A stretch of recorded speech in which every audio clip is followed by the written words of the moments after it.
NDRODUCDIVAL and DUDAO.html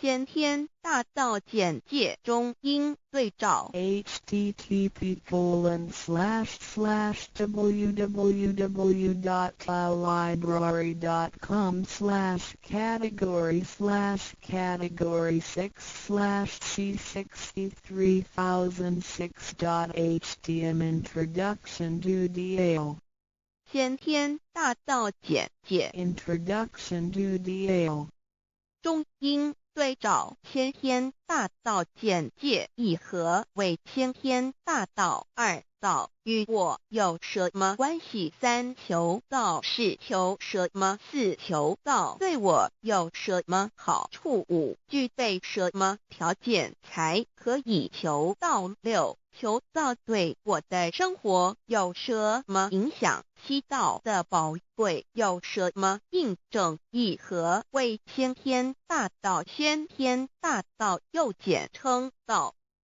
我们若仔细地去观察，心窍开悟之后，就可发觉宇宙间森罗万象皆是杂而有序，而自然界万事万物的运转也都有一定的法则。个天地人是万物的真主宰，就是道。道乃在天地生成之前即已存在，故曰先天大道。道者理也，理就是真理。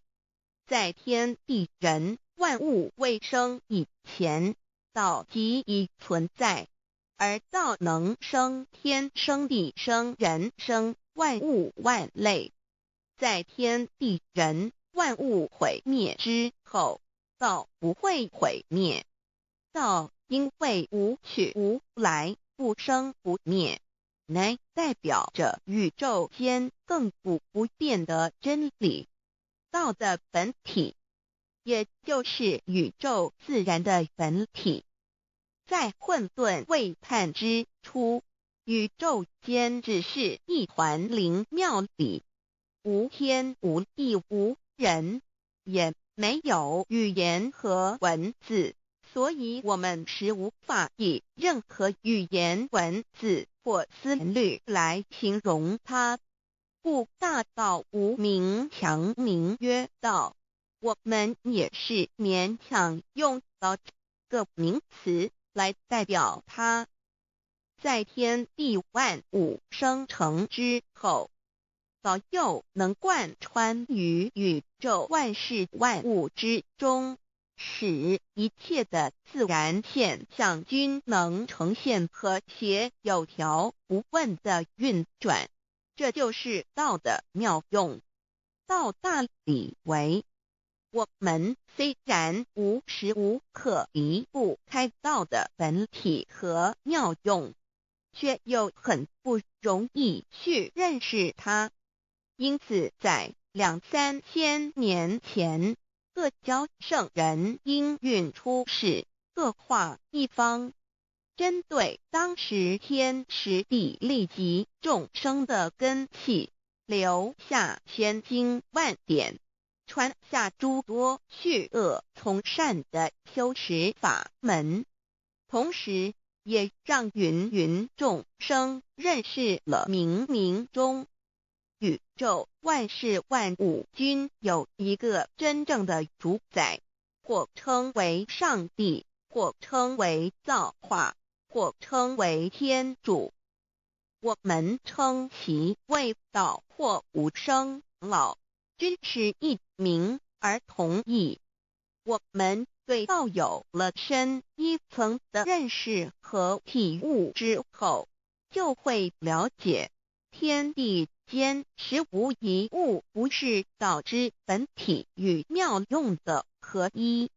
因此道虽然涵盖各大教门的经义，为千门万教的总源头，确实不局限于宗教的领域里。而上帝或老也不只代表着一切宗教的最高信仰中心，更是天地万事万物万类的根本源头与最高主宰，及宇宙间永恒不变的真理之道。所以我们今天有机会了解什么是先天大道，不只找到了各大教门的最高信仰中心，也找到了宇宙的根本源头与最高主宰，更能对宇宙至高无上的真理有一个初步的认识。道之真义，在先天之先不为先，在后天之后不为后。即大上有可量，即为上有可指。为道即大不可量，即为不可指。不所以大，无不包围，无不入，无所不贯，无所不通，无所不彻。贯彻了天地人万物万类，贯彻了33天外，贯彻了千经万典，贯彻了千法万法，贯彻了千教万教，贯彻了千佛万祖，贯彻了我之一身。此乃显天大道宝贵的真义，人人必须知真觉，亦即是人人与我，我与人人良心之行也。此乃万众一心，万国一家，世界大同，此先天大道之宝贵也。二、道与我有什么关系？道的宝贵在于它大而无所不包，细而无所不入。天地生成之后，道贯穿于天地万物万类，使得日月星辰之运转各有其时，4时之交替，万物之消长各有其序。而最宝贵的是各天地万物的主宰，同时也是我们人一生之主宰，曰性理，使得我们不学而能看，能听，能吃，能动。因此我们不只要探求天地间的治理，更要回头认识我们身上固有的真理。不，先天大道即是性理真传。道的宝贵并不在于它有什么神秘稀有或特殊之处，而是在于它平时，但我们却时时刻刻离不开它的本体与妙用。我们反观一下自身，就会发觉我们身体的结构是非常精密和奥妙的。我们轻轻地握一下手，就算是这么简单的一个动作，其中所牵涉到的所有关节物理作用、能量、化学反应、神经系统资料讯息之传输及脑部分析、判断和命令之下达，以目前全世界的科技知识和文明水准，也无法一一表达出来。但是我们做出个动作的能力，却完全不因个人知道上了程度的差异而有任何影响。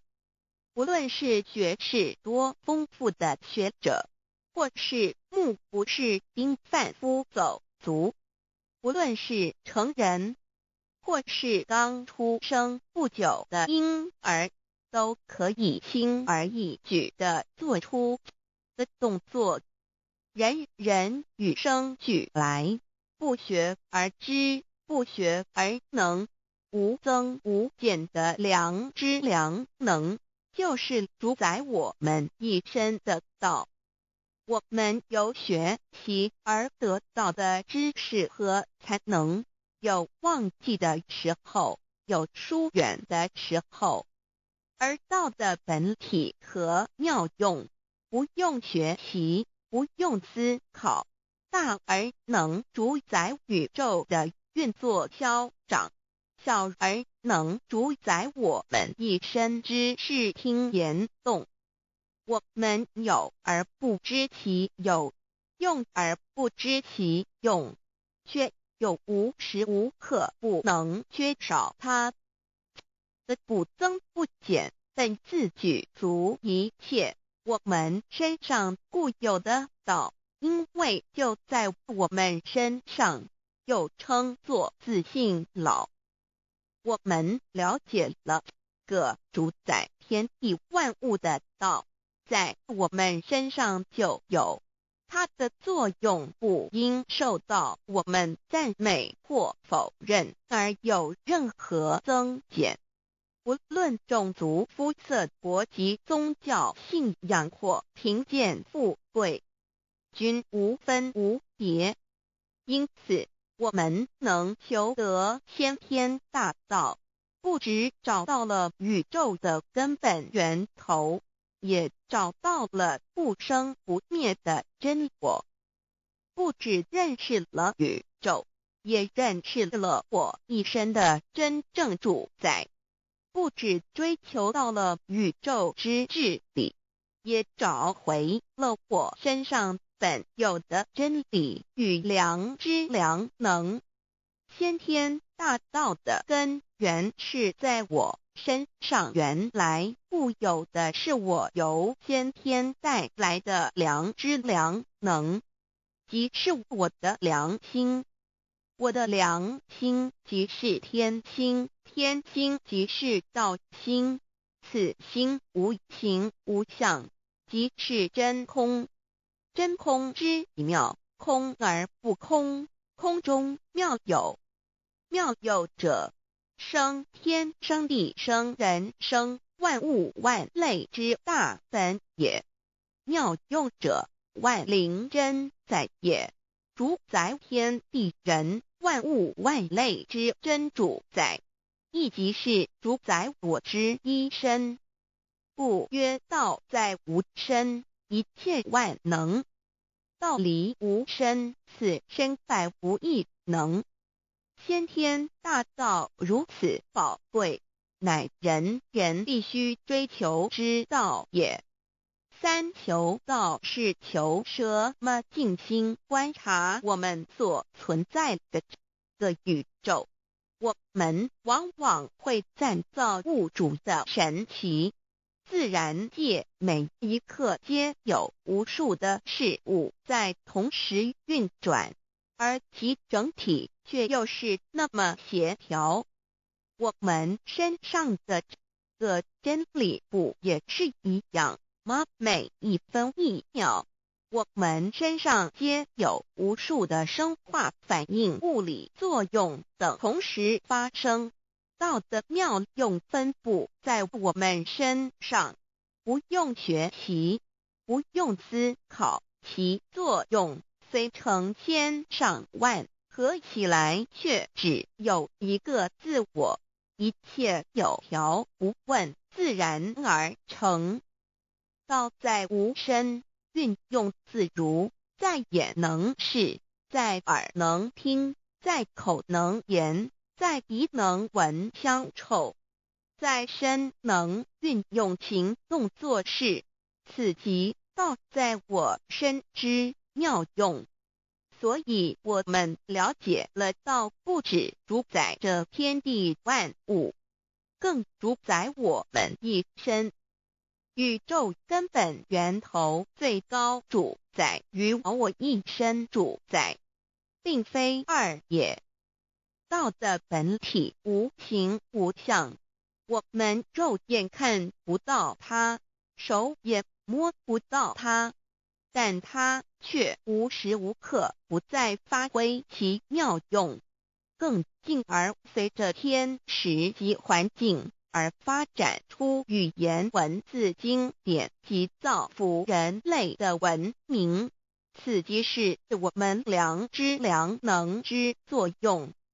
一般人不了解道在于我们自身的本体和妙用，只模糊意识到它的存在。便以灵魂代表它，我们称其为自性老。因其没有生灭，也不会毁坏，我们也称其为真我。此真我乃是最富足、最圆满、最光明、最完美、永恒不朽的。现在我们来生一看，看得见摸得着有形有相的肉体，能不能代表我把一个人生命中不同阶段的照片拿来比较，我们就可发觉面貌是无时无刻不在变化的。我们一般均习惯以相貌认人，但相貌却不是永恒的。我们的肢体也不是真我，某些人不幸失去了一只手或一只脚，仍是好好的活着。我们的内脏呢？现在科学昌明，其至仅能把动物的心脏成功地植入人体。我们不能因此说这人不是他自己了。就算头的脑细胞从我们一出生就开始不断的在坏死、减少和变化之，因此有形有相的肉体只是真我的一个工具而已。肉体虽然看似真实，却无时无刻不在改变之中，不拘数十年又变成一堆黄土。因它不是永恒的，我们称之为假我。对于真我和假我有所了解之后，我们也就可以了解我们为什么要求到了。如今我们非常幸运能有机会求得先天大道，求得的就是三宝。三宝简单明了，但也博大精深，其内容在求道时会详细解说。现在只简单的提出两点。首先，求道就是直接点出了真正永恒不朽的真我，也就是良心本性的发。在物质文明远较精神文明昌盛的今日，假若迷失真我，我们的人生将有如行尸走肉。若是认假为真，更是我们为了盲目满足假我而做出害己害人的事情，造成自己在世时与死后的灾祸。因此，求道启发了我们内在本的真我良心，真我假我协调融合，使我们的人生不论存没，都是平安喜乐自在充实而有意义。其次，求道也就是开启了我们身上的正门，又称良心之门、智慧之门、慈悲之门。这个门非常的重要。当我们要离开一间房子时，自然由大门离去。如果此门无法开启，而被迫从窗户或阳台跳出时，就可能会摔断腿。我们的肉体就像一间房子，真我灵性就像是房子的主人。当有一天肉体要毁坏时，真我灵性若不得正门而出，被迫另寻旁门，其恐惧与焦虑是无法形容的。这也导致了死后的痛苦与不安。因此，我们可以发现到，绝大多数的人临终时，其肉体皆显现山僵硬恐惧无助与挣扎之相。求道就是开启我们个生来死去之正门，也就是通天大路。因此我们今天很幸运能求道，求得三宝，打开灵性通天之正门，可以让我们找回真我，认识我自己身上的道，自然以良心作为待人物之准则，使人生更有意义，更进而解决生死大事，得到超生了死的保障。100年之后，回到我们的来故家乡。所以先天大道又是回天之道。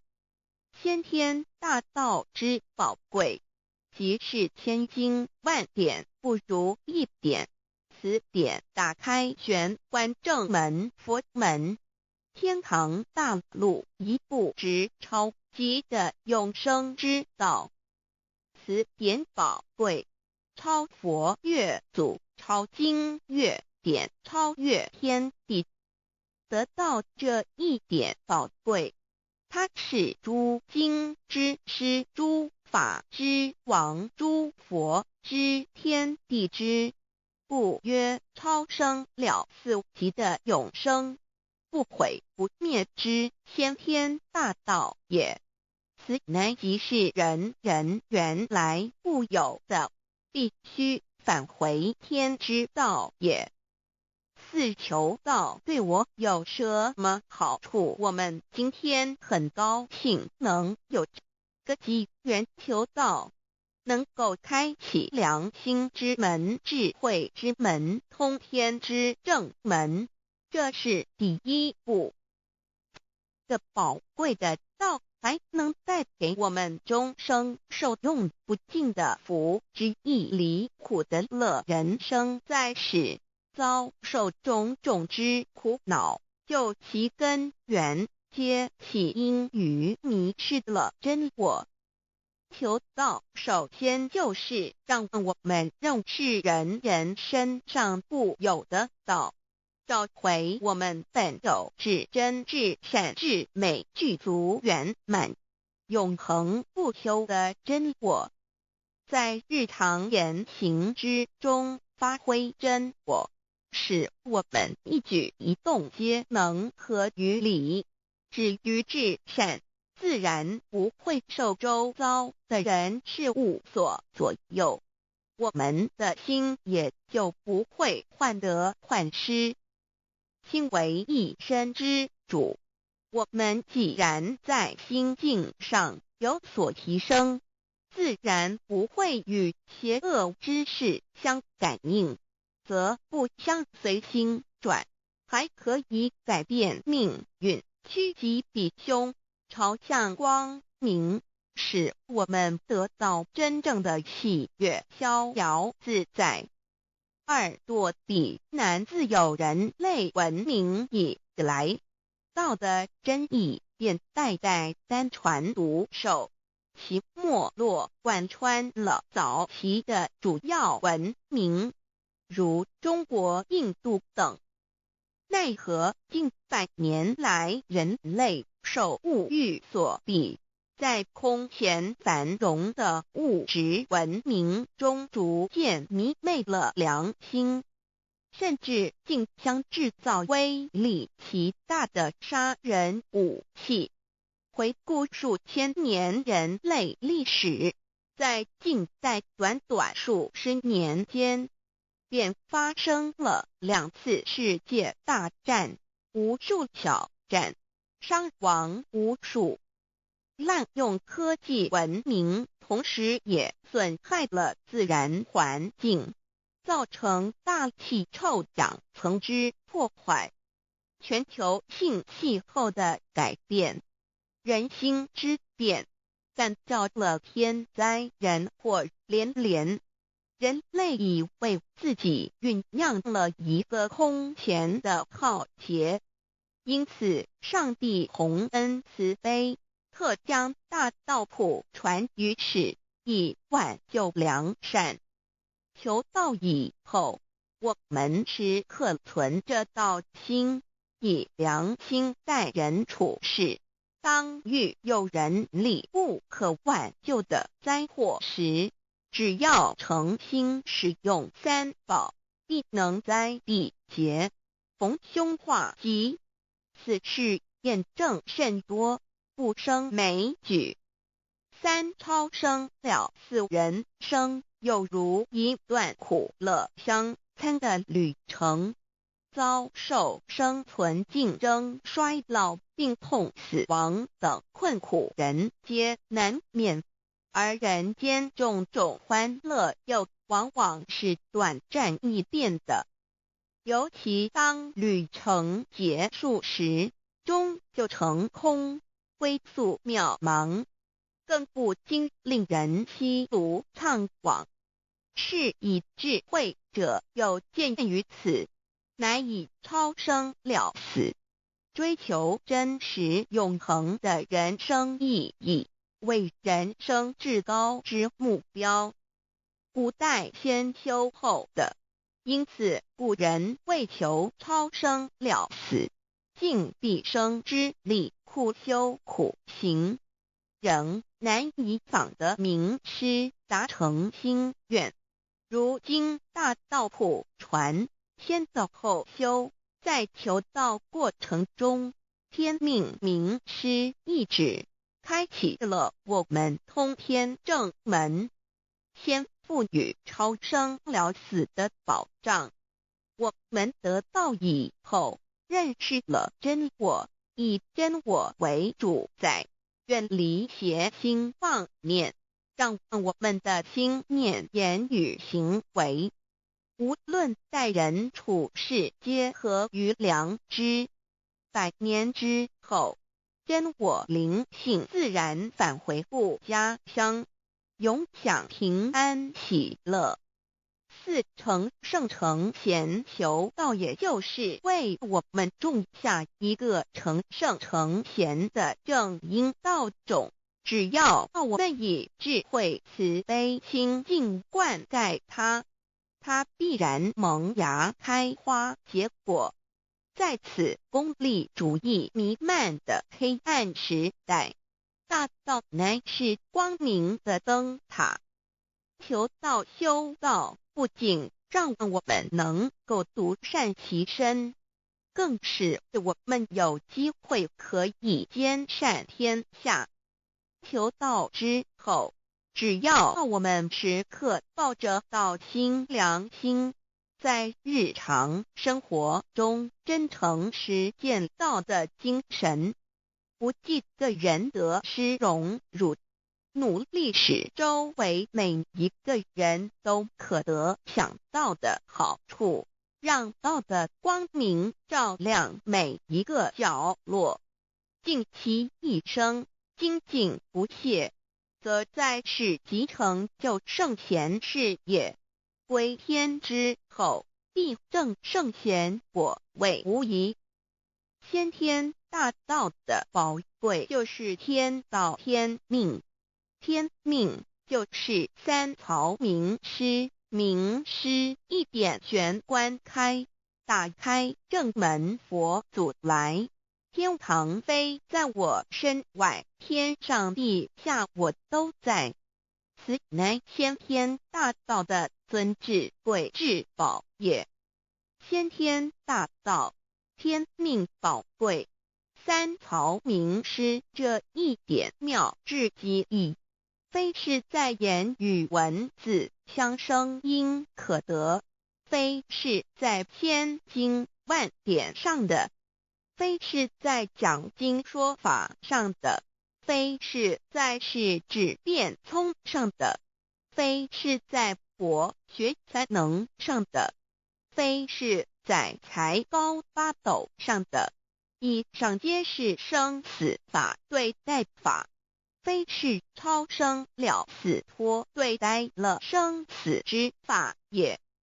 此自己的先天大道妙用妙能的宝贵，其妙极矣。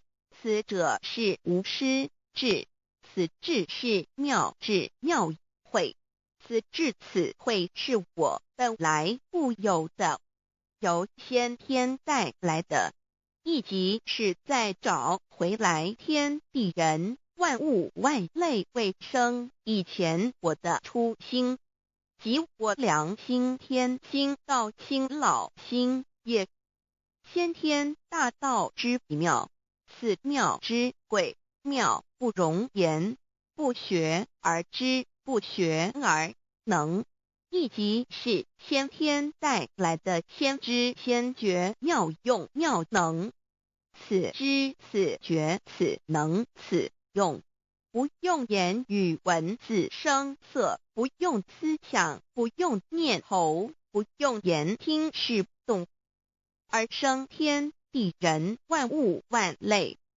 生天地人万物万类之后，这天地人万物万类实可分妙，也离不开其妙用妙能，故曰万灵真主宰也。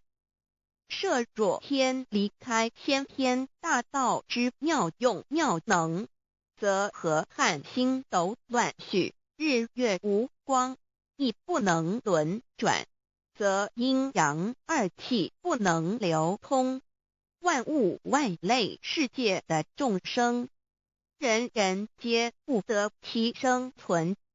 设若大地离开先天大道之妙用妙能，这金木水火土不能相配，则现象丛生，山崩地裂，海水枯干，亦使万物万类世界的众生人人不能得其生存。设若人离开先天大道之妙用妙能，则寸步难行，眼不能看，耳不能听，口不能言，总之全身不能动作。100日之后，成了一堆臭骨臭泥土。此乃先天大道妙用妙能的宝贵，妙至极矣。设若觉悟认识先天大道之妙用妙能的支持而实行，即是天人合一，天人一体治理，觉言妙不容言，不是死后成佛，当体即佛矣。故曰如来佛，如是佛也。此乃的先天大道修先天大道之好处。勿具备什么条件才可以求道？求道既然能够带给我们终生受用不尽的好处，我们今日能有机会求道，会不会显得太容易了？事实上，我们能得闻先天大道，首先要感谢上帝的恩慈，将自古不倾泻的大道普传于世，使我们有机会得此天之道。另一方面，我们本身也必须具备足够的条件，祖上有德，根基深厚，佛缘成熟，才能够顺利求道。此外，我们必须向宇宙至高无上的造物主上帝发一个良心愿，此愿可归纳为3个要点：一得道以后，愿以明记并实践道的精神，也就是日常生活所思所言所行，皆愿以良心作为依归。2得道以后，愿以能力所及，助周围需要我们帮助的人，愿意多了解道的意义，并让更多的人蒙受天道的福祉。3得道以后，绝不将求得的三宝告知任何人。三宝必须在庄严的求道过程中，天命名师传授给我们才有真实意义。若由我们泄露给其他人，则不但毫无意义、毫无效果，我们自己也违反了天律的良心愿，合乎人人本具天赋的良知良能。所以我们人人都能够做到真诚实践良心愿，也必须滋润我们求道时种下的智慧、慈悲、清净之正因道种，使它顺利萌芽、开花结果，才不至虚度这千载难逢的求道修道良辰。值得一提的是，我们能顺利求道，原因之一即是沾了祖德的光，是故上天开恩，只要我们修道有恒，则我们的祖先也有机会可以求道超生得救。我们的子孙亦的印地对父母祖先尽大孝，这是最好的机会。只要具备以上条件，则无论任何国界、种族、宗教信仰的人都可以求道。欲求得先天大道，脱出轮回之苦、地狱之灾，世间的穷通受忧、鳏寡孤独、生老病死苦，而返天堂永享天伦之乐者，必须我有得遇6万年良辰佳期的幸运。我本人心地善良，我有先天根基深厚，也就是我本人前世做的功德善事很多，此即天缘。我本人祖先有功德，做善事，此即祖上有德。我目人遇到引导师度我得道，此佛缘已至。也就是前生我们一同做过功德善事，或一同有修过宗教，今生遇天道降世，一同得道修道，此乃佛缘已至。6求道对我的生活有什么影响？现今正值上天恩开，先天大道普传，拯救良善之时，故普传方式皆以方便善巧，与众生契机为原则，因此求道不会对我们正常的生活造成任何负面影响。这与以往许多人苦修苦练，甚至出家的修行方式有很大差别。也正因为如此，先天大道能在日新月异的现代，适应社会的各个阶层，传布到世界的各个角落，使人人皆有共沾天恩的闻大道的机会。关于求道对生活有什么影响，我们就以下几点来看。一、与任何宗教没有冲突，道代表着天地万物及我们一生之最高主宰与真理。不止在各大门创始之前，甚至在天地未生以前，道就已经存在了。因此，任何教门，只要其教义是追求真理及实践良心，就不会与道有任何冲突。事实上，不止宗教，只要我们以探求真理的角度去观察，则自然界万事万物皆能与道吻合与印证。若我们原有某种宗教信仰，求道将不会造成任何抵触，也不会使我们背弃原有的信仰，反而让我们对真理的探求有更深一层的体认。二，以良心经为最高规戒每一个人生活环境中的文化习俗、时代背景、法律条文及价值观念都不完全相同，因此没有任何一个具体的规戒或条文能够适用于所有的人。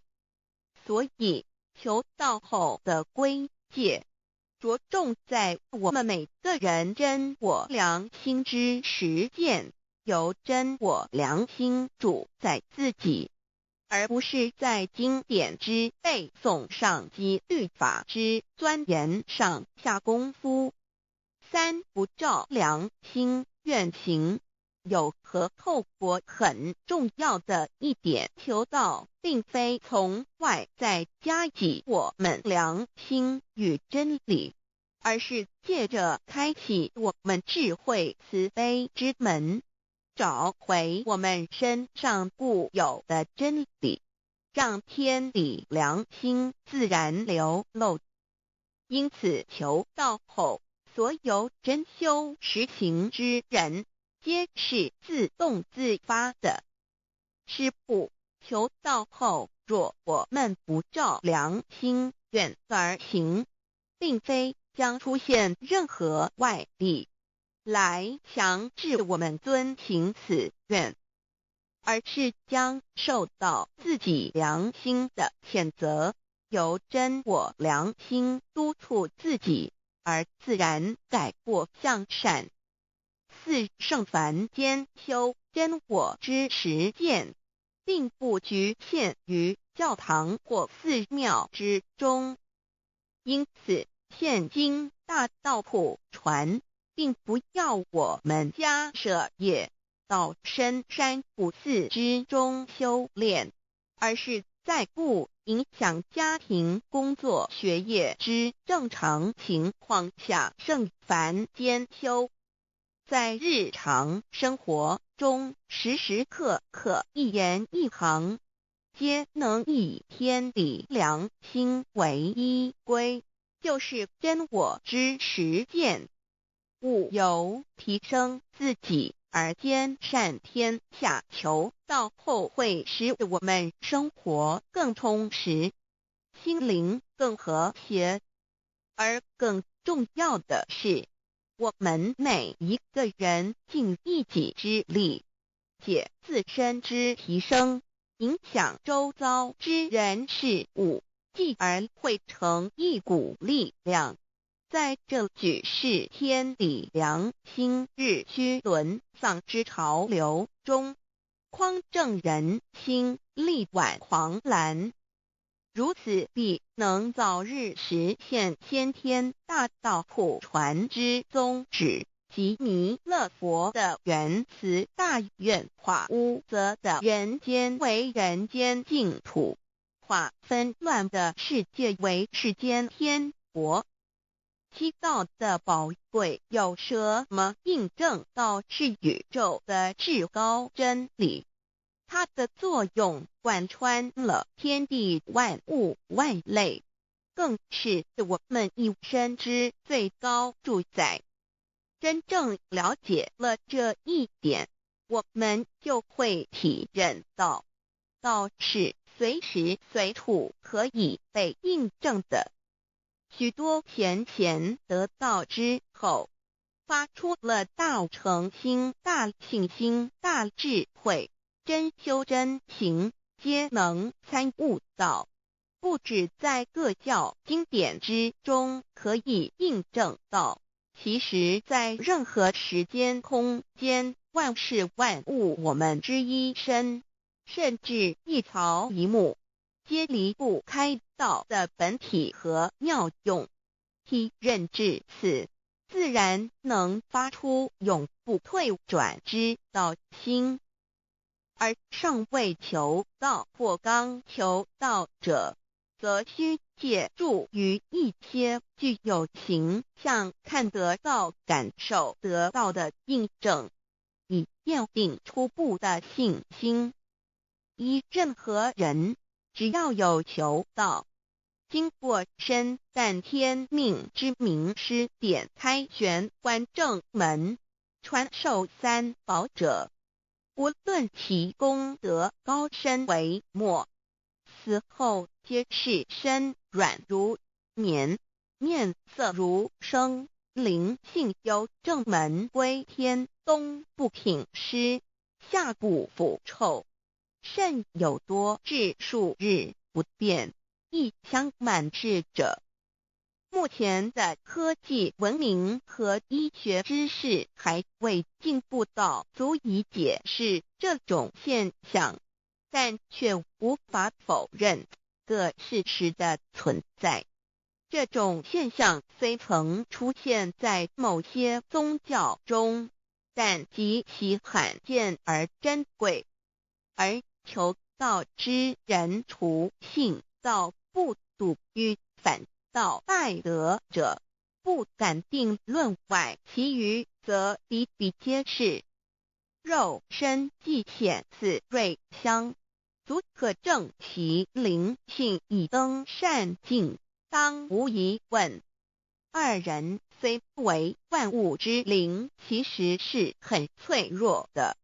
自从生在这个世界上，就难免天灾人祸的威胁，甚多以求道者，在遇到人力不可挽救之危急情况下，诚心使用三宝，皆能大事化小，小事化无。这种例证多得不可胜数，无法在此一一例举。以上两点虽然极为宝贵，但却是任何人只要一求道，借着上帝的天命宝贵，立刻就可以得到的保障。此后就随个人的诚心、智慧及对真理之实践，而有或深或浅不同的体认了。如人饮水，冷暖自知。希望各位具有善根，有机会能得闻大道的先生女士，皆能入宝山而满载而归，皆能求道而同真善境。Introduction to DAOI. What is DAOI? DAO and MEII. What it is in DAOID. What do I get in RECI beginning DAOB? What do we need to receive DAOBI? What impact does receiving DAO have on MEDII? What can attest the validity of DAOI? What is DAO? Observing the cosmos and all the living beings consciously, among all the earthly activities and phenomena, we will find the existence of the laws of nature. There is a supernatural origin which guides all the operations happening across the galaxy, the earth, and the human beings. We call this source DAO. DAO existed before primordial time, and even before the universe was merged. It is the origin of the world, and it thereafter nurtures all the creatures and beings. Since it is unchangeable and does not evolve with time, it is the ultimate truth. It is what all saints and sages throughout human history had been searching for. The essence of Tao is the foundation of nature. The law or the power that existed before the universe was formed is beyond description because there were no civilizations nor creatures, let alone languages. Since it cannot be applied any name, we simply call it Tao. After the world was merged, along with the mutations of the universe, we see the harmonious actions as exhibited in seasonal changes, rhythms of time and tide, and the balance of the ecosystem. We also find some conformity of human nature across various cultures. These prove the laws of nature. This is the extension of that original Tao when it is substantiated and materialized. It merged into everything that is with and within us. Now that we know Tao is present universally and yet difficult to be recognized, there have been prophets and preachers trying to make us know and understand the origin and the truth of life through various teachings and literature since the beginning of civilization.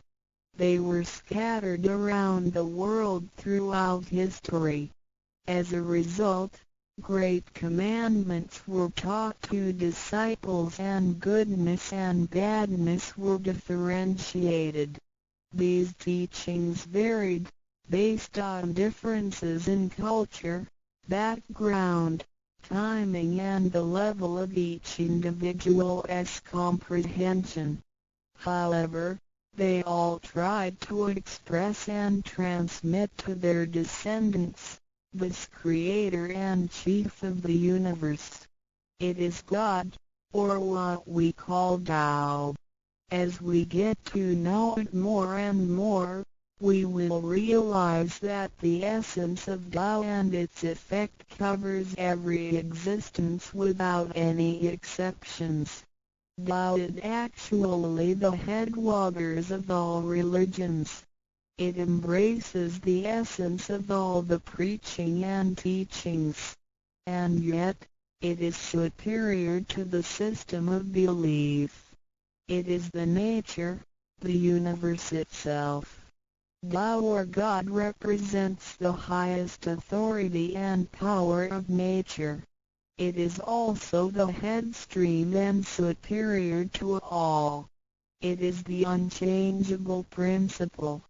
Understanding Tao allows us not only to discover the center of all religious belief, but also to communicate with the origin and the highest power of nature.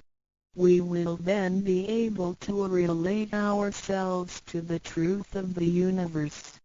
To probe further, Tao existed before the formation of all, yet it was not anterior, which means that the creation was embedded in it. Tao emerges into the creation, yet is not posterior, which means that it is not thereafter limited. Among those created, however large, they can be measured, however small, they can be detected. It is only Tao that cannot be measured of its immensity nor detected of its existence.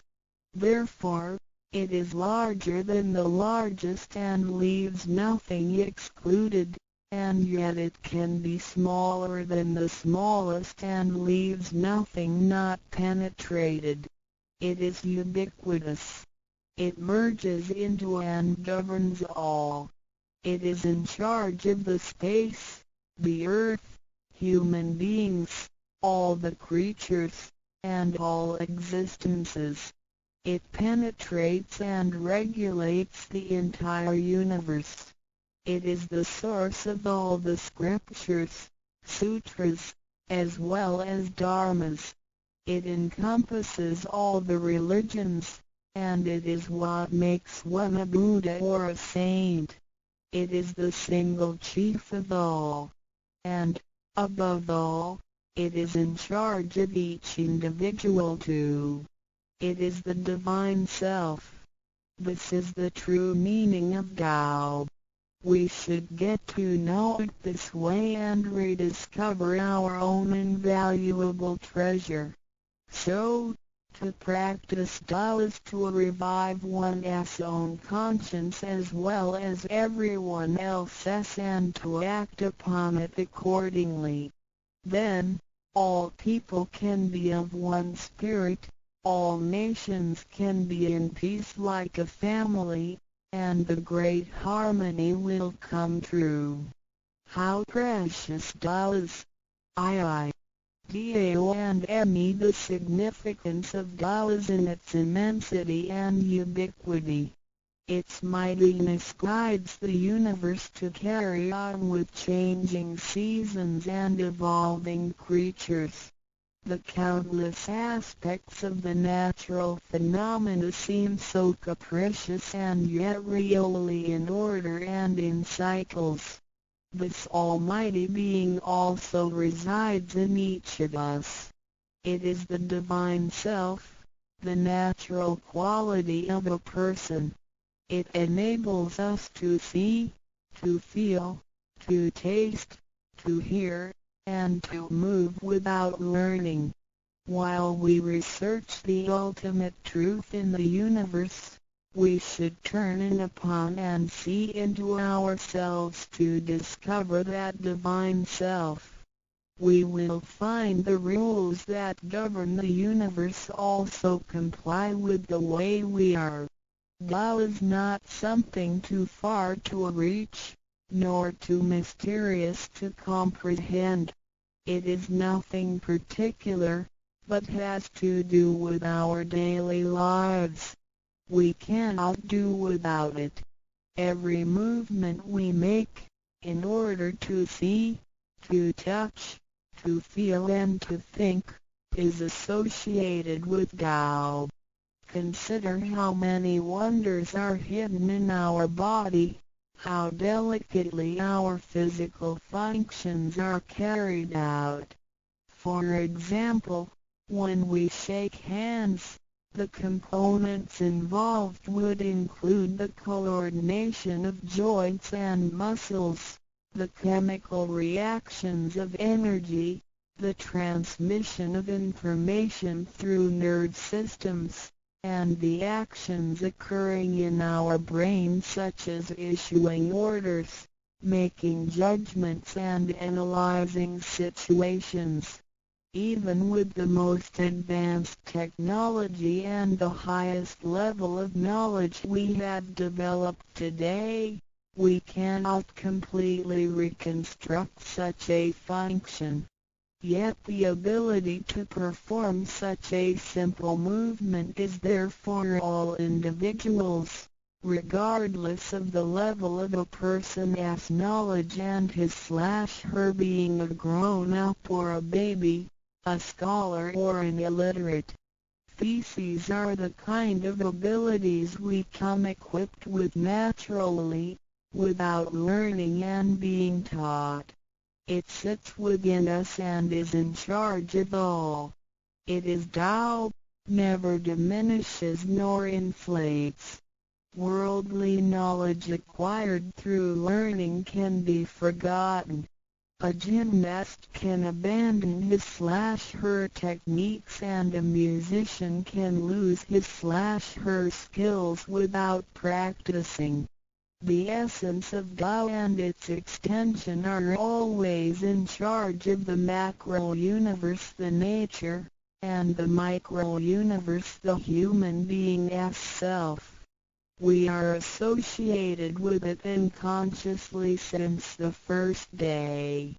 Because it encompasses the whole nature within us, we also call it native self. Tao is within and surrounding us.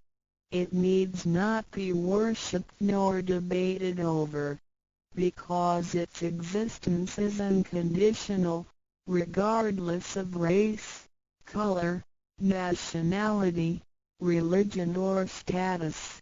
It is impartial and stays constant.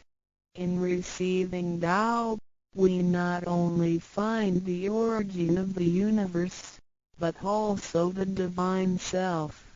We get to know the highest power in the universe as well as the genuine nature in charge itself. We discover the ultimate truth of the cosmos as well as the integrity of ourselves. Recognizing that the laws which govern the universe also govern us makes us be able to return to our true nature. To probe further, the most essential concept in Tao is that we all possess it intrinsically. It is the wisdom and ability we were born with without learning or practicing. It is one's conscience, which is like the Spirit of God, the divine and immortal nature. It is invisible and intangible. For this reason, we call it genuine emptiness, which means that to be really empty, it goes beyond emptiness and can therefore have marvelous existence in it. Marvelous existence is the foundation for the sky, the earth, human beings, all the creatures, and all existences. With omnipotence, Tao is called Great Lord of all beings. This almighty being is not only in charge of the entire universe, but also in charge of oneself. So the proverb is, Tao is within self, which is the drive of all one's abilities. A physical body without Tao is useless. This is the treasure that we should all realize and fully explore. What it is indeed. When we look around the world, we admire the miracles and wonders of nature. Countless things change and move simultaneously every second, and yet in order and in harmony. So do our bodies. Countless biochemical reactions and physical functions occur concurrently within our bodies. Without learning and thinking that comes subjectively, the thousands of activities that happen within us are the extension and action of Tao. And altogether, it is one single self. It functions naturally and automatically without the need for our intents to be involved. This is the effect of Tao within us. Tao is not only in control of the universe and nature, but also in charge of every human being in his/her own actions. In other words, it is the same source that governs us as well as everything else. Tao is invisible and intangible, but it has been working out its magic before day one.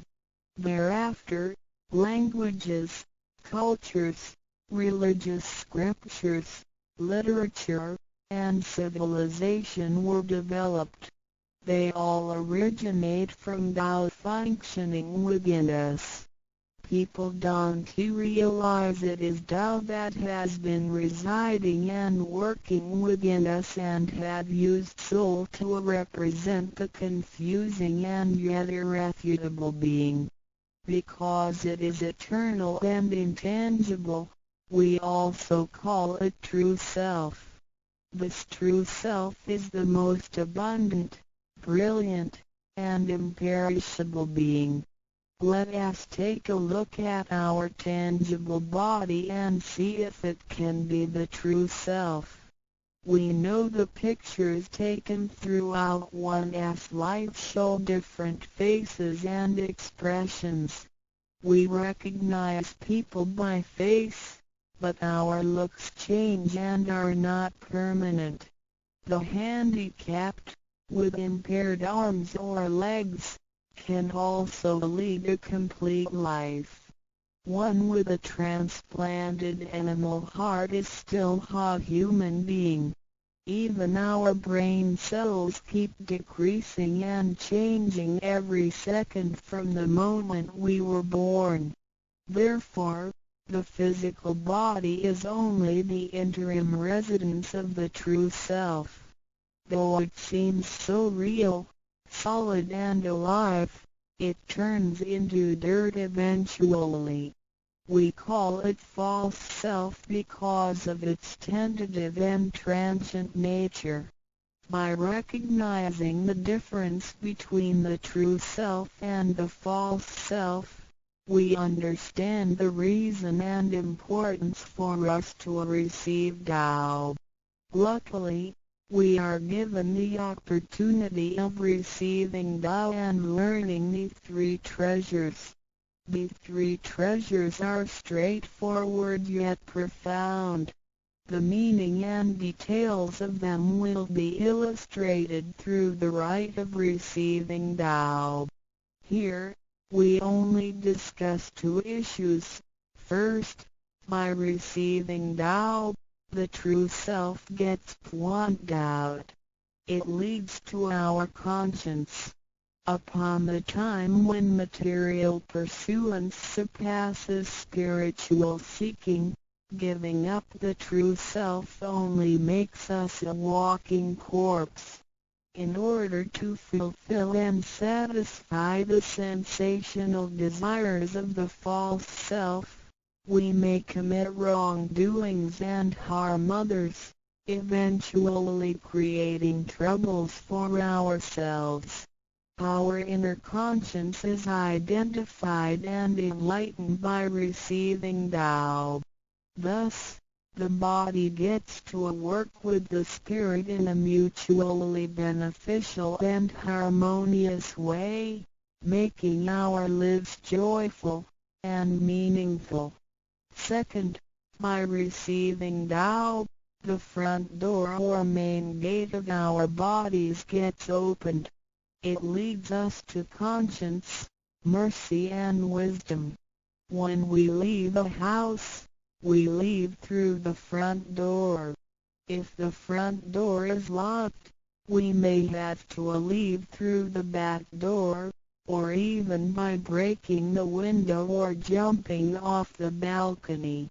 We may fall and get hurt by doing so. Our body is like a house, and our soul is the master who lives in the house.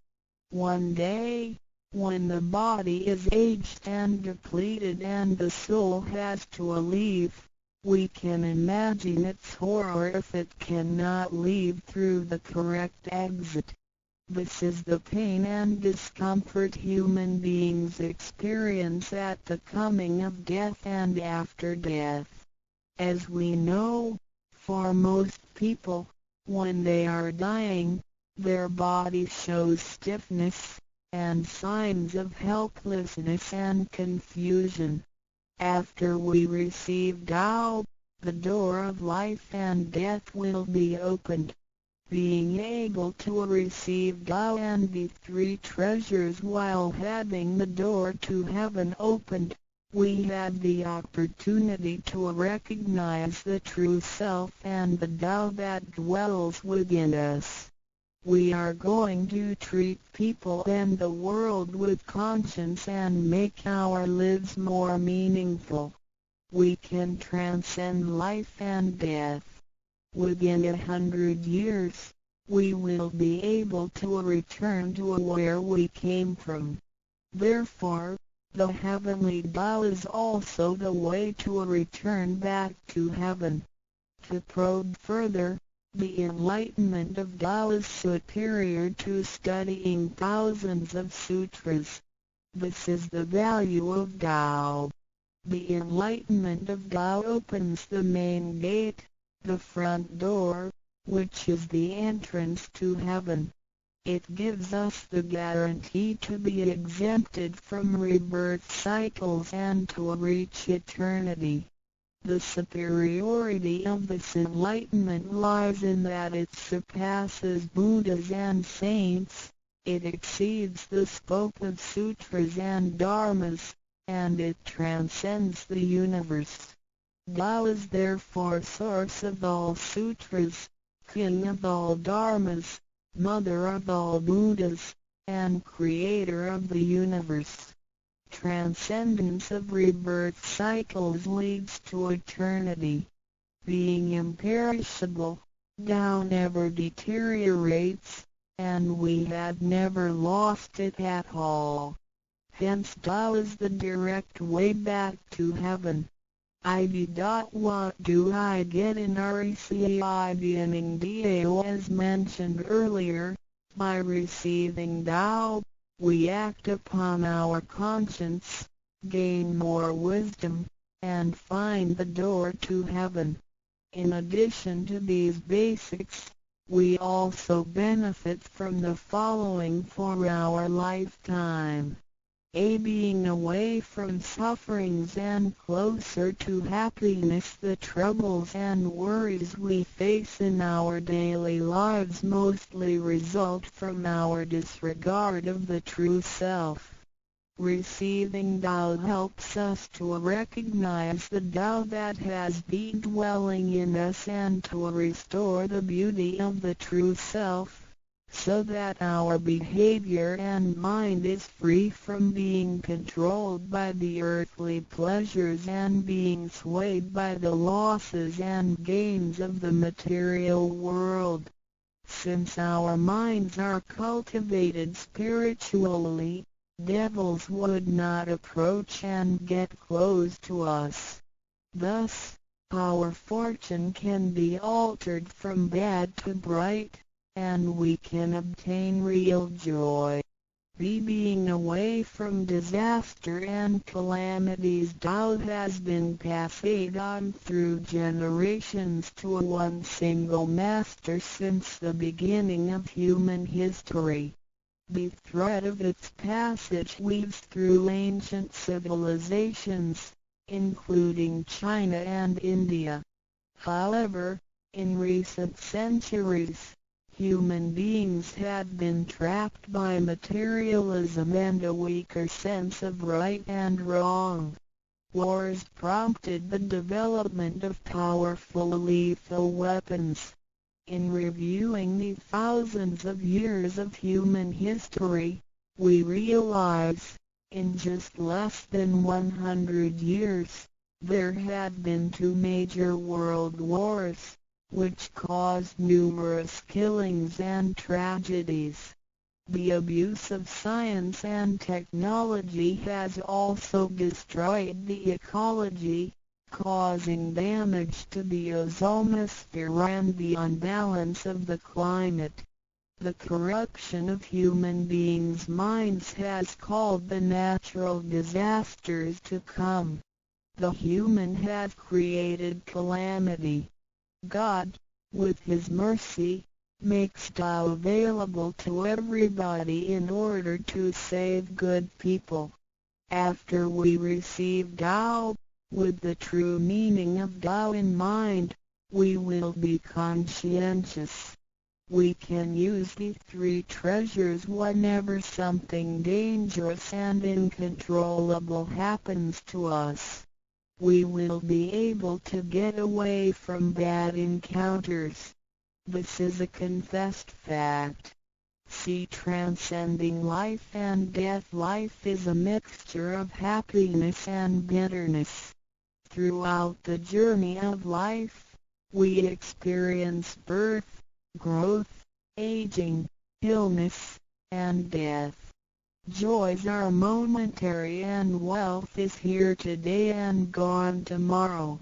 Rather than seeking the pleasure of material life, the wise make full use of their lifetime searching the true meaning of life and eternity. In old times, Tao could only be received after harsh self-cultivation. Among the hermits looking for the master in order to receive Tao, only very few could obtain it. Whereas in this century, Tao is allowed to be spread and transmitted through the authorized masters to the truth seekers. The master points out the main gate of life and death, assuring the completeness of our true self. With the true self as our guide, which keeps us away from evil and greed, it helps us think, speak, and act in accordance with our conscience and intuition. Death then becomes the return of our soul to the eternal and peaceful home where we came from. Thus, we will have lasting joy. The achieving sacred beings the enlightenment of Tao, which reveals the true self, is like the planting of the seed of righteousness and integrity. Through self-cultivation and self-improvement, the nurturing of wisdom, kindness, and purity, it will blossom and produce the fruit of sacred mind and eternal life. In time of overwhelming utilitarianism, Tao is the lighthouse to the truth. Receiving Tao, and then cultivating ourselves, not only improves our own lives, but also gives us the opportunity to better the world. After we receive Tao, we act upon our conscience and care for people around us. We cherish Tao and disregard personal disadvantages. Then we make an effort to spread the message of Tao to the world, in order for everyone to benefit from it. We are devoting ourselves to the work of God, and certainly will achieve spiritual perfection in both this world and the world after life. To probe further, the supremacy of Tao is based on the heavenly decree of God, by which Grand Masters can perform the passage of Tao. The enlightenment of Tao from Grand Masters directly opens the main gate of our bodies, which revives our divine nature. It reveals that heaven is not beyond oneself. Instead, one's true self merges into the entire universe. This is the supremacy of Tao. 1. With the heavenly decree, the enlightenment of Tao is extremely profound and marvelous. It cannot be completely expressed by any words of languages. It is not recorded on any scriptures or sutras. It cannot be described by preaching, nor can it be acquired by human intelligence, nor derived from knowledge and experience, nor achieved from gifted talents. Because the above-mentioned all have to be created and can be eliminated, which means that they cannot last forever themselves. They all bear partiality and cannot be applied universally. Hence, they cannot surpass life cycles, nor can they reach eternity. 2. The wonder of the effects and omnipotence of Tao is beyond words. It is the wisdom that does not come from learning. It is what we acquire from God and possess intrinsically. It is the same divine heart before the creation of the universe. It is conscience, the holy heart. It is the divine and immortal nature, the Spirit of God. 3. Tao is too marvelous to be described. It makes us know without learning and function without practicing. It is a prior wisdom, perception, potency, and ability. It is not constrained by words or languages. It functions without thinking, intents, or even actions. However, it can create the sky, the world, the human, all beings, and all existences. All these, after being created, still cannot carry on without Tao even for one moment. Tao is therefore called Great Lord of all beings. For, without Tao, the stars and planets in the sky wouldn't he had been in order. The sun and the moon couldn't he had illuminated or revolved properly. Then the yin-yang energies wouldn't he had circulated, and, as a result, this world wouldn't he had been suitable for all of us to live in. 5. Without Tao, the 5 primary elements of the earth, metal, wood, water, fire, and soil, wouldn't he had been balanced and complemented one another, which could have put the entire world in chaos. Mountains would have collapsed, lands would have cracked, and oceans would have dried up. Likewise, this world wouldn't he had been an environment for us to live in. 6. Without Tao, we, human beings, wouldn't he had been able to walk, to see, to hear, to speak, or to move. Our physical bodies would deteriorate quickly into a pile of soil in 100 days. 7. If one really comprehends the effects and omnipotence of Tao, and can practice accordingly and persistently, one can communicate with and be united with God. This is the absolute truth. It is a glory and marvel beyond description. Therefore, it not after death that one becomes a Buddha. It is when one is still alive that one achieves being a Buddha. And to be a Buddha is to revive and hold on to one's divine and original nature. This is what we benefit from attaining and practicing Tao. What do we need to receive Tao? We have discussed the many benefits we obtain after receiving Tao.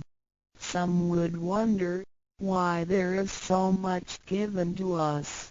Of course, we should realize it comes from God's grace toward human beings. This allows Tao to be spread around the world, especially at the approaching of the worldwide calamity. People with merit and conscientious mind will have the opportunity of learning about Tao and the way back to heaven. It always holds true that people who had the fortune of receiving Tao are derived from the tree of righteous ancestors. In addition, during the passage of Tao, it is required that we make promises to God that, after we receive Tao, we will keep in mind the true meaning of Tao and put it into action in our daily life. What we speak and what we do will all be based on our conscience. After we receive Tao, we offer help to those in need of it, and do our best to indicate Tao to more people so that they can all benefit from the grace of God. After we attain these 3 treasures, we promise not to tell them to any other person. The 3 treasures can only be transmitted through authorized masters in front of God. If we reveal them to any person, they become invalid to the person, and we also defy the heavenly decree. All the promises required are reasonable and achievable. It goes with our nature. If we practice and keep the promises, we will be able to become a wiser and a better person. We will become merciful, and nurture the good seed of doubt planted in our mind. One last thing to mention is that one of the reasons we are able to receive Tao is due to the good deeds of our ancestors.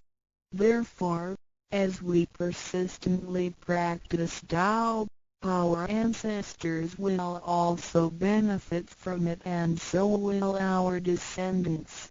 As long as you are prepared for the above mentioned, you are qualified to receive Tao, no matter what nationality, race, or religion you belong to.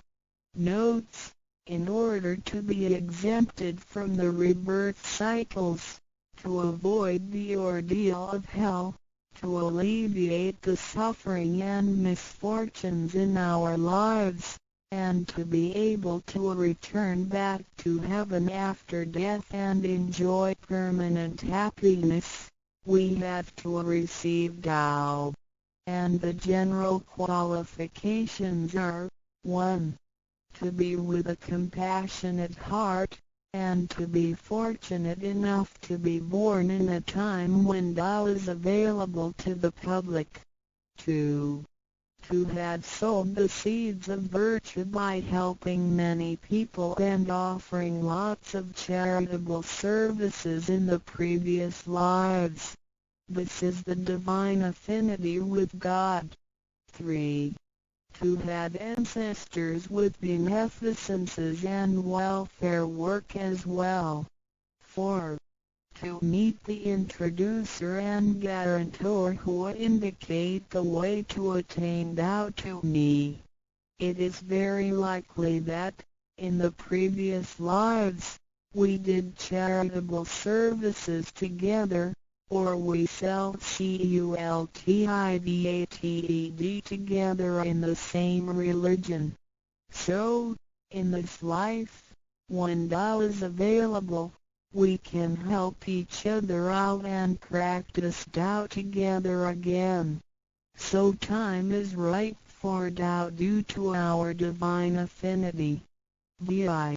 What impact does receiving Tao have on me? As we mentioned before, and like the old days when hermits had to leave their families to receive Tao through meditation and self-cultivation, Tao, at the present time, can be received in a way that is applicable and conforming to our practical needs.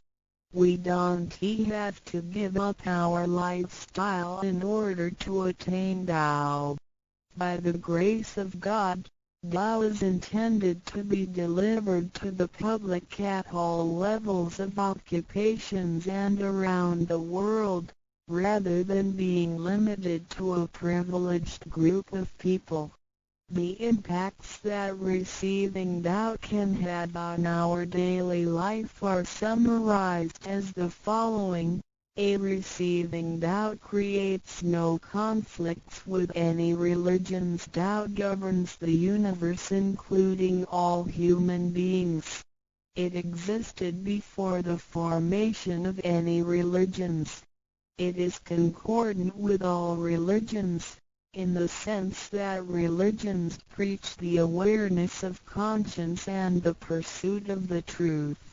We don't need to give up our religion in order to receive Tao.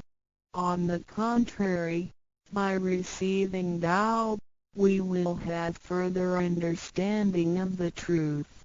The conscience becomes our ultimate guidance due to the variations of cultures, customs, backgrounds, legislation, and value systems. It is difficult to find a universal guideline for all of us to follow in our daily life. In receiving Tao, the main commandment is to act by our conscience, the true self, rather than by literature. We should be sensitive to the conscience, rather than be familiar with the laws. C. We will voluntarily keep the promise made while receiving Tao. Through receiving Tao, we are not offered conscience or true self, but merely the opening of the door to a wisdom and mercy. Therefore, we restore the heavenly principles inherent in us, and strengthen the power originating from our conscience. There is no external force that makes us keep the promises and commitments that we made when we received Tao. The only force comes from the guilty feelings that result from our misbehaviors, which reduces the mistakes we make. The practicing Tao can accommodate our worldly affairs. The fulfillment of practicing Tao and conscientious awareness does not have to be accomplished in a temple or church. It is not required to abandon worldly belongings or relationships in order to attain the ultimate truth. Each individual can still have his/her family, career, and schooling at the same time.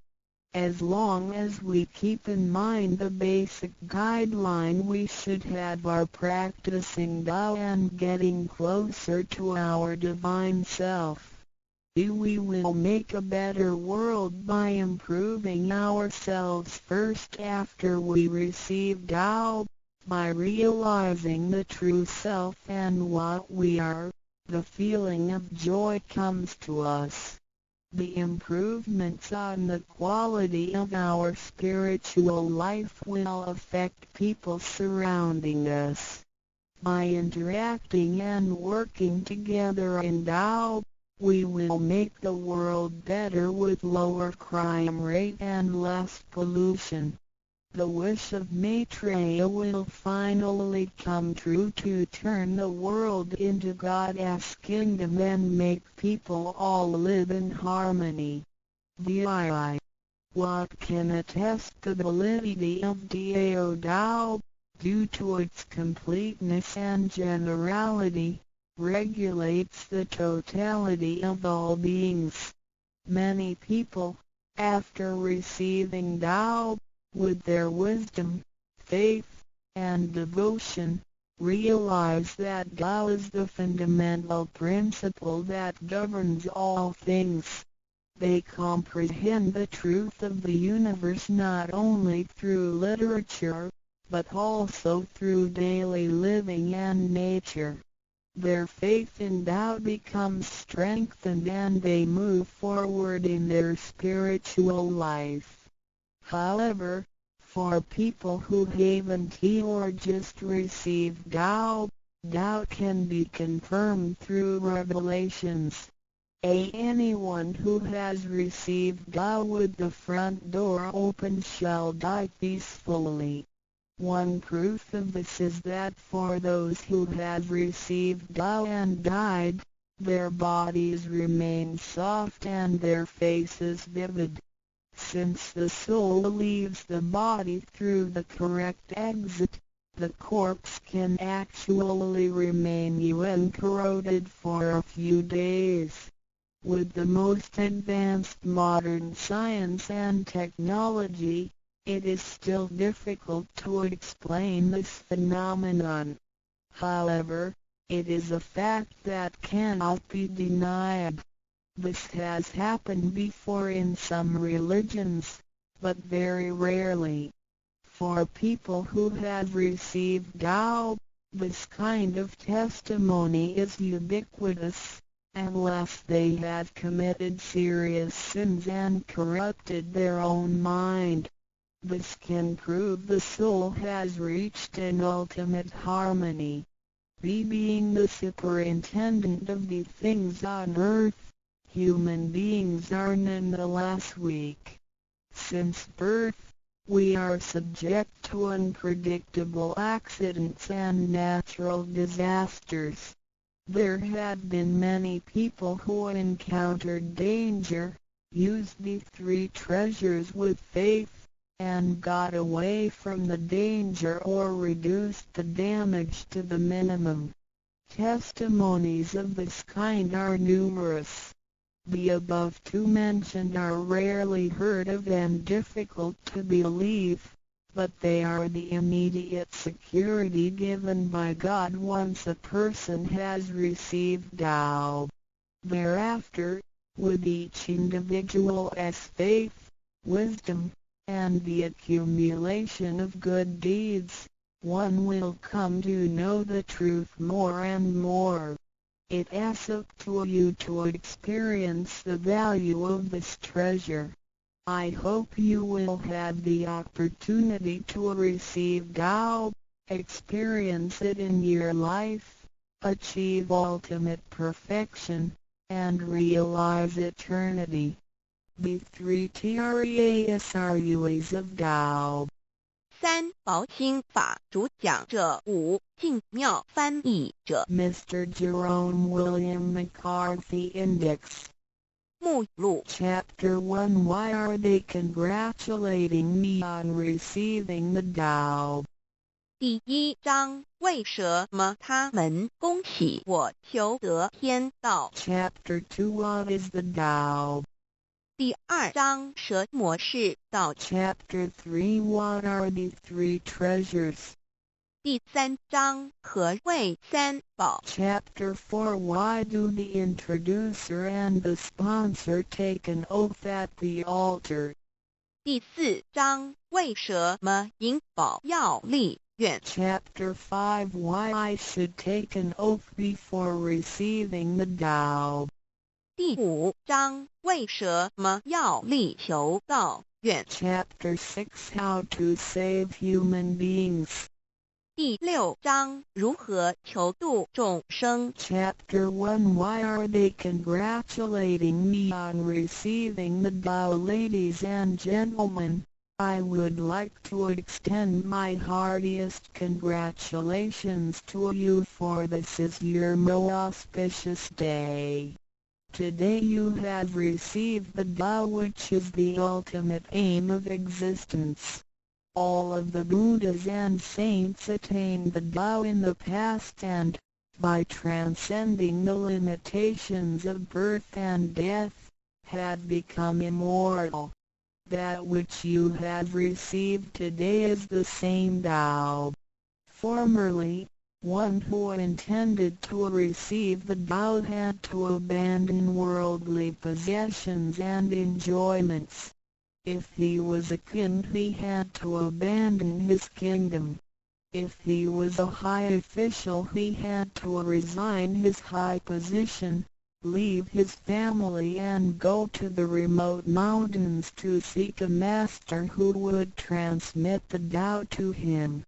After much suffering he would gradually perfect his conduct, purify his mind and heart, and perform many good deeds.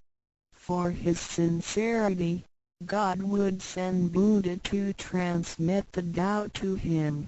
Under such conditions a person able to succeed was hard to find. During that period the Tao was secretly transmitted from one patriarch to another. 第一章为什么他们恭喜我求得天道？各位先生太太小姐，首先让我衷心的恭喜你们，因为今天是你们大喜的日子。今天你们得了道，道是至宝，道超出了一切。每一位古圣先贤佛祖皆于古代求得天道，故他们能超出生死之界限而永存。今天你们所得的道即同他们其实所得的道一样。在古时，人要得到必须弃他在世界上所拥有之一切与享受。假如他是一位皇帝，也必须弃他的江山；假如他是一位大，他必须舍弃他的爵，离开家人，入深山寻访能够指点他途径、传授大道给他的名师。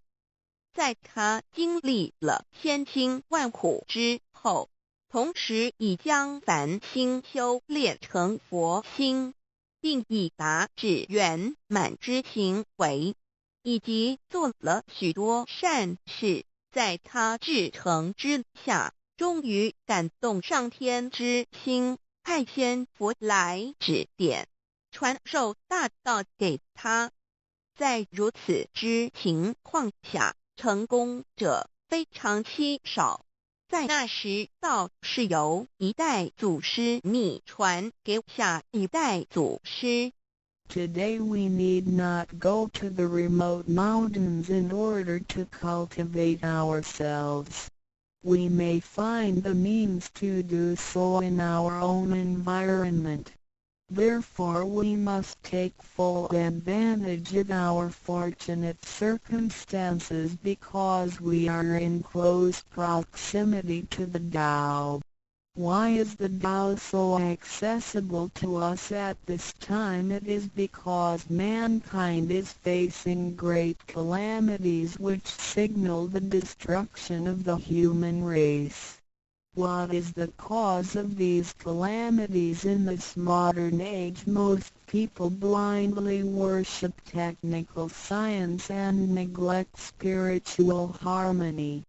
They believe that the power of mankind can surpass nature and that science is almighty and can solve all human problems. It would seem as though conscience or soul are only religious terms and had no real existence. Most people do not recognize their true selves, which are indestructible and immortal. Actually, the true self is the master of the mortal body. Today most people have lost their consciences, harming others in order to benefit themselves.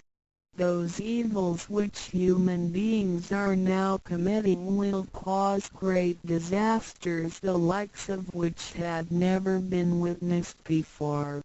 This will be the final calamity in which the human race, the immortals of space, and the ghosts in hell will all be destroyed. 然而现在我们不需要到深山去，而我们一默修行。何以我们能如此容易就得到这事？因为时代不同了。现在人类面对劫难之来临，末劫就要来到，末劫将会毁灭全人类。劫难是怎样造成的？原因是在此新世纪，多数的人们共盲目崇拜科学，而不注重心灵的完善。他们相信人类的力量能超出大自然，科学是高于一切，科学是万能，科学能解一切人类之问题。而良心、灵性仅是宗教之名词，它永不能实现。人们不认识真理，真理是我们之良心、道心、真我本体，它不灭，万物长存。它是主持我一生之主人翁。如今世上的众生，大多数失去了真正的良心，他们造一切之罪恶，因此造成了空前绝后之浩劫。我们称它为末劫。在此浩劫中，不仅全世界的众生，同时起天的大仙、地府的鬼魂都要受劫灭。However, God, of whose essence we are created, is merciful and compassionate and does not desire that the good people be destroyed along with the evil ones. So God has provided that the Tao be disseminated among mankind and has sent the great teachers, Buddha Shiku and Bodhisattva Yui, to rescue the three kinds of beings, the immortals of space, human beings, and the ghosts in hell, so that they may return to heaven together. Buddha Shiku and Bodhisattva Yui are under the command of God and are responsible for transmitting the Tao to the three kinds of beings. Their duty is to manage the work called the last salvation. This salvation is formless and soundless, and the transmission is performed without preaching. It directly points out the original nature, conscience or soul of mankind, in order that people may realize their true nature and thereby become enlightened. 然而，是我们灵性的至高无上之母亲上帝，是非常的慈悲，一不忍善恶俱焚。因此降下真道，并派名师济公活佛与月慧菩萨降世，挽救三曹弃天之大仙。世界的众生，地府的鬼魂同返天堂。我们师尊师母二位老大人奉老母的命令，真传真守，普渡三曹。他们的责任是办理末后一收圆大事，不立文字，教外别传，直指人心，直指人不有之良心。灵性使人们见自性而成佛。When the last calamity arrives, nothing can save mankind except the true way, which is the Tao sent from God. That is why the Tao is widely propagated today to save good people. Ancient people first cultivated themselves and then received the Tao. But today we receive the Tao first and then cultivate ourselves. Therefore, after we have received the Tao, we have to seriously cultivate ourselves. Then we shall automatically be safe from danger, escape from calamities, avoid reincarnation and become saints and Buddhas. 当末劫临头时，没有任何其他方法可以解救众生，除了上帝所降下的唯一之道。因此现在大道普渡善男信女，古人是先修后的，先修道然后才得道，现在我们是先的后修。因此得道以后，我们要真正修道，将来自然能逢凶化吉，躲劫彼难，超生了死，成圣成佛。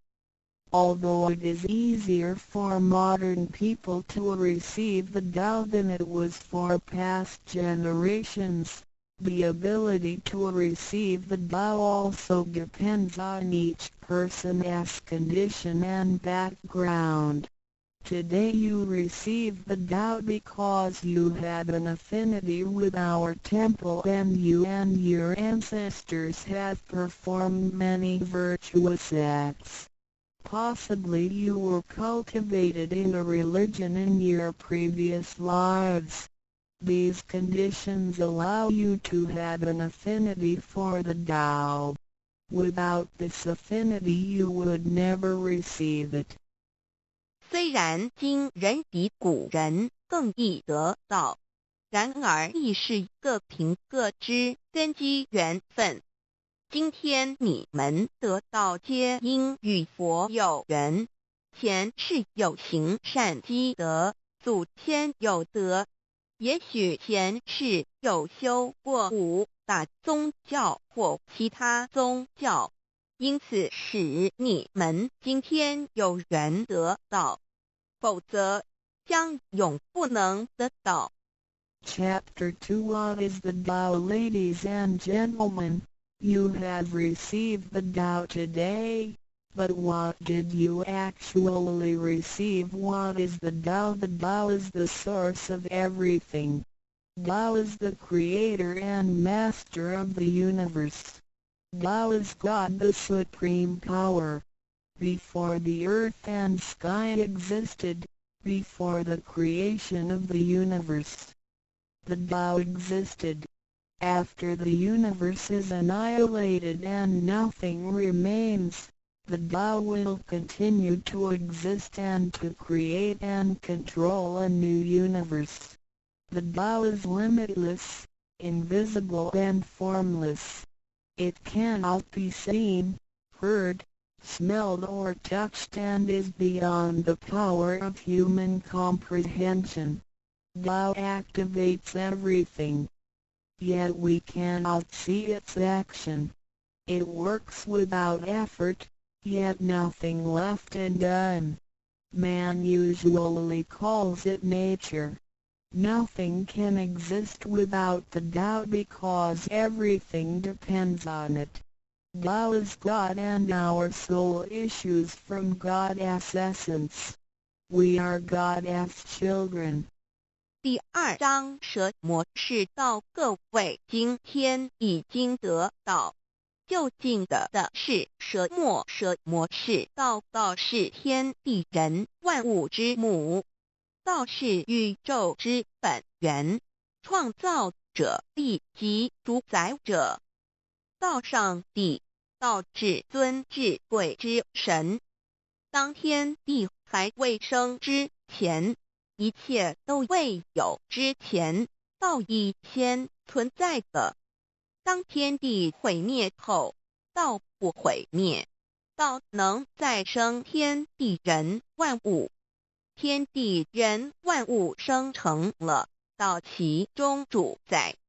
道非常奥妙，道无形无相，视而不见，听而不闻，不可嗅，不可捉摸。道超出了人们的想象力而不思议，亦不可言说，一切皆是道所为。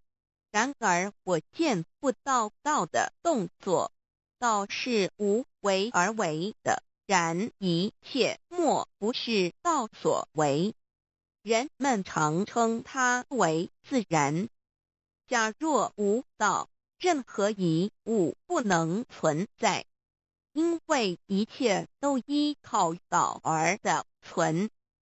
道上帝，我们之灵性是上帝所赐，我们是上帝之儿女，上帝是我们之天。When we speak of the creator of the universe, we call it Tao. When we speak of the ruler of everything, we call it natural law. When we speak of the animating and controlling principle of our being, we call it soul or conscience. When we speak of the creator of our soul, we refer to the Heavenly Mother. In Chinese she is called Lao Mu. All of the above are one and the same. 当我们从它作为宇宙之本源而言，称它为道；在它作为一切之主宰而言，我们称它为理。当它在我们体内，使我们生存并支配肉体时，我们称它为灵性或良心，因为它赋予我们本性。我们称它为老，这些名称虽异而其意相同，皆指同一物而言。Now, what you have actually received is the Tao. Tao is everybody's true self. Today you have been initiated by the teacher and the door of your mind has been opened. Now you are able to understand that the body is not your true self. The body is controlled by the Tao within you. 现在你们的就是道，道是每一个人的真我。今天你们一的名师指点，开了心窍。现在你认识了肉体并非真正的你，而灵性才是真正的你，那位无形无相的。然而在支配你的身体的灵性，才是真正的你自己。While you are alive, your soul dwells within your body. As soon as the soul leaves your body, you are dead. Your soul is from God, but your physical body is from your parents. You already had the Tao within you yet did not realize it. Therefore, you have had to search for it and have now been fortunate enough to find a teacher who was able to transmit it to you. Previously you believed that the physical body was your true self and behaved accordingly. You were selfish, committing misdeeds, acts of violence, and overindulging in physical pleasures. This condition repeatedly led you into a reincarnation and endless sufferings. Now you understand that your true self is not your physical body but only use the body as a vehicle. You are not limited to this physical body. You are boundless. You are the master of the universe because you have God's essence within you. You are full of mercy and love because you share of God's spirit. Most people today have forgotten all these spiritual characteristics and do not know who they really are. Today you are regaining your conscience, your true self. 每个人活时，灵性在他体内，若灵性已离开，他立刻就死亡。灵性附于天，而肉体由父母而来。因此，事实上我们已有道在身上，为何还要再寻求它，还要有点传师来传授？原因是我们已不认识它了。我们以为肉体真我，而不知它原是假，因此我们变得自私，做了许多错事与罪恶。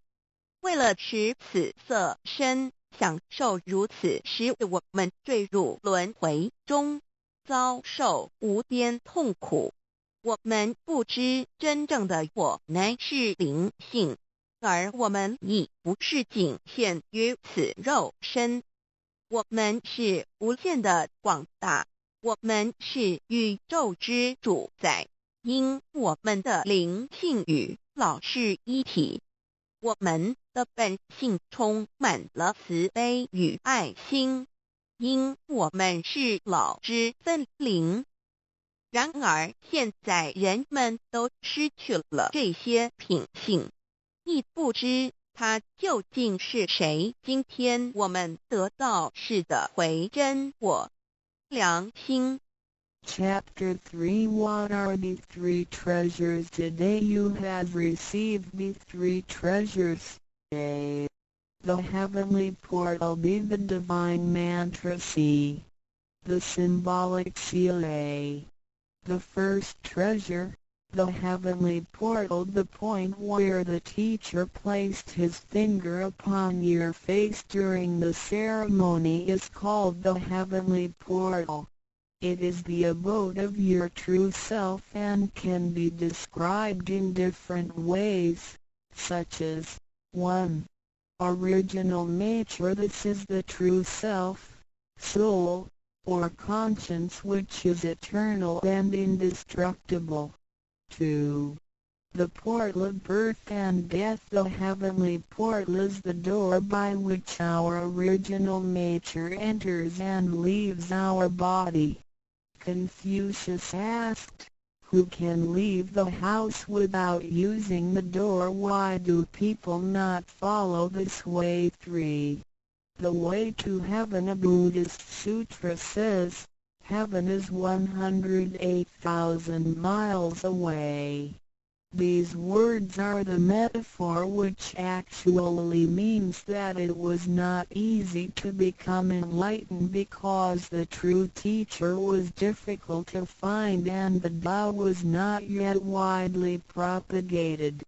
Without the proper understanding of the Tao, heaven seems very far away, but with a real understanding of the Tao, heaven is very near. Today your teacher has pointed out the way for you and you may now ascend to heaven with one step. 第3章，何谓三宝经天？你们所得之至宝，亦可称为三宝。一玄观，二口诀，三合同。一第一宝玄观，玄观玄妙莫测之门。玄观点传师向你们指点之处，它有许多名称，一点本性，此是我本来固有的真我灵性良心，它是不毁不灭的，它永远存在。二点生死之门户，玄观是灵性出入身体之门户。孔子曰：谁能出不由户？何莫由斯道也。三点通天。大陆佛经云：西天108000里，此是譬喻，亦成佛是不易之事，因为名师难访，大道还未普传。然而名师经已指点明路，你一步登天。4点 The main entrance. The heavenly portal is the main entrance. It is situated at the center and not to the left or right, above or below. This entrance was locked after your imperishable spirit entered the body at birth. If the heavenly portal is not unlocked by your teacher, your true self is not able to leave the body by the main entrance at the time of death. Instead, it will have to leave by one of the side gates: A. The eyes, B. The ears, C. The mouth, D. The nose, E. The navel, F. The vertex. If your spirit leaves from the ears, it is reborn as a viviparous animal, such as a horse, pig, cow, sheep, etc. B. Eyes. It is reborn as an oviparous bird. C. Mouth. It is reborn as a creature of the water, such as a fish, a lobster, etc. D. Nose. It is reborn as an insect, such as a fly, a moth, a bee, etc. E. Navel. It is reborn as an ordinary person. F. Vertex. It is reborn as a wealthy and powerful person. 4. 正门。玄观是正门，它正好位于当中，不偏向左也不偏向右，不在上也不在下。当灵性投入身体后，此门关闭了。假如我们不遇名师指开玄关，临终时我们的灵性将无正门可出离身体。它只能由其他旁门出去，沿耳口鼻肚脐顶门。如果灵性走旁门，亦由耳而出者，来生当为胎生之动物，如马、猪、牛、羊之类；二由眼而出者，来生当为卵生之动物，如飞鸟之类；三由口而出者，来生当为湿生之动物，如鱼虾之类；四由鼻而出者，来生当为化生之动物，如苍蝇、蜜蜂之类；五由肚脐而出者，来生当为平庸之人；六由顶门而出者，来生当为富贵之人。上述之路乃生死轮回之路，不能脱出生死之苦。点传师点开玄关正门，这是通天之路，我们不必再走四门，不必再坠入轮回受苦。但是我们必须要真修，否则玄关虽开，我们的灵性仍不能返天，因我们还是充满罪恶。灵性为罪恶所是不能自由从正门而出的。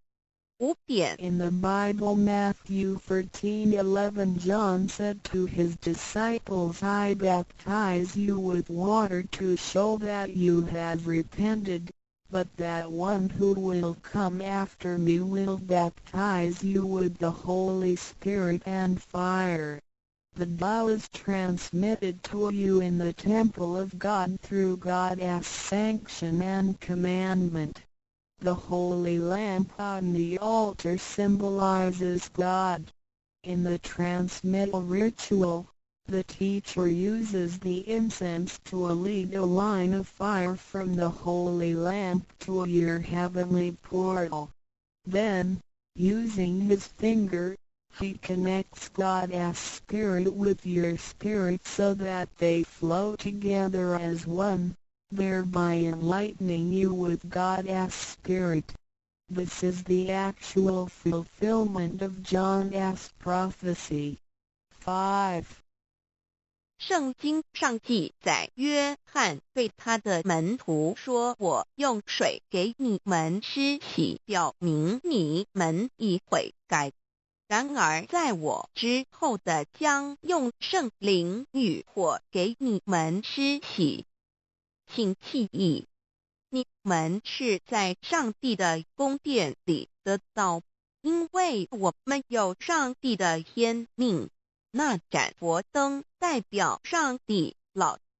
在点道之仪式中，你们已见到点传师以香柱从佛灯引来一条经指向你们的玄关，然后借点传师的手指点在你们的玄关之时，上帝以一的圣灵已点开了你们的心窍，照破了黑暗。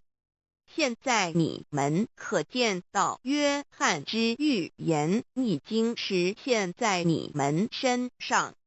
6点 Sakyamuni Buddha said, I have the great Dharma which is hidden in the eyes.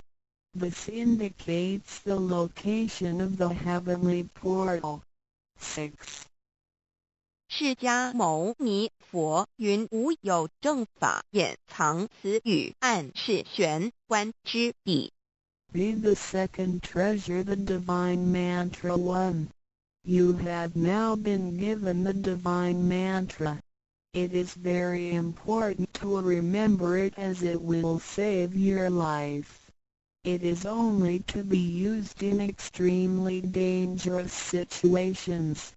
This mantra acts as a powerful spiritual distress signal to the divine forces, much like an SOS transmitted by radio waves. It is to be projected mentally and silently with great concentration, while at the same time focusing the eyes on the heavenly portal and holding the symbolic seal with the hands. Powerful aid will immediately be sent to you in order to rescue you from danger. If you sincerely cultivate yourself, you will always remain under the refuge of Buddha. 第二宝口诀心经或无字真经，一刚才传授口诀给你们，还记得吗？请再说一遍。当性命危险时，你才用此宝，将真经默念口中，手抱合同，你将可被天佛救护，脱离危险。不过要注意，此口诀仅能于性命危急之时方可运用。假若我们真诚修道，当然我们将受天佛之庇佑。2点 The divine mantra which connects your true self with God. This mantra is without form, sound or color and is the essence of Tao, the underlying and ultimate principle of the universe. This mantra unites your being with that of the Tao, forming a powerful bond. Every great religion indicates this potential unity, but they do not fully understand how to implement and effect it. You now have this knowledge and are familiar with its application. 2心经口传心授由声音而达入无声因果之真心，由千经万典而达入真经真典。心经心法真空也，真我本性也。3点 The true teaching is transmitted from mind to mind. The true self, the I, the spirit, the mind all indicate the true center of man or his real essence and original indestructible nature, which is identical with Tao. The human being is a microcosm, sharing all the attributes of the macrocosm. Since he is essentially divine, man only needs to understand the nature of reality and align himself with it. The more pure and refined his nature, the more conscious he becomes of his relationship with the Tao. When he realizes that he is one with the Tao, he has become fully enlightened. 3以心传心口传心手，以老之心传于众生之真心，此者老的分灵之心也。C. The third treasure, the symbolic seal 1. In Chinese, Fa means to combine and Dun means all together. The symbolic seal, which is formed by the two hands joined together, is the golden seal, which is formed by the two hands joined together, is the golden seal which unites us with God. It is like a contract or mutual agreement, which is the actual meaning of Hatun between you and your Heavenly Mother. It acts as a signal, password, or passport. It is a spiritual instrument of identification, as well as symbol with many ramifications. 2. When you hold the symbolic seal, you are united with God. 3. The left hand is good, so it is placed on the outside, covering the right hand. The right hand is often used for evil purposes, such as beating and killing. The right hand is placed on the inside because of its evil propensities and is shielded by the left hand. Together the hands hold the word child, which is formed by the two thumbs in proximity, symbolizing the Chinese word hai, which means child. This hand symbol acts as a direct signal to God. It serves to mobilize heavenly protection and causes the user to escape from any impending calamity. 4.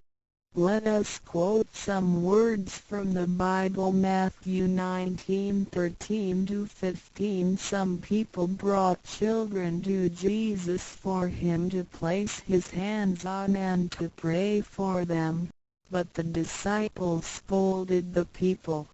Jesus said, "Let the children come to me and do not stop them, because the kingdom of heaven belongs to them." He placed his hands on them and then went away. This event illustrates the power and significance of the symbolic seal. At that time Jesus placed his hands on the children's heads and explained that this is the way to God's kingdom. Today we hold the child symbol and realize that we are the children of God and are willing to return to God's presence. 3. 第三，报和同一点和同之意和是合成一体，同是相同，合同象征老赐予我们的经印，表示我们已归根认。我们守抱合同，表示我们要与老合成一体，同老一样，是说与老和灵永不再分开。2点和合同，同和，抱起合同，能闭眼罗。3点左手属善当在外，右手属恶居内边。子亥평掐怀中抱，能托久大大节观。4点现在让我们引用圣经之语句，有一些人带孩子们到耶稣跟前，求耶稣为他们按手祝福，但是使徒们责备那些人。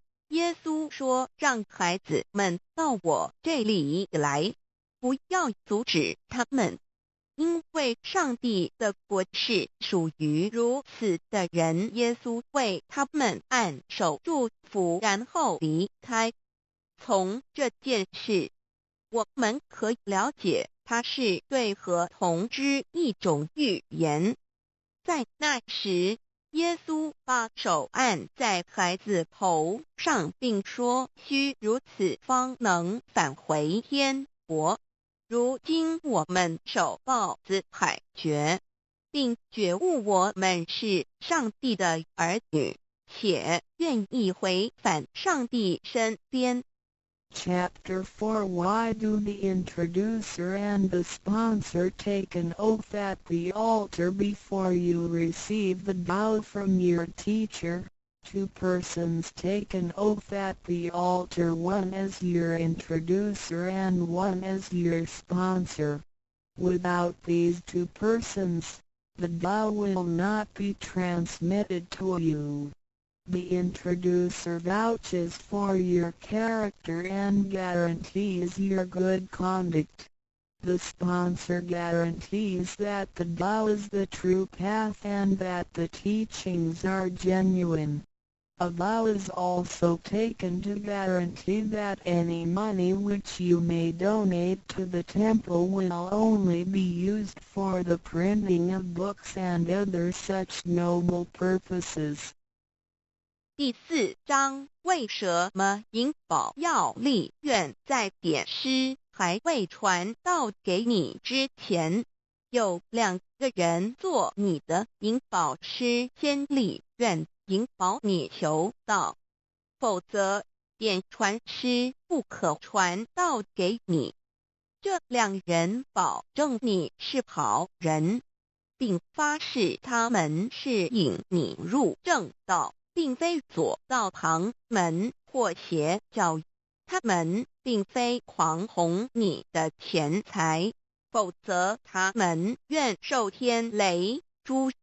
你奉献的功德金是来建佛堂、引善书，任何人也不能把它用在私人用途上。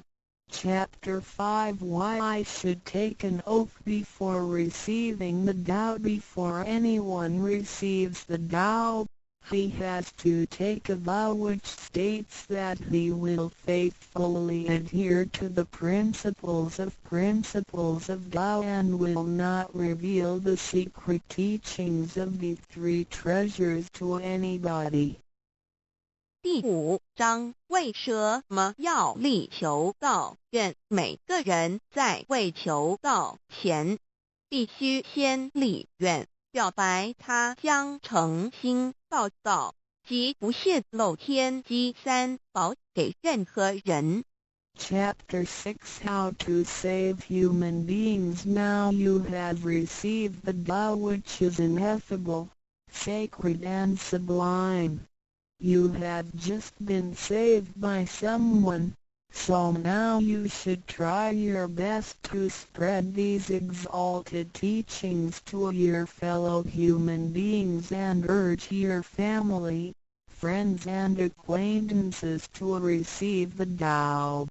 This is of great merit for you because you are not only saving someone's physical body from disaster, but you are also saving his true self from the sufferings of reincarnation. Also you not only save that one person because, if he cultivates himself properly, he can also save 7 generations of his offspring by his virtue. How great is your merit! 第6章如何救度众生。如今你已得了大道至宝，你已被人救度，你也应该去救度别人。所以请你尽量的度你家人、亲戚、朋友求道，让他们亦得蒙上天之恩典，此乃你莫大之功德。因为你不仅救了他的灵性脱离轮回之苦，并且救他的色身脱离劫难，同时你不仅是救了一人，假若他真修，他将能以他的功德来超拔9玄7祖。你的功德何其大呀！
you.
如何面对两性关系？王警官主讲，善心人士赞助，了凡弘法学会倡录。即此世纪交替，男女关系复杂，想要不被迷惑，唯有透视真相。如何面对因应？请听本代解说。两性关系和谐，自然幸福圆满。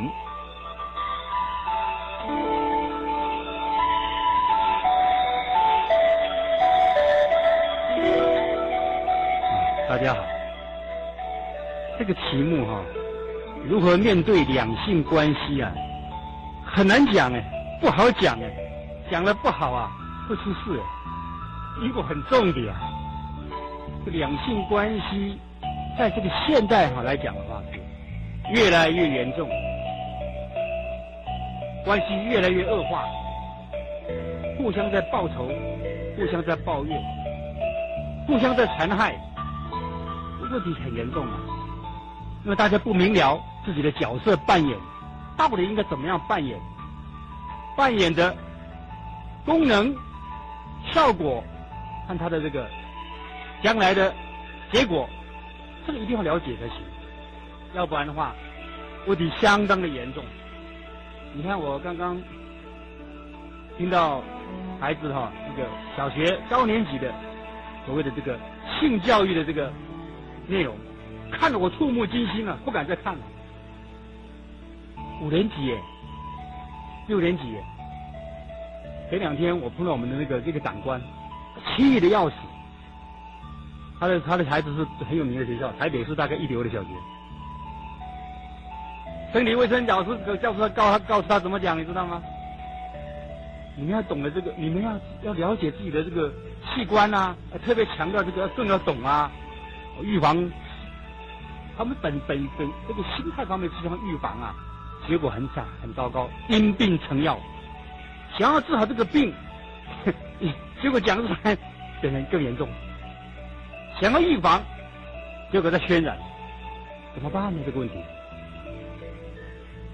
这个值得我们深思的。所以这个题目让我来讲，我也是觉得战战兢兢如临深渊，如履薄冰不敢讲不讲又不行讲错了又不得了你说怎么办？现在的这个教育问题大部分都学西方的这种观念，认为他们就没有问题，我们是落后。这是对我们的我们对我们中华文化没有深度的信心，才会有这种后遗症，就搞得天下大乱，乱七八糟。我们那个长官跟我讲，他的小孩子一直在问这个问题，说老师讲了，到底什么叫做智慧？我们的科长说这是哪一个位是安慰的慰，他昏倒。小孩子5、6年级要问这个问题5年级怎么办呢？他说我一定要了解。你看小孩子现在变这样，好奇心嘛，老师讲的是半吊子，在那晃，造成他们那个好奇心态，这样同学的污染、媒体的污染。你看我们住在社区里面也是一样，非常严重，因为现在很密集嘛，工业社会嘛，不像以前农业社会住得很分散。我看那个3、4年级、2年级、5、6年级的小孩在我们社区玩打球嘛开始突然讲话了，我们都听得到嘛，因为很近嘛，就10公尺、20公尺的声音就传到楼上来了。我昨天看电视看到几点钟？看到3点钟看什么？就讲出来了，还想什么那个大人所谓的大人那个避孕的东西，他都讲出来。我听了就阿弥陀佛，这怎么得了我们是40几岁的人了，有的50岁的人了大概有30岁以上的人了。想当初20年前解严没有解放之前，没有开放之前我们可能这方面的这个资讯很薄弱。结果这个解严一解掉了，这妖魔鬼怪全部出笼，到处群魔乱舞，加上这个电脑更严重，对科技文明对人心的荼毒真的是无以复加，莫此为甚。我们要如何避免对污染如何在这种乱象之中求得一个保身之道、保命之道今天好好的讲一讲，要不然的话，真的是我们都是受害者，媒体资讯的受害者。你只要看看，走出马路，看到广告，都穿得很少的，你看我们触目惊心啊！所以我们电视广告也是一样，这不像话了。以前3台的时候，电视广告哪有这样子的？现在真的家长要陪8点档要看电视都很困扰。那个演员啊，演的那个声音啊、仪态啊、穿着啊，讲那个话言辞中都带着这个诱惑、勾引。你说小孩子的观念他怎么会正确？先入为主啊，进入这个脑海之中啊，将来就发诸于行为，行为一定偏差。现在行为偏差很严重，学生的行为严重偏差，加上互相的传染、媒介、诱惑，怎么挡得住这种洪流啊？所以做家长的非常的忧心呢，但是无可奈何啊，怎么办呢？所以我对我的小孩子讲得很清楚，虽然他们很小，我照样跟你讲，可是我讲的方法和老师不一样。培养你的正念，不要有邪念。你小孩子你要把他免疫系统给他巩固起来，他就是碰到了，他有抵抗的能力。如果你不从这方面固本务本的话，这小孩子保证是受害者。他再聪明，更容易上当。聪明反被聪明误嘛。他没有智慧，他挡不住这种洪流。所以各位做天下为人父母的人，我们都是人家的父母，可以这样讲。没有结婚的，现在的问题也很严重，几乎都是先上车后补票，先怀孕，生不下来就先堕胎。将来这个堕胎的问题也很严重。我前2天碰到一个女众啊，她告诉我，她在公馆这方面碰到很多人啊，男生女生一大堆，公馆那一带就是台北市很热闹的一个地方，夜市，都是男女互相牵着手的，甚至勾肩搭背的啊，跟他就把他帮人家他卖些东西很比较时髦的，他就问他问题，他说他拿些这个我们的了凡的书去送啊，就问起来了，这个就吐苦水了，怎么办呢？堕胎的太多，他跟我讲怎么办？他说我们这本书啊写的堕胎的问题，大家看了会皮皮唰。真的，我再跟你们报告一下，真的是这个问题啊，你不讲也不行啊，乱讲更不行啊。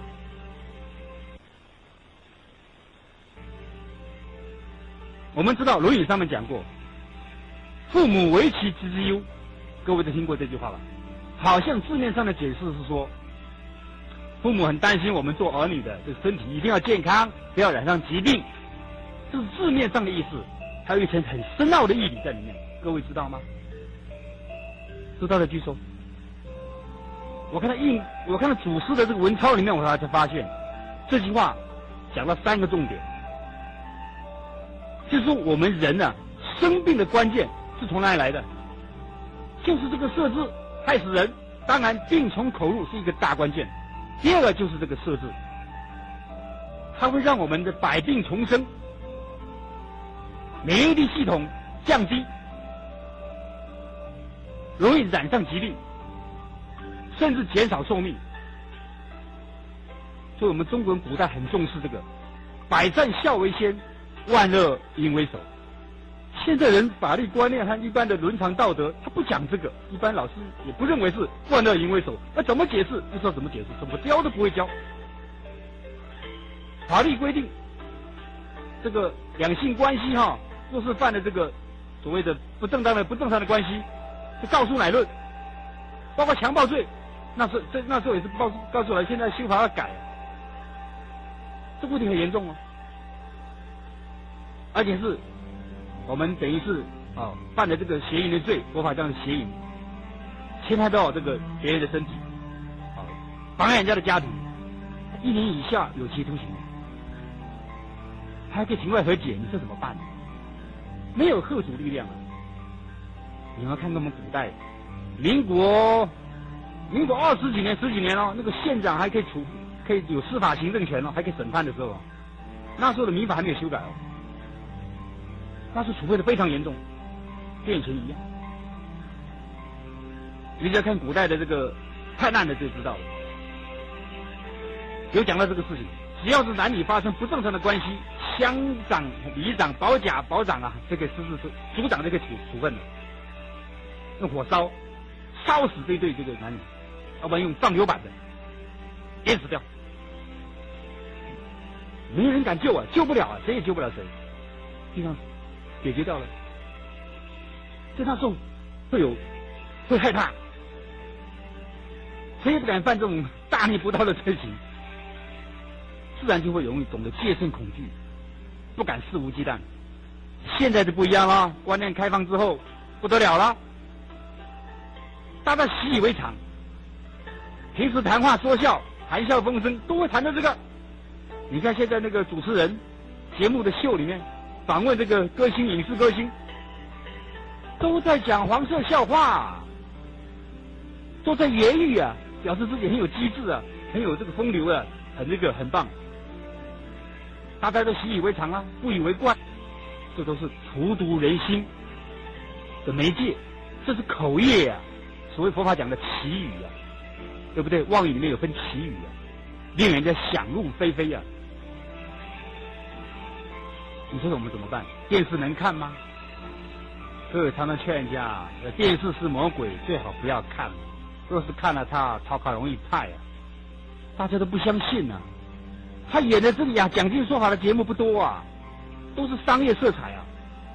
广告哈，就算讲经说法了，广告来一段清凉的，哇，又昏倒了。刚刚培养的亲近心，下次又被染污了。你说怎么办呢？如果我们再不遵守这个圣贤的教诲，不听圣贤的教化，我们真是受害而不自知啊！命短了，生病了都不知道为什么生病，为什么短命，你说怎么办？所以《太上感应篇》有一句话，叫“见他色美，起心思之”。你看《感应篇》有1000多字，他讲到男女关系是讲这一句哦，重点的是重点了。当然还有吮指堕胎啊。心多隐僻啊，淫欲过度啊，这不多，最主要是见他色美，起心思之这句话，它的甚深含义啊，这个见色起心啊，是一人啊一生受病的关键所在。你看这个见的眼睛啊，这个乱七八糟。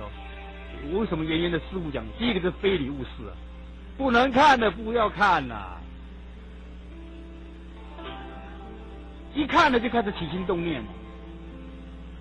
马上就被记过，还不能申诉，真的是这样。因为大家不了解，所以一定要了解自己哦。对哦，佛法是觉悟之学，让我们了解自己，还了解我们的生存的环境。要不然这个题目要讲，大家不会怕。你不先认识自己，身体发肤受之父母，不敢毁伤，孝之始也。你不了解这种大道理，你认为这是唱高调，糟糕了，那不要再讲了。如果你真正的了解，你就知道曾子是孔子的这个贤人嘛哈，那时候里面是个很高明的一个贤人，可以说圣人了。他就讲到啊，孟子也讲到这个问题啊，守身啊，我们中国讲守身如玉啊。如果我们对这个身体不好好的保护，等于是轻视父母给我们的遗体，见识他，那个罪就很重了。曾子到临终的时候还讲这种话呢，起于足啊，起于手啊，就打开我的手啊，打开我的脚，看看有没有问题啊，是父母给我生下来的这个遗体，这个身体啊，我有没有保护的好啊？如临深渊，如履薄冰啊，尔今而后无之免服啊。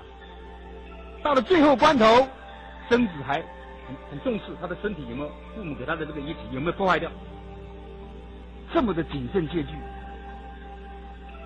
如果我们凡夫俗子不懂这个道理，那永远是凡夫俗子，不能够转凡成圣。第一个，我们就是轻视父母给我们的身体，我们就利用这个身体去造罪孽，去享乐，纵欲为乐，放纵我们自己的欲望，追求不正当的感官享受。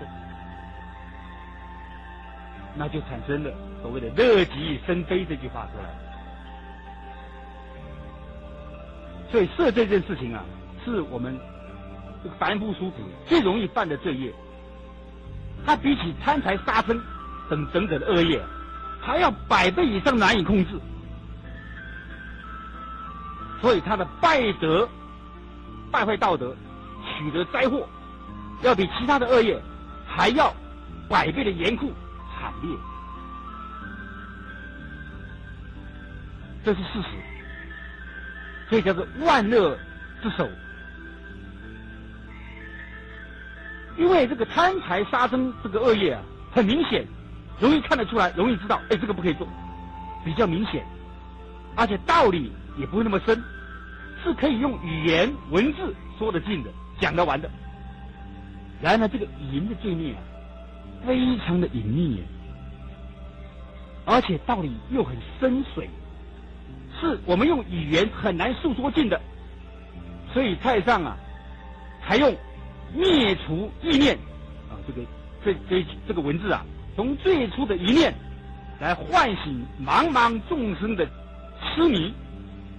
所以太上说，见他色美，起心思之。为什么呢？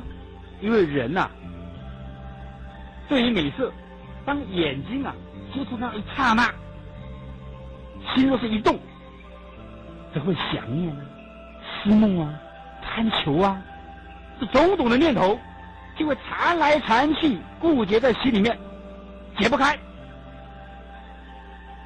若是心中萌生了这种的念头，不用等待身体去犯啊，不用等到行为去做啊，就已经是违背了天理而堕入的人欲了。这时候就被阴间啊列下了无穷的罪业。所以太上是无量的慈悲，他不用繁琐的言语，只用一句话来点醒提示我们，在我们建设起心的时候啊，不可以不从我们的心源处来及早的禁止断绝这种隐微又深邃不为人知的恶业。所以我们应当要在才起念头的时候，立刻就要奋勇的把它一刀斩断，不可以这时候有丝毫的犹豫，也不可以拥有丝毫的情念，因为天堂地狱就在这一念之间立刻分判。若是这个时候稍微有点认识不清，看得不破，不能够斩钉截铁的立定脚跟，则在瞬息之间就会牵引滋长，蔓延开来，不知不觉就飘入了罗刹鬼国之中了。这实在是太危险。所以太上说这句话的用意是，实在是博大精深，而且用心良苦。但是凡夫俗子很难体会里面的意旨，这是很不幸的，大家不以为然，尤其是现代人更难调教，中毒太深，很难回头。不给你讲清楚说明白，那真是没有救。因为大家不相信有鬼神的观念，不相信有因果报应的观念，那就跟着感觉走，只要我喜欢，什么都可以，肆无忌惮，大开肆无忌惮之门，那怎么得了啊？这天下大乱了。所以现在我们台湾的离婚率啊，是亚洲第1位，这不得了的事情，破坏我们的家庭的基础，影响我们社会的治安，造成犯罪飙涨，跟色情泛滥有绝对密不可分的关系。所以大家若是了解其中的因缘，就懂得这个事情非常的重要，不能够轻视，否则各位也是这个受害者。你看现在女孩子坐计程车都会怕，你说是不是？家长还要抄计程车的车号，看看这个驾驶是不是面目可憎，还是面带慈善，说不定是假的，心毒冒词也不一定哦，也会上当的哦。一帆不胜防呢。所以我们都是治安恶化下的受害者。我记得前几年不是有个很重的命案吗？彭婉文命案，对不对？各位都了解啊。你再高的地位都是一样会受害的。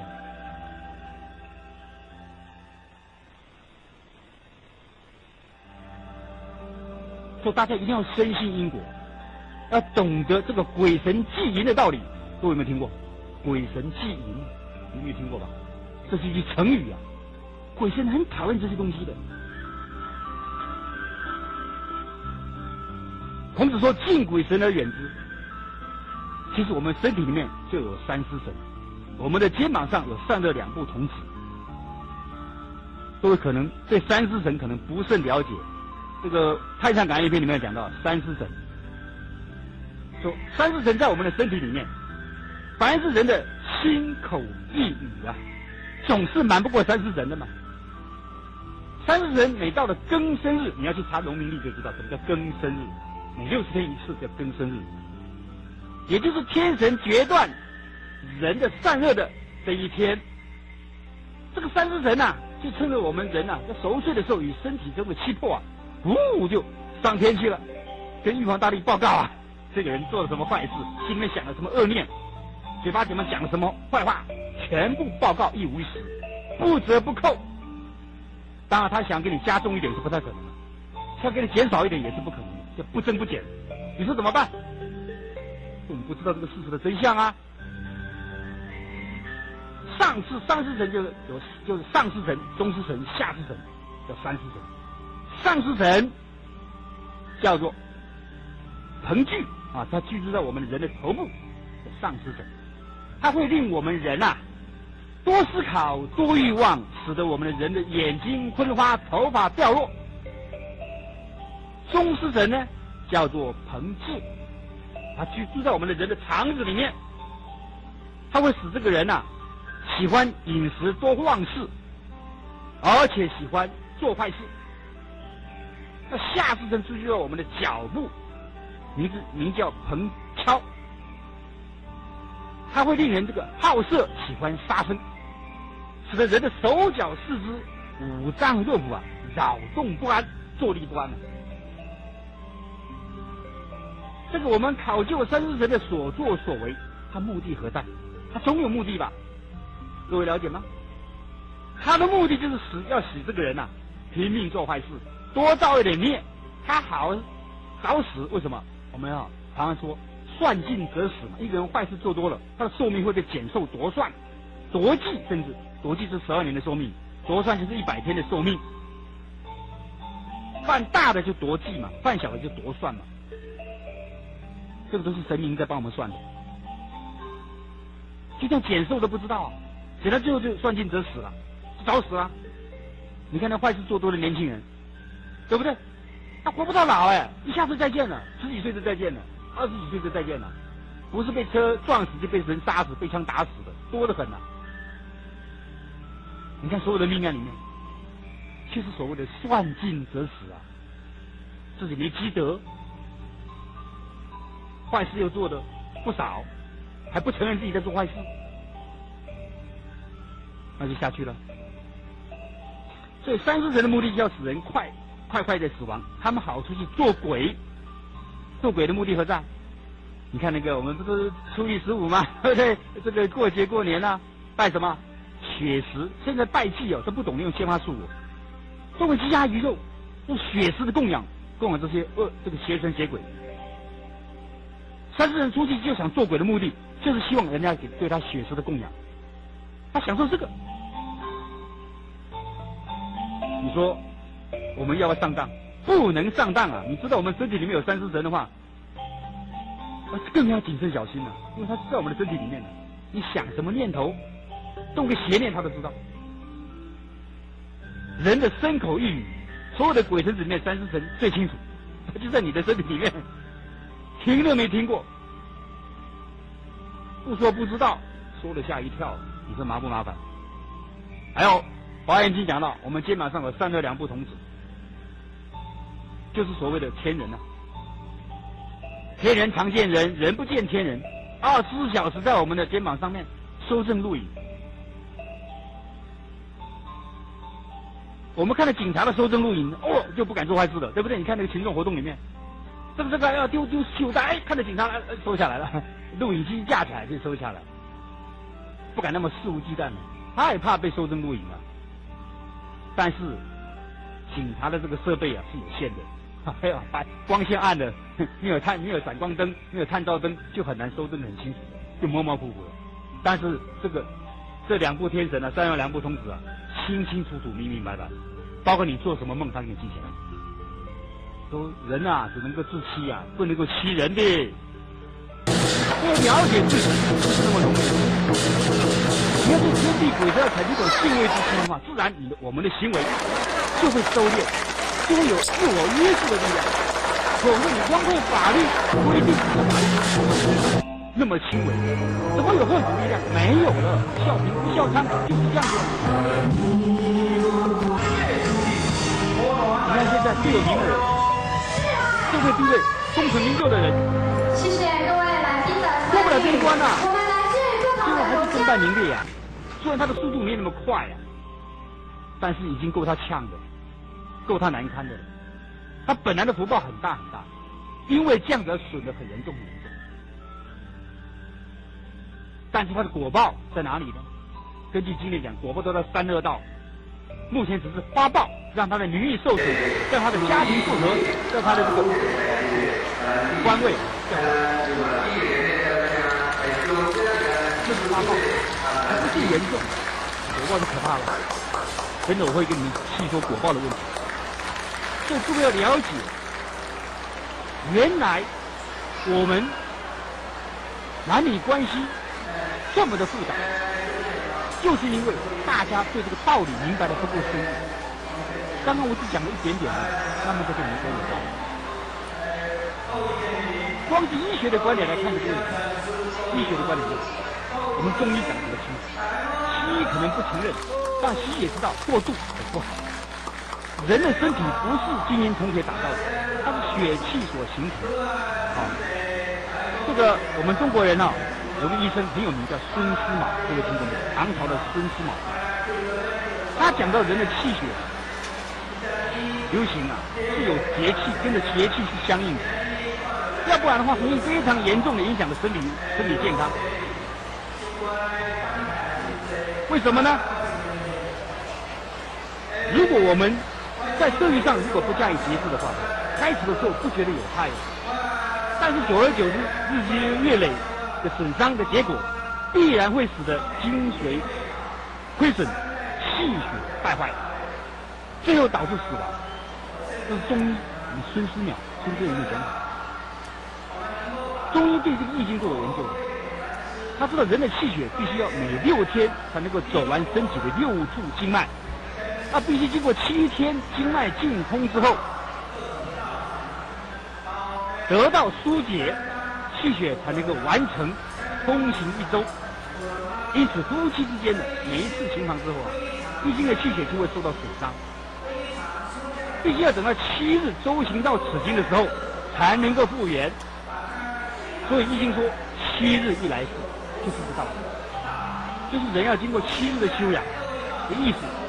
但是很多人还没有到了7日，便又重新犯的这个机会，导致一伤再伤，因此而百病丛生啊。所以特别立下这个限制，你作为这个节育保身的基础。但是这个7日是一种是对20岁的人讲的，年轻人讲的。30岁以上的人不是7天哦，是14天哦。40岁以上的人是1个月哦。50岁以上的人是1个半月，50岁以上是1个半月，60岁以上的是戒绝，不能再有。但是现在医生讲法不一样，他认为是没关系，这个误导众生。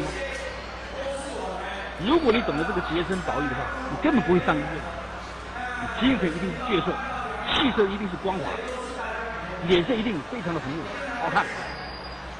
所以当时有个做官的，古代有个贾似道是个奸臣，南宋那个奸臣啊，贾似道，他里面有个童谣：或90几岁，身如红钟，健步如飞。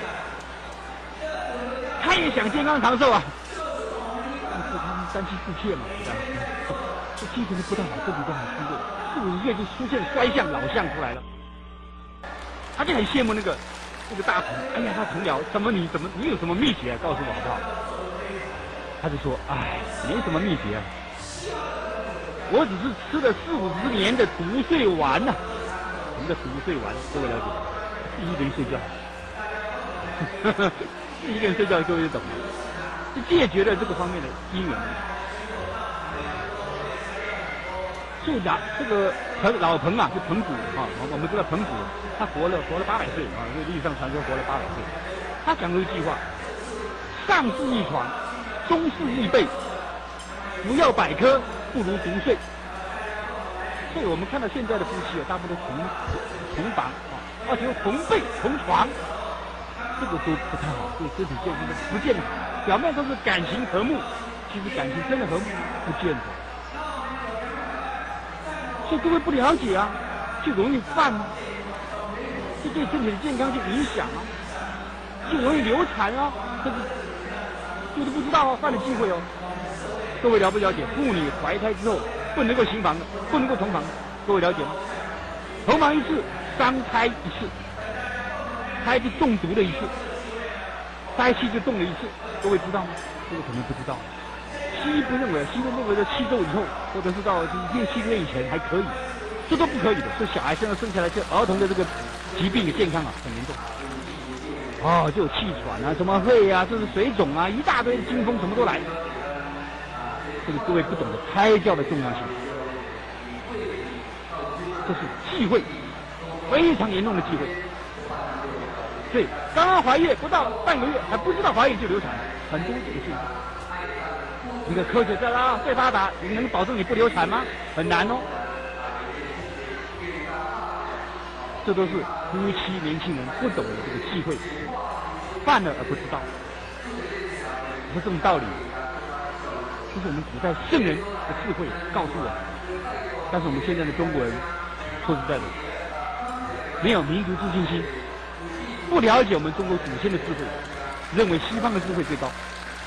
就是西方是聪明，是他们科技发达，他们医学也发达，没有错。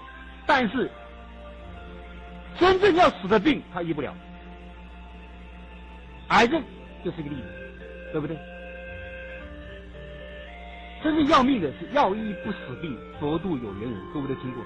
真正到阎罗王那里报道的，医生没有办法。你看那个医院里面，医生、护士常常看到鬼啊，这大医院里面都是鬼。只要是晚上，他们常常巡班临房，这个检查病房病人。只要看到医院这个病房的门口，这个病人的住的病房门口出现了黑无常、白无常，所谓的黑脸白脸，医生护士看到了，他们心里有数。不出3天，这个病人就死掉，怎么救也救不回来。这药医不死病，生死有命，确实如此。如何才能够健康长寿？哪那么简单呢？所以各位现在你看现在人长寿不健康，老人痴呆症、中风，对不对？这是很明显的例子。躺在床上享福报，跟平时年轻的时候没有节制、色欲有很大的关系。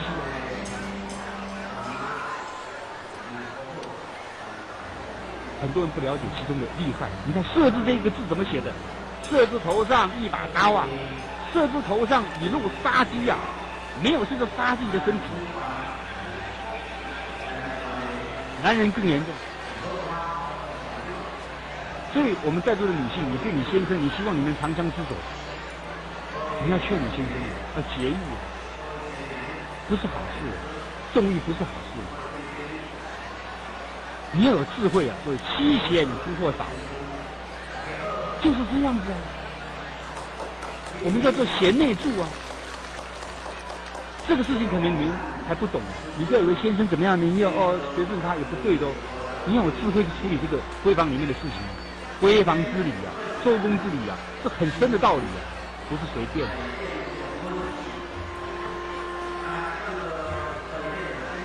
所以夫妻里面还有很多境界，各位有没有听过？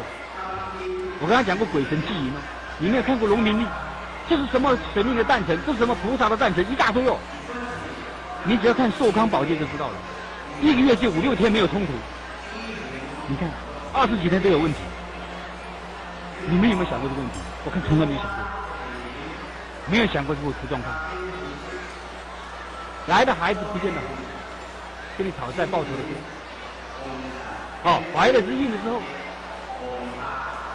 各方面的因缘都会产生业障、欠钱，会产生生事业，或者是这个命运的挫折，都有功名的折损、福报的减损、财产的损失，跟这个都有关系哦。它是遭到水灾、火灾都有问题哦。你看《寿康宝鉴》上写的很清楚，我们因此而编了一本叫《如何面对两性关系》这种小册子，就是把这个感应篇和《寿康宝鉴》汇整，跟这个小册子大家看得比较清楚、明白、简单、扼要，拿回去参考。书上带的不多给你们参考一下。真的是这样子哦，有的很严重哦，这是夺义，轻的就是生病，要不然减算，减少收入，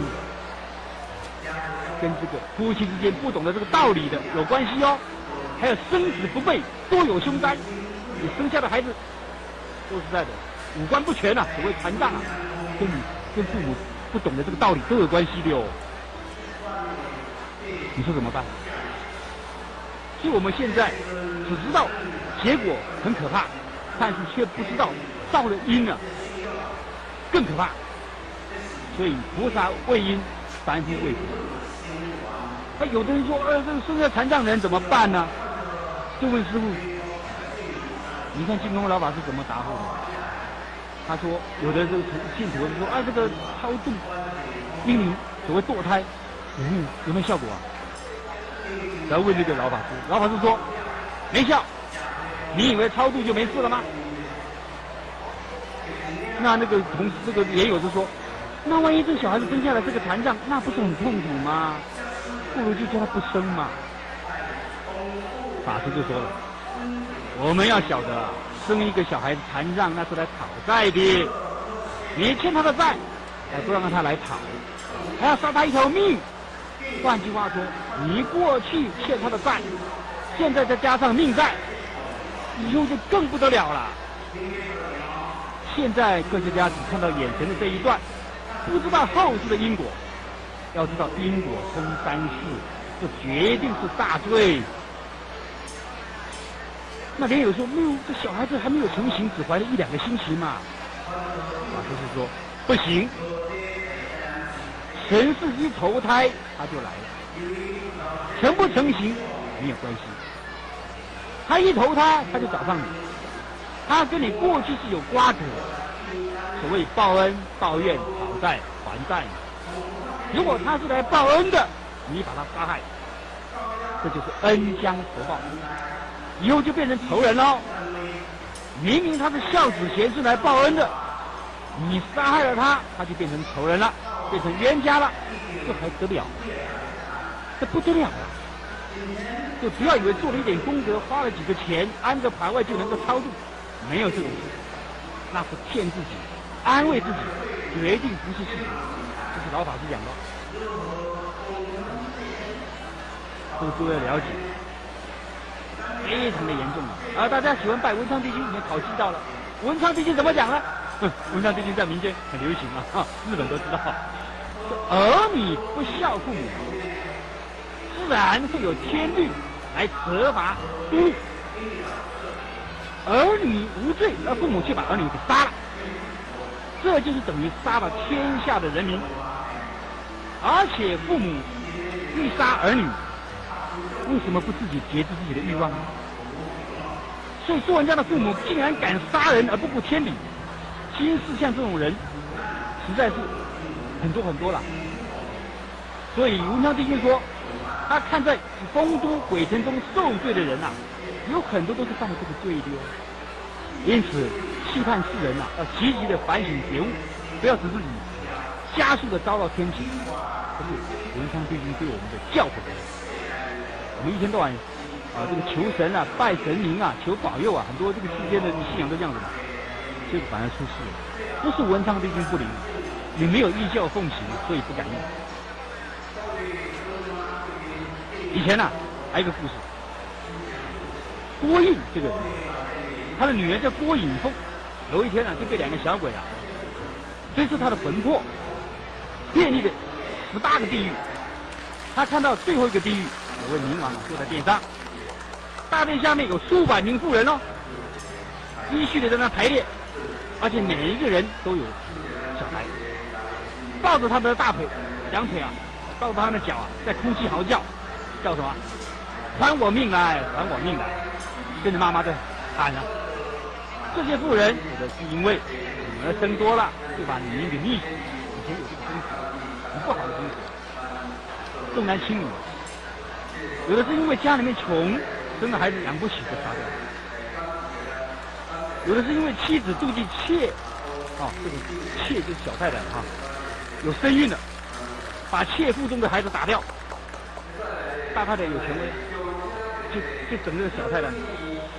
有的是因为怀了私胎，男女之间呢，没有结婚就怀了私胎，就把胎给毒死。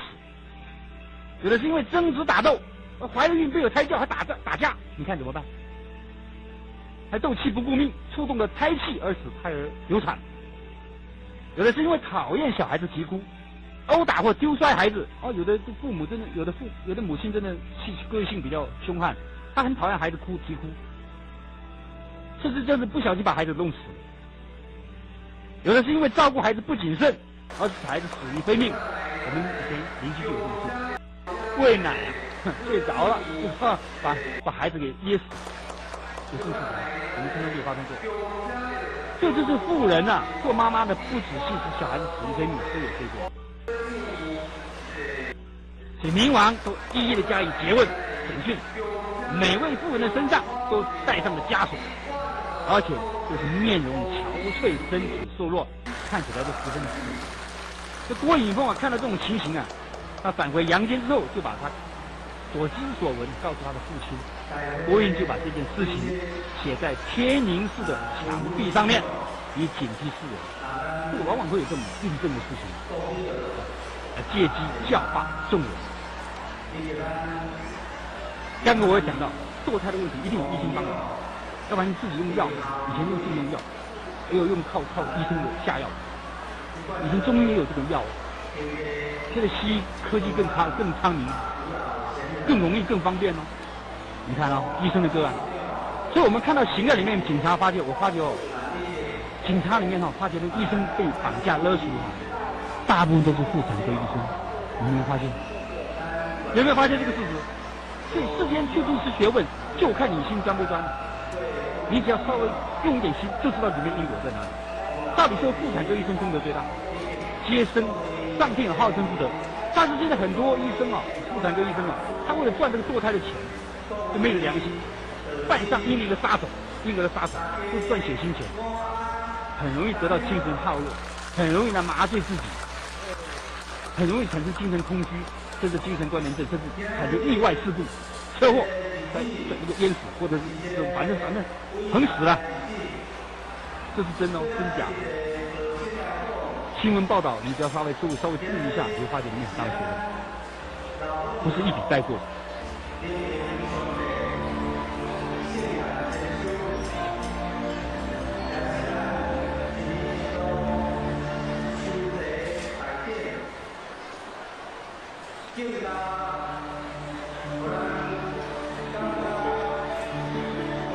以前有个妇人叫杨阿胜，又贫穷又有病，晚年就更狼狈。他临终的时候，他自言自语的说道：“这个视频给我们看哦。他说我前生的时候本来是一位医生哦，帮病人看病的时候没有详细的检查病情。有一次，有一位妇人就生肚子痛，里面长了毒虫，他也不能分辨她到底有没有怀孕。”他就马上给他服下的棉花酒，下厨把那虫给肚子里面下出来，把毒虫打出来。结果妇人服下的这个棉花酒之后，与肚子里面的双胞胎一起都死，一死三命。因为这个医生他看错了嘛，他没有研判的能力，研判错误，看错了病，给错了药，就因此杀死了3条人命。那医生的民官就以杀人的罪名来处罚他。所以他说我在阴间受苦，阴间的苦受满之后，又处罚我投胎做女人，这一生已经是第3次了，而且生生世世都是做下贱的奴隶，帮人家做女佣。经常必须忍受着饥渴贫穷的煎熬，很少有安宁的日子。我这种的遭遇可以告诉世间做医生的人，他以前是做医生，一定要以我为戒。说完之后，杨安生就死，临终前自言自语说这句话。你说他胡言乱语吗？临终前会讲这种话的人不多，各位不要等闲视之呢。你看临终都昏迷了，他会讲话，这都是幽冥界一种事件给托他来告诉大家的。但是不是每一个偶自为之，警醒世人。你不要以为自以为是哦，世间没有地狱哦，没有阴间哦，没有刑法哦，通通都有。所以这个女众说实在的，刚刚讲过，女众确实是比较辛苦一点，因为要有这个传宗接代的，有这种结了婚就要传宗接代嘛，会有这种现象出来。生儿育女都是女众，很辛苦的，所以各位要了解自己是女众，更要认真修行知苦要离苦要互相的勉励所以说这个影视媒体那种样自命风流给人家一种坏的印象，说我是男儿当好色，那谁该倒霉谁该受害呢？不可以这样子。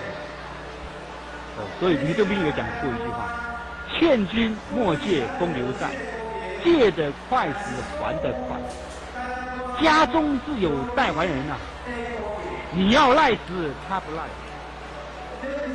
我相信在这个现代的社会中，男女关系这么的密切，没有像公知后面讲的那么清楚，保持距离，以车安全，几乎都越轨了。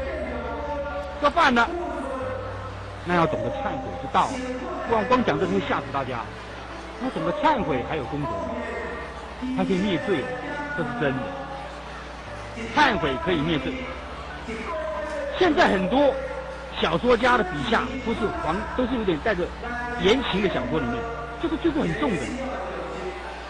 以前有个公案，你看我们《水浒传》的作者施耐庵，他写的《水浒传》是毁淫毁盗，极尽之能事，太会描绘了。所以他死了之后很难过。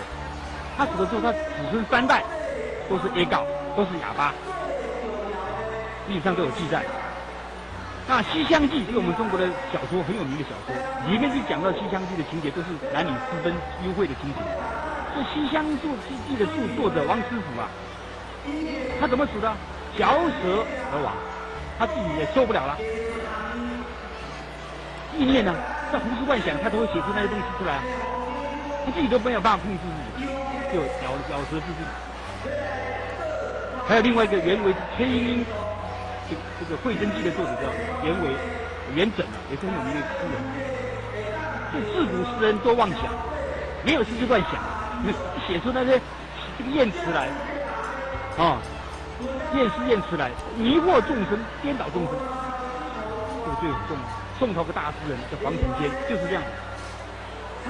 他有一个公案，他就问了当时那个圆通会禅师袁秀，那个禅师叫做圆通秀，是得道的高僧。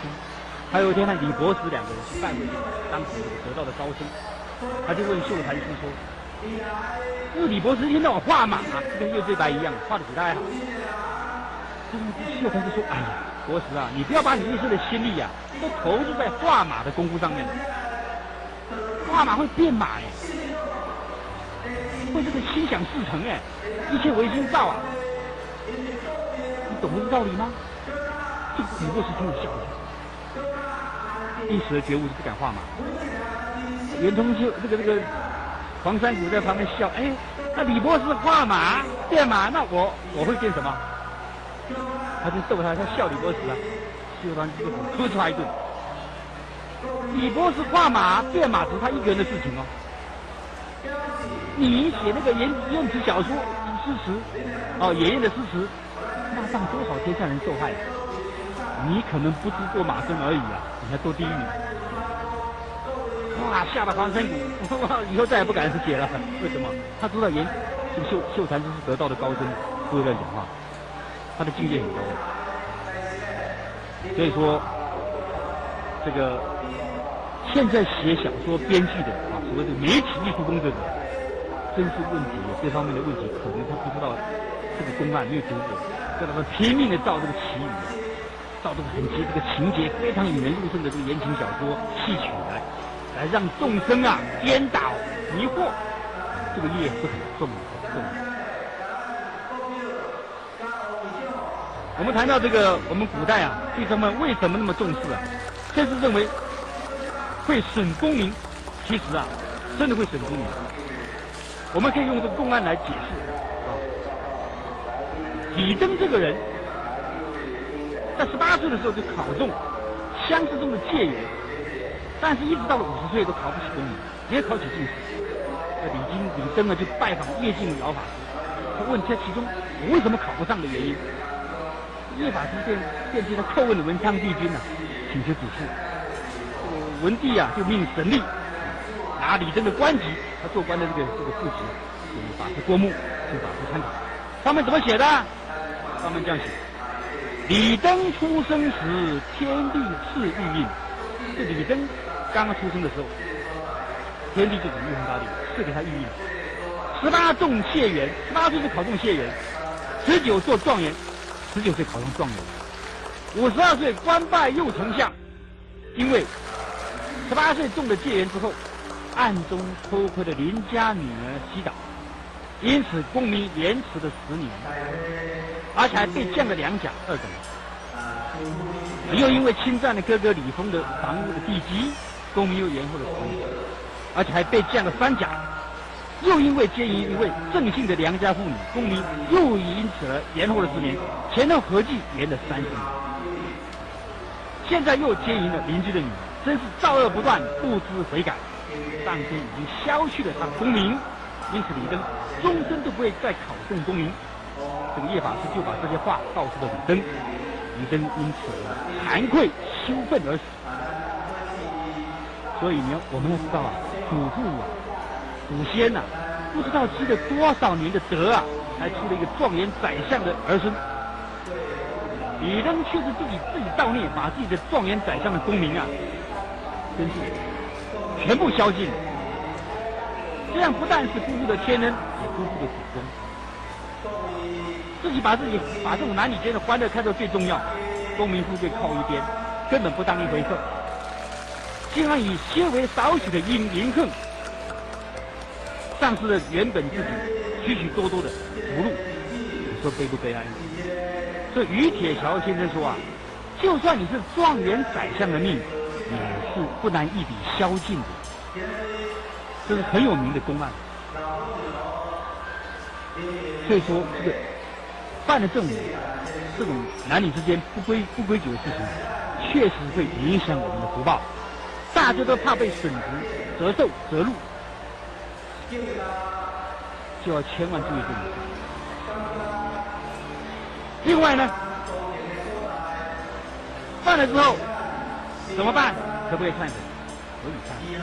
但是你是明知故犯，那就不行了，罪加一等。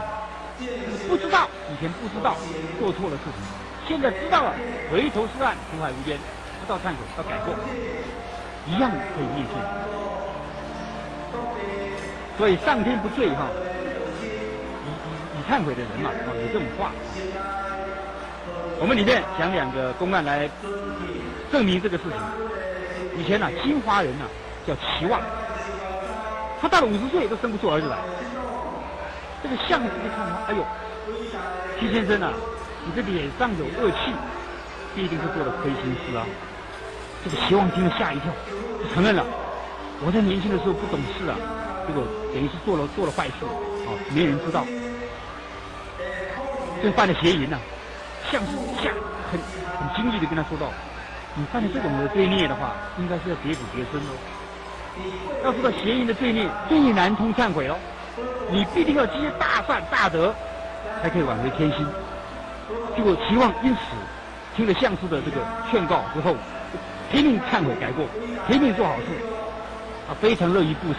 到了第3年，齐望他独立行善，不加不他人，自己来干，不肯让人。这时候相士就说了：“你脸上的印字纹全部显露出来了，你不必担心你没有儿子了。”齐望果然生出了一个儿子，到了70岁还能够抱孙子。就是忏悔确实能够挽回天心，证明。我们既然知道错了，就要悔改。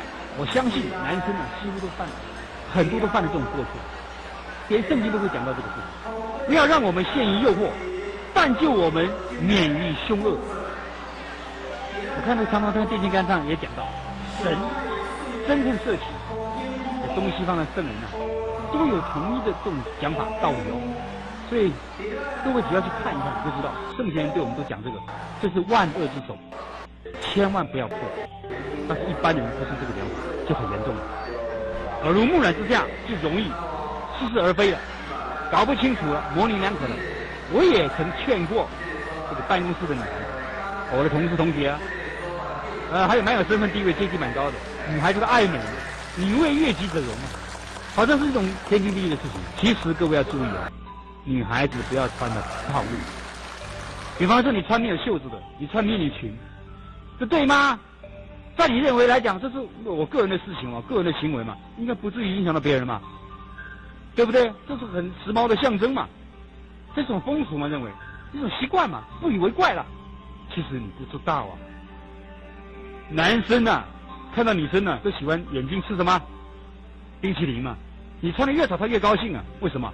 让他起心动念啊，产生这个意念的行为啊，他思想上犯罪你都不知道啊。所以我们不要知道这个。传媒给他看到啊，否则我们等于是助纣为虐嘛，助男生作孽而已嘛。对女生呢要有这种自知之明嘛，要懂得保护自己啊。神是这样说，连握手都不要随便握手，因为会有传电的感觉。一有这个皮肤的接触，皮肤一有触电的感觉，你的心里面一定产生震动，就开始胡思乱想了。当然人家不知道你想什么，但是你都被这个天地鬼神然后都犯错了，都犯罪孽了。所以男生也不要随着主动跟女生做，不是都拿出来。那时候为了鸡蛋啊，没办法这个方面，但是你心中正念，能够改革换新。那平时一定要有这个谨慎操奉行层面的功夫，你才能够当下当剑不乱，心里面不会乱，当然身体不会乱，行为就不会偏差，这必须要一种平时要有操练的功夫，要修心这个东西，要不然的话问题是，一握手，一中间一搭背，就出去了。所以说，甚至于死，开始那一刹那就开始非常谨慎，所以女孩子一定要懂得明哲保身了，更要知道守身如玉啊，男生也是一样。你看现在男生里面，男女之间还有很多奇奇怪怪的问题，超过这个范围了，更严重，叫什么？同性恋。各位听过没？同志，你看这个政治人物啊，我看很多政治人都不敢反对哦，包括美国，包括我们台湾哦，还为他们这等于是谋福利政治，他们有他们的权利，我们要尊重，讲了一大堆似是而非的道理。各位，到底可不可以同性恋？人有这个权利吗？他不知道因果，同性恋的因果很重的啊，那是大邪淫啊！男女之间不正常的关系已经是邪淫了，何况是这个同性之间的这个不正常的关系，那是大邪淫，非常严重的。各位，感应篇里面也有谈到这个同性恋的这个不可以的原因，我跟各位报告一下，为什么不可以呢？它里面讲了男子，当然女子的道理也差不多了哈。这男子行邪淫呢，也就是同性恋呢，有6种不可以的道理，哪6种？第一种，因为这个同性恋的行为实在是淫秽不堪，有伤颜面，而且会伤身败德，没有羞耻心，这是第一种不可以的原因。那有的抛弃了自己的结发妻子，却去伺候那些少年小孩子，违背天地阴阳之间的这个自然的道理，导致这个好恶有了偏差，这是第2种不可以的原因。这一类人的行为非常的轻佻，而且又不检点，而且甚至还会偷香窃玉，染污了自己家中的女子，这是3不可以的原因。举头3尺高，决定有神明。刚刚讲过了，神明对于这种同性恋的这个污秽邪淫的行为会感到生气、嗔恨哦。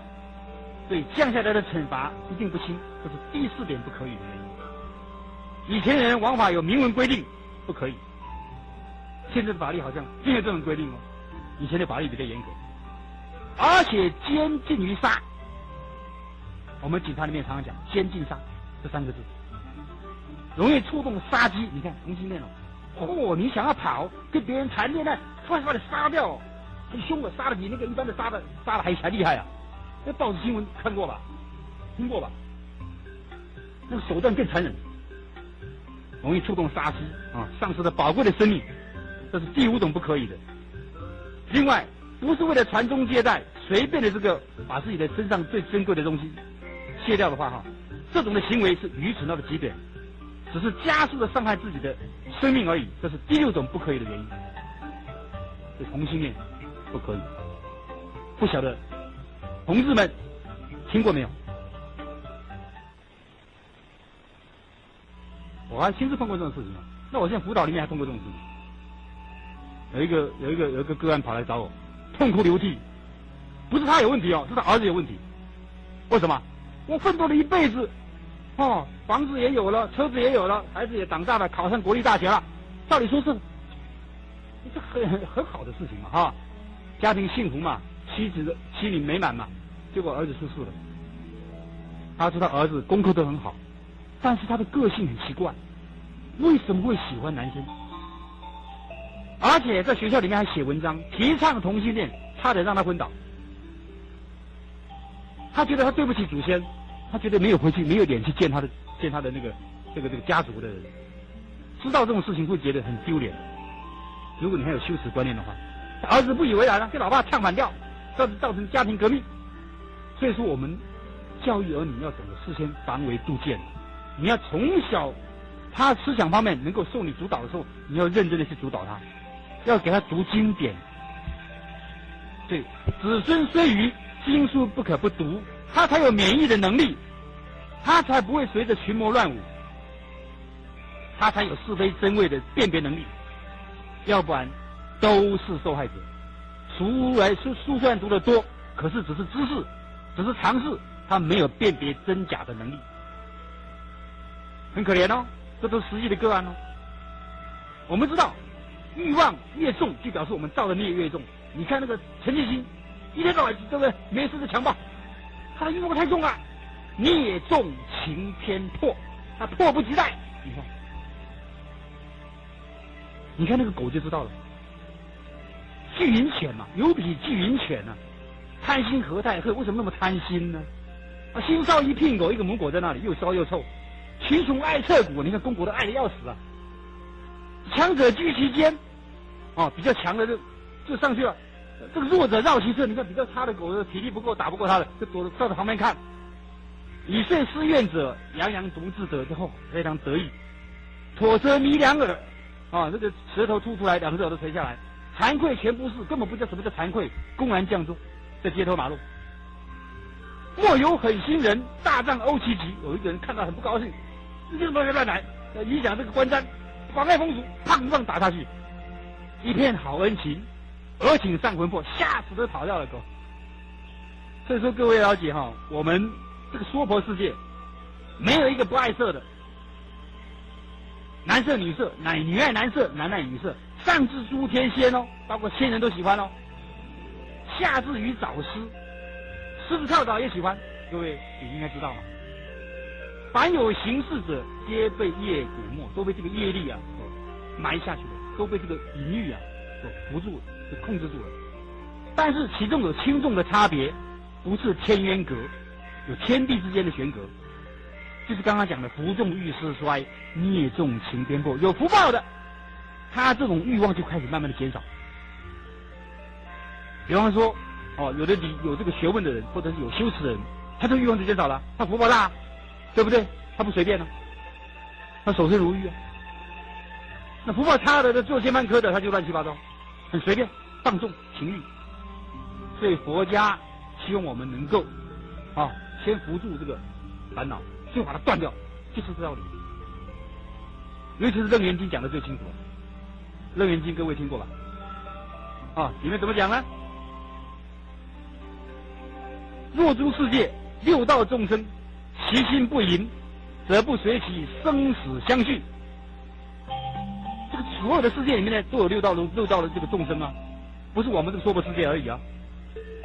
如果这个心呢都是没有淫念的话，就不会六道轮回了，就不会生生死死了，一直持续不断了。所以他说汝修三昧，本出尘劳啊。哦，你这修行人啊，修了三昧的这个定功啊，可以出去这个跳出这个轮回的，解除这个缠缚的。但是你的修行这个淫心不除啊，尘不可出，你出不去哦，三界里出不去哦。纵有多智禅定现前的话，你就是不断淫，必堕魔道。上品叫魔王，中品叫魔民，下品叫魔女。所以佛经劝我们，智者，你是有智慧的人啊，你要三思啊，要仔细想想看啊。这是佛经对我们的开启啊，启发我们这方面的智慧。当然念佛也可以让他辅助，像你看观音菩萨普门品里面有讲到啊，若有众生多于淫欲，常念恭敬观世音菩萨，便得离欲。你常常多念观音菩萨，这关容易破哦，容易辅助哦，容易解除哦。所以劝那个年轻的小孩子就开始念，当他发育的时候，危险的时刻，他就能够控制他的身体了，就不会被身体的冲动产生行为的冲动。你要爱你的儿女，从小就要灌输他这种观念，要观察自己的身体不干净，要懂得这个念佛啊，要懂得这个道理。但是不需要跟他太强调这个这个器官怎么样啊，这男女这个什么乱七八糟的事情来讲，不需要。你只要把他的免疫系统增强，他自然可以，他碰到了，他自然能够迎刃而解。不需要我们这一天到晚的强调，你看现在性教育都跟你强调，通通出事。你看祖师啊，印光大师啊讲过哦，他是很保守的哦，他知道这个厉害哦。医生劝那个打脉的时候，这个妇女这个有病哈，有病的话都不能够有房事哦，不能够行房，否则会加重病情哦。各位知不知道？小病会变成大病哦，医不好的哦。很多人都不知道，医生也不讲，不明白这个道理了。所以说，他结过婚的才跟他讲，他没结过婚的，医生最好不要讲。讲了让他产生这个念头、幻想、好奇。奇怪，医生怎么跟我讲这个？他根本没谈过恋爱，也不知道这个事情。以前是比较保守了，那现在几乎都知道了，你说怎么办呢？这一点，希望大家不要因为这因药成病啊，那更糟糕了。所以我们劝人家要得体，要劝得恰到好处，要讲的这个刚刚好，免得他因药成病。你不讲还没事，一讲他更严重，会有这种现象，后遗症啊，副作用。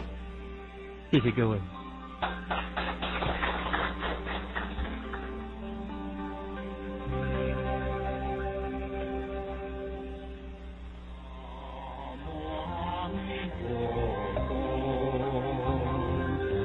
最后提供一个方法给各位听众，这个方法是用念佛的方法对治我们的这个邪心妄想。怎么念呢？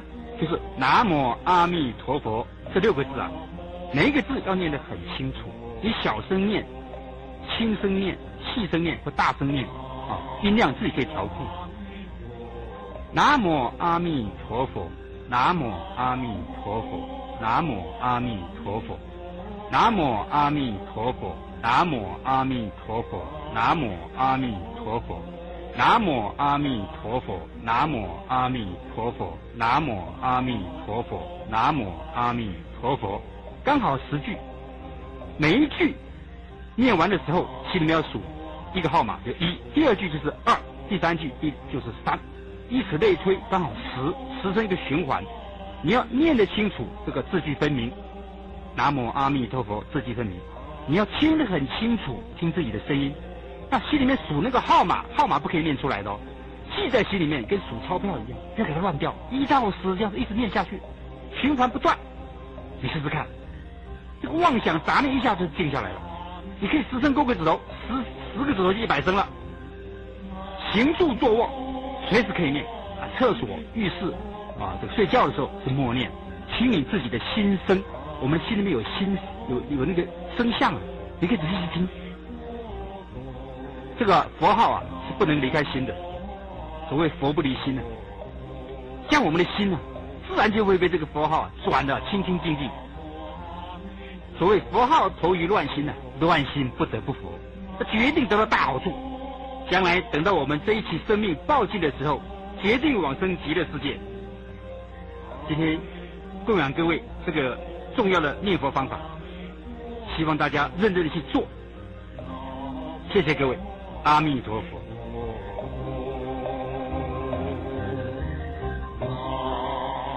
各位亲爱的听众朋友，在您听完了王警官的讲演，相信您一定是法喜充满，很想知道王警官还有没有其他的讲演录音带。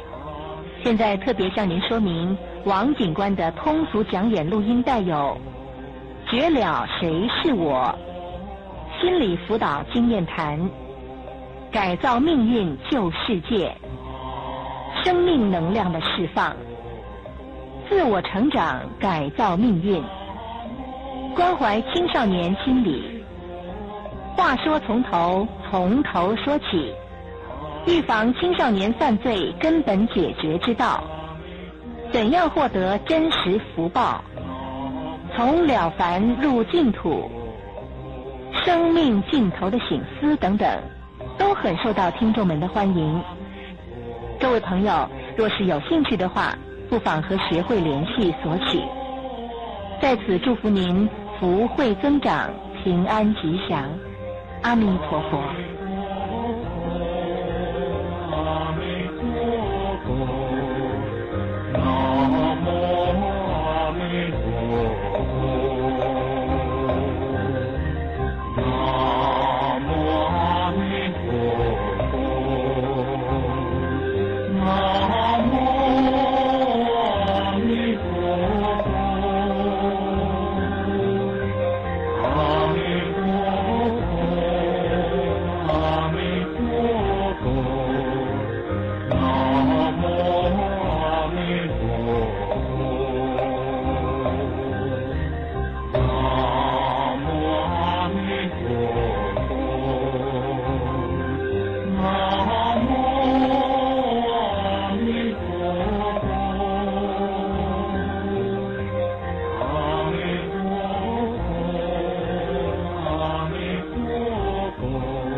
用告诉更多的报告这些，不是要你们真的去把每件事情把它报告啊，不是这个样子啊。我们是要告诉学生，有这个法律的规定，我当老师的我有没有这个出现？只是呢，你这些行为，我们要用教育的手段来对你辅导，对你做处理掉而已。其实我们是有这个权利的，也就是说，我们要告诉他，他是未必哈，我们是有权利把你怎么样啊？这是告诉各位，那老师的前辈也是对的。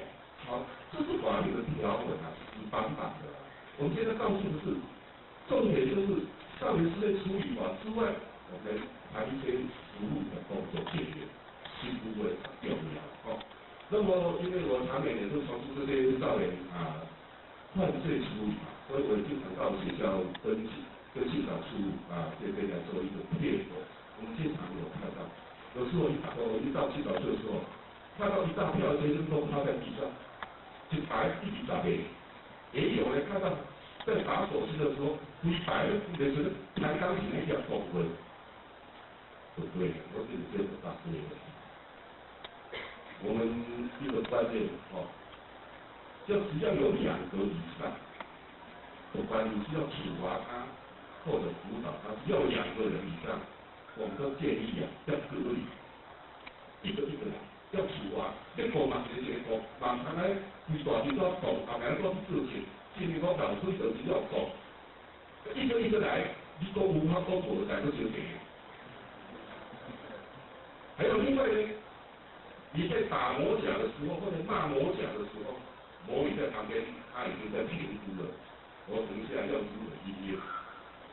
等到在处罚魔女的时候，某丁某丙以下列这些，他们都已经在评估了，甚至于等一下在第一个在处罚魔甲的时候，这个旁边还有那同学，本来他是要好好看的，看到这么多的同学在那里。我不能当懂啊，我要有体贴的，来打就打嘛，所以就会产生很多的问题出来。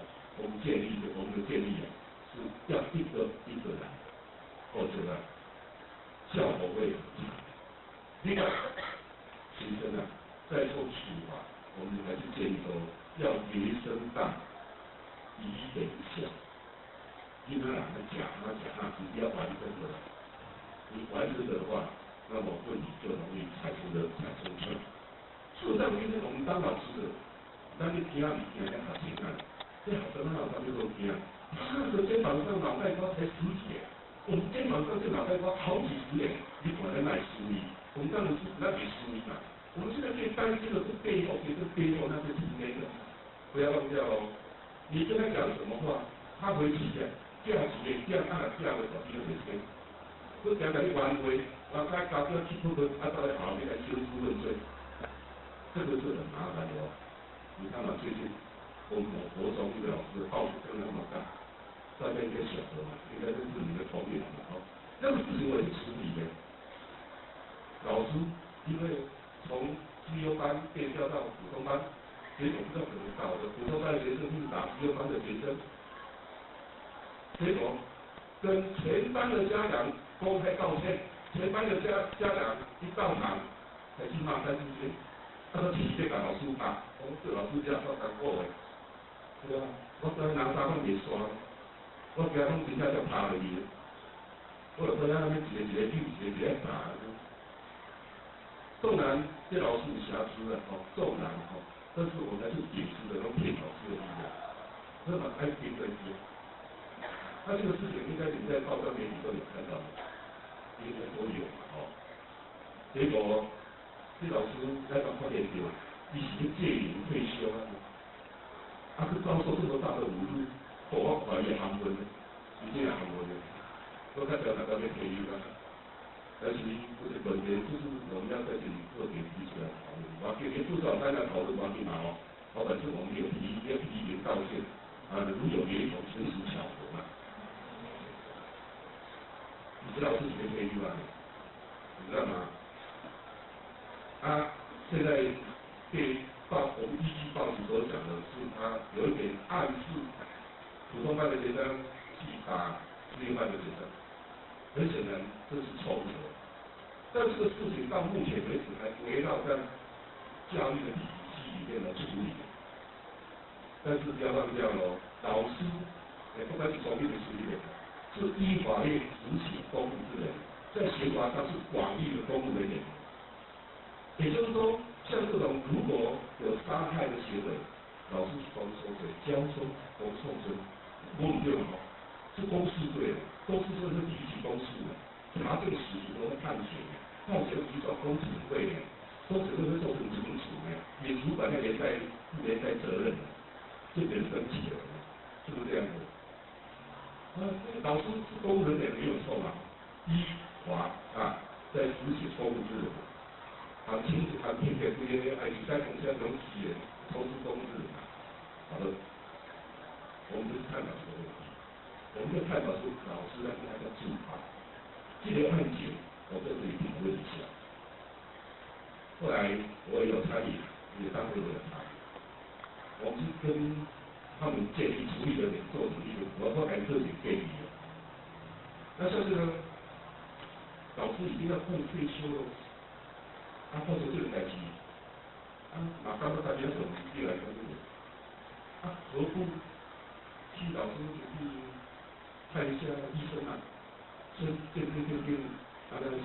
近期长期的压力，工作压力，心慌张、躁牛皮啊，走路样啊，鉴定一下嘛，有一张诊断书的话，我看家长老师的那个劳苦功高，还有长期的工作压力，他心里希望我出的问题，我们不要跟他非常的计较。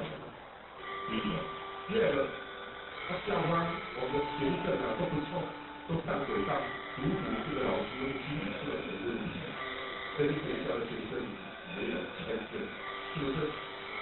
那么老师本身他也可以安乐说，我的确大概是老了嘛，应该退休了，心里总是会有毛病。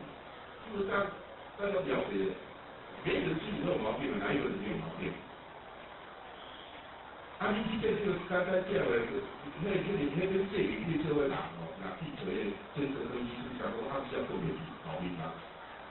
这个比方说躁郁症的这种哦，也刚讲，分别比较搞明白的。我为什么要这个说辞？要他青少年飙车拿刀砍人啊，路边的人呢，他不认识呢，无冤无仇的砍下去了。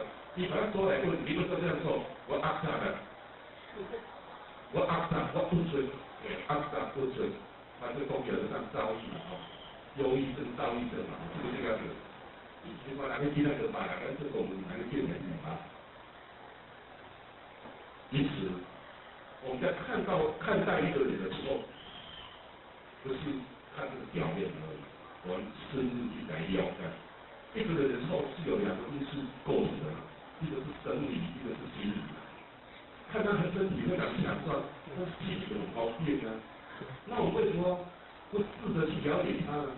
因此呢，我们当场那个教育局的观点跟大家做建议，第一要跟老师做这个问题，你做差的人尽量个先去来，大家讲有对，先去来讲情况啊，先鉴定看看啊，先让专家鉴定了之后，才来指责说他对或者不对，安全他客观，这是要比较客观的嘛，好，这是跟各位在谈的，这是校园治安事故的一个处理。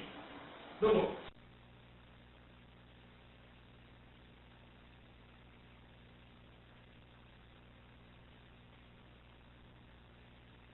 事实上，校园治安事故有可能绝迹吗？不可能绝迹的。我们的可能性在每一个人观念都跟我们一样，我们要容许某一些人的观念是跟社会是有点脱序的，所以咱们爱家己哦，咱这个要比较松讲哦，不要容许某些人是跟社会秩序先把也先把遭扭曲。好，刚才已经谈到法律了，我们也讲到一些那个实务工作经验，那么我们这些最迫切恐怕要了解是。一定才能大行的，我一定才能做厉害啊！伊就是律师，你问下我可以我问，老律师跟蔡教律师嘛有差呢。我问下，我看我们老师在做这些，你有没有托隔壁那个同学的办法？咱问得出来，你结果，我呢个人无少讲，是人头皮笔电啊。对，因为头皮笔电啊，那个口气不一样，你知道，好个。查出这呢，效果差很大，因为你唔知道这是在改声音啊。而实际上我们直接讲到我们以前要提一点，我们要这样做。那么我们刚才谈到这个是实务的工作经验啊，但是陈总刚才所提到的，安平属于一个专长嘛，一个专业嘛，对吧？你讲大的这件代志，所以你给他来一种讲嘛，恭喜啊！我感觉透过实务去来做，家己来对安尼去学习来，无要安怎去办啊？我办无简单吼，但是办案跟刚好在跟你们在问学生的错误的行为一样，你们千万不要用询问来代替调查，你说调查为主，询问而已。啊，你听到如果错误行为，你要先问他的同学，家庭访问，啊，综合了解了后，啊，再来甲问，啊，你问，你心中有条件有理，我你讲话都有理，哦，就是你了解了，然后你再问，啊，就比较不敢否认，而且效果会很好。千万不要坐在办公室话叫来问，叫来问，伊来听咱你办公室的时阵，伊有嘢头头都看过。他如果要解释，你按照去串讲，用做一研究过来，你再来互你问，安尼你都唔是人问得出来，你来去调查才了解，把它挖出来，然后再来问，再重一次，就是你千千万万不要用询问来代替调查，而是调查为主，询问为主，哦，不然来了解了后，再来问。啊，刚才有提到说，警察，我这里在说警察看法。我看警察嘛是有啦，警察是甲可是讲按头咧时阵咧混啊，有当咧乌道咧混啊吼，你若较知影这犯罪者爱的习性，啊，所以人讲人去挂牌，挂牌罗马，其实不是这样子啊。现在查案哈，在针对这些非法的人，咱一定要发展一个咱自己的模式。现在我们比较查案比较看重的就是通联记录嘛，电话的通联记录。那么将来我们学校如果也面临到学生，比方说逃学、逃家啊，这样说去找，或者打过出来较好呢，我这里到学校是一个也找的。我讲了，他讲要找你家己找着就讲找，你家己就本身家长老师你就咁找啊，免当就警察。警察事实上，几万人嘛，他唔知影。刚刚你也他要逃家之前，他是在家嘛，要逃学之前是在学校，这个简单嘛。哦，在课本里面嘛，要逃家之前，他是在家里面，对不对？在家里面，他就会动用到电话嘛。电话家己的，你去电视叫他调通联记录，看你大人开，不下岗的人开，你主要这个就是逃家的人打的。逃家人打了，你去查可以查，看着你问得到啦。当然来查别人，那就我来报回来哈。现在是查，如果是讲骗人的电话这个就我来报回来。我这讲那个怪点的，讲别点的，就是电话拿起来嘛，把它拨通了，然后按警字号，制造里面有噪音嘛。知道里面有噪音，嘟嘟嘟有噪音，然后你就用台语来讲，我是电视用大户口，我是外口去抢，抢收线咯，佮绝对5分钟了后就恢复正常。只要你从恁兜迄个电话用户的姓名，甲电视头的讲起，完全来电脑上面做了叫乱。大家若甲你讲，我市地大通嘛，成功9分半，我这个半通阿大都220，都嘛成功的。要讲有些用这电话来点其实3秒这个是不犯法，这不犯法。但是你像我们最近这个电话这个简讯诈欺或蛮严重，你家己管理嘛，这无名义，你说规定人都拢做有规模的，这个简讯诈欺，我进打去多钱，你都问拢袂了，骗太济人，再讲基于讲叫我一个叫你知道。问这题材这题咯，问问他这个判刑，这个因为他们现在还在羁押当中嘛，那个好像证据蛮充足的，海关不去查到你都要超过是吧？但是检警察说往上去清点呢，不是几个黑电线拖啊，往上去丢那个上面那个轿车呀，通知丢上面位啊，哇，这个有做起来就有骗，我觉得博士学，博士的。要给700亿嘛，700亿嘛，结婚叫他好，他老婆要700亿，有些好老人啊，有些好老人，哇，甚至呢，你博士都会拍出来10年来这我自己蛮贵，咱们别个小我们开年，更无钱呢，更这些感觉了对吧？最近那个关卡连发票连票都超过了，就那我一种嘛，这就是骗700亿嘛，马上年功呢，年功今年的黄金大动啊！这骗300亿了，知道吗？人讲这是我这人在疯啊，那疯我们死啊！这人这人骗你讲，那骗人这叫你讲，你那个老那个高中老师呢，嘛叫便宜，我便宜，我讲你若叫便宜，我讲我懂，所以啊，人哦，人啊，一急啊，这个方寸都乱掉，就不冷静。所以我们才说嘛，夜行性的动物哦，越聪明啊，但是方寸乱掉跳急啊，怎么急出这个风上哪里啊？像这处理这些案件。你要看，你含个电话，我迄卡机电都听得出来，你讲我电信上比较好，来比较恶来，那就写起来啊，这招很管用啊，找我们的中辍生逃解钞票，其实很管用啊。我发个简讯给他，告诉他肯德基那里已经得奖了，领奖品啊。5号啊，要寄光啊，搞第5号了嘛，要说你得到什么奖，来寄来肯德基啊，再来念嘛。这机票跑来走，你拿动车都好，你今仔都挑。讲迄人哦，然后就贪那种给票，你看很管用嘛哦，这个是简讯诈欺，如果要恶起来要捡起来嘛哦，我这差别的手机，这天气那出来，拢独单单的嘛哦，无解困难，我把你两公几万啊，我到时候就一个新闻都落后的，到讲咧比赛也都同时我但是拢加明信片哦，拢加明信片哦，加讲伊就当时啊当时来安尼，就两公几万。我听到没有？这个所以呢，想尽办法，我们对这些学生要修尽办法哦。好，那我们在对这些学生的时候，应该也要特别留意对我的家长，我刚才提到，那在你那讲的话，你那可能那种关话，然后假期也要按价位也是，所以咱做老师的，咱要执行咱的公务，如果咱的家庭的语言啊，公务时阵。要一定要谨言慎行。所以说，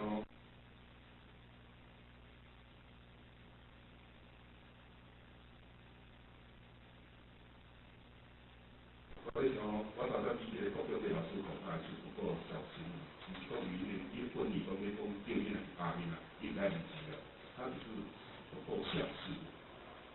为什么要小心？哇，这个是实在没修行比赛。我头先讲的简讯诈欺，找那一些被害者来问题目，我是偌小心偌惊咧，一通电话会去采取命案的，你了解吗？你了解吗？一通电话采取命案，无相信我打电话去，我是叫你查某的，有人当记得清楚。我要打电话通知来问伊落时阵，我偌惊的，我惊叫按接的电话，来按接着你看。我这个报纸，我当时这样咧用电信差去人借钱啊，用骗人，当骗话钱，这条钱是借你创啥？借你创啥？钱摕外口大表呢，书记毋敢讲，无伊来亏着钱。你看，这个太太会借人借唔来，不来啊，有问题啊。所以每一个代志背后问题都复杂的，不是想讲咱无钱你了解人，你想对伊钱，无要解。你看迄来按接着电话，我把电话拍啊，平常时你就讲咧偌，拢偌好拄偌好，若家己偷偷去借钱，都叫做骗。就是问题就闹大咯。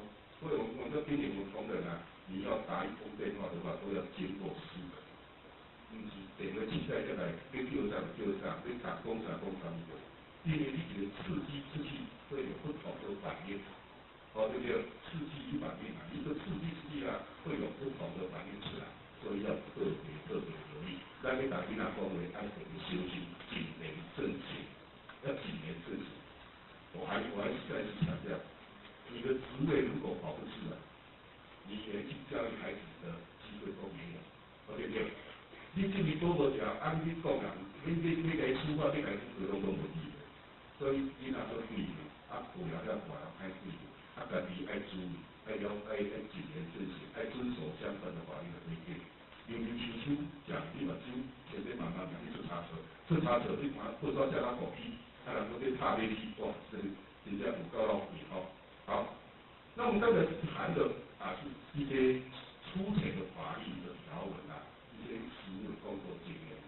那我们陈主刚才所讲的说，经常强调，我们也是老国讲，我是理性者。隐形者多做一定是多错嘛，但是多错一定吸收很多的经验嘛，这才是可贵嘛哦。好，那么我们如何来看出哪一些学生有哪一些不良的行为，给按照一概就看出来。我是讲这个我呢，我伫咱行的第二个场啊，这个我以前很做的呢，我咧负责咱讲比赛来讲课啊，我讲这是写的钱啊，我讲较济个就搞经验啊来啊，其实这是犯罪灯火的辨识能力。不要忘记啊，在座诸位，你们天天面对的都是人，你们都在做人的工作，人的教育工作，面对的都是人。这个人到底是好人坏人？你们要有这个辨识的能力，一旦是看出来，看出这两是好人歹人，歹人歹方的。以下跟各位介绍的是犯罪灯火辨识的能力，如何来提升？除了实务工作经验之外，我们当然还有这些研本。那么我们在这里分4个阶段来跟各位做一个简单的一个报告。犯罪灯火就是犯罪家。这是第一个步骤，就是正常与不正常的对比。第一个步骤，这个地方好像怪怪，服装不整齐。对，你为什么发现他服装不整齐？因为你的脑海里面有记住服装整齐的学生是长成什么样子，所以你看那个服装不整齐的，你马上可以分辨出来。就好像那个伪钞嘛，编辑，槟榔西施去弄起来。那个平常阿婆要确定嘛，但1000块叫便宜的伪钞呢。但是如果在银行的行业，银行的监管呢，你同的审对就给清楚了，到底还为什么？因为他牢牢记住哪一些钱是正常的，所以我们平常就把正常的都构成要件地方把它来背，那个不正常，你马上就可以分辨出来，马上就可以分辨出来，就这么简单了，是不是？好，这是第一步哦。它是属于什么不正常？我们的学生，他怪怪，安怎是怪方面？到底你是食酒无、食毒无，还是外口有干方性关系无？还是讲厝里有做了啥物问题哦？你该讲甲办理出来，这好像很正常。你这个人行踪形迹可疑哦，但是是什么可疑？是窃盗呢、强盗呢、掳人勒死呢、绑票呢，还是强奸犯呢？你还这样子分辨出来？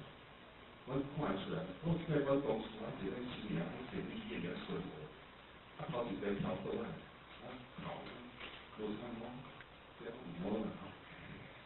然后我跟同事我们公司开头说咖啡吹，那个是顺便，那公司讲你哪里开？那你在我没讲，你就做这种事，你说你顺便开，又没对，我都在河边查的，是铺路法。按配对，没有错，看得出来啊。那个就是因为我平常将性变态的我就摆在当中，我把他的构成要件记在脑海里面，然后看到性变态的这触动，我还得档案集印出来，马上核对，印出来啊。所以你们学生一般的学生跑起跑起来的，你来讲比赛啊，这是跑起跑起来，这个是专门当场比赛。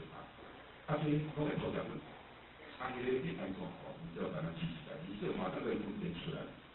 我们讲到这里，这种是个变动哦，是守株待兔。当你出现大概一颗粒，大概一颗粒是什么意思？你想要变动，我们要主动，就是叫他我当时在刚刚破坏在上面在喜欢他了，要主动去发现，这是我们提到的第三步。主动呢，好。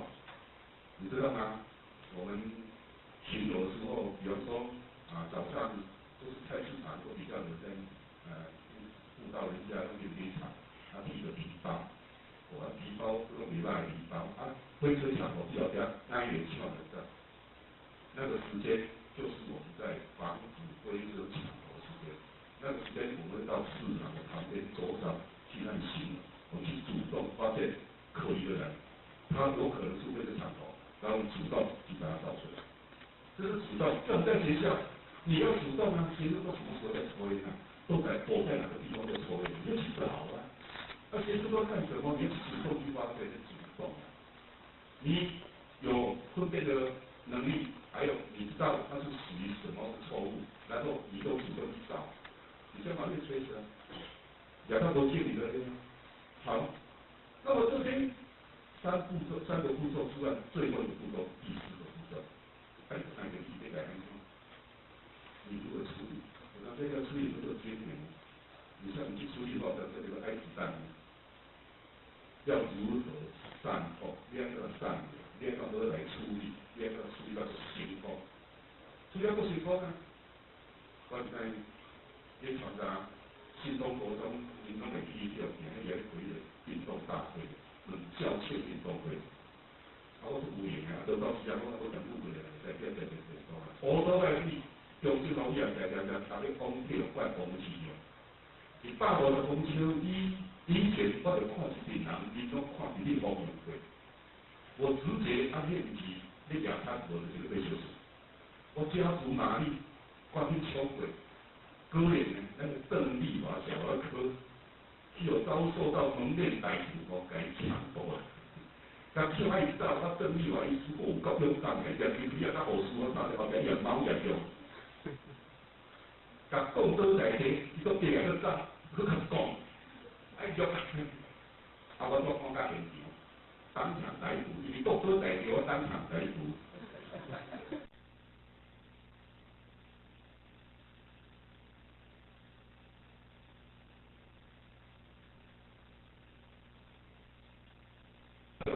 我讲啊，这呢，还是真有时间啊，搁这么积极，这么主动积极啊，我来颁奖。我叫我来去报告讲啊，你是安怎了解的？我讲我唔是太了解的，讲了解人拗你知道，做地警察拢是安尼啊。那记者查啊，警察老师啊报道讲拢伊了解的，但中间有分分题，都是的，好笑哦，这毒子嘛吼，人了解来讲，拗人的介绍就是不对的。但是这个介绍我后来都不去开。那讲中间介绍我后来，反正民众他都不需要这个绩效，这个绩效咱两个捞起来，岂止可惜啊，对吧？个拗起来啊，但是拗起来那个吃相又很难看。我们讲伊也有你的文书的，东西，对不对？你讲一下，也说要一下的清清楚楚，是你当场逮捕，但是事实上是民众抓来要给警察的。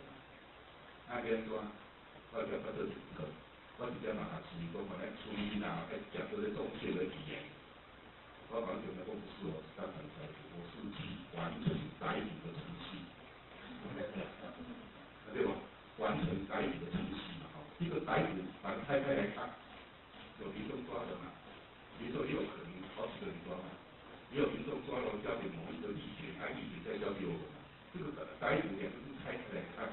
很复杂，我是去完成的，因为我是最终去完成的嘛。那么我觉得，完成不重要，不是完成这个游戏很重要啊，那不重要。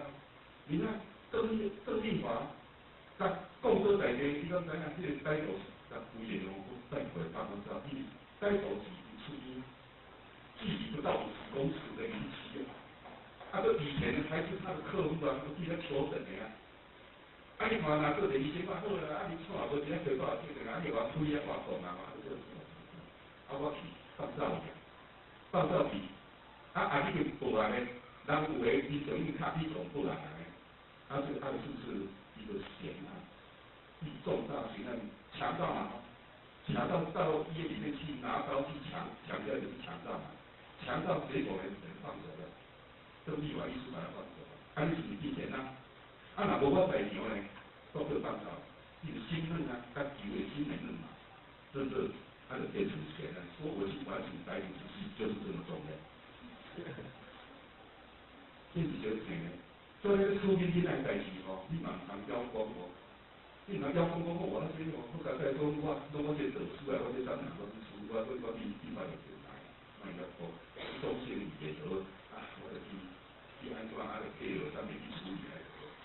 以前那个代志，天底下的这个代志很多是意外的。我们有终于到哪里？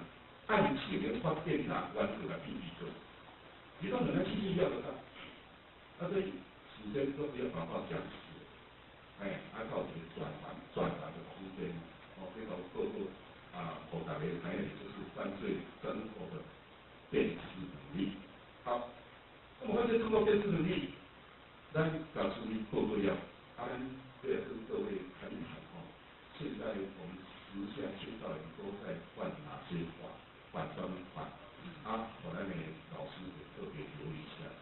现在青少年犯罪排名第一位就是窃盗这3个。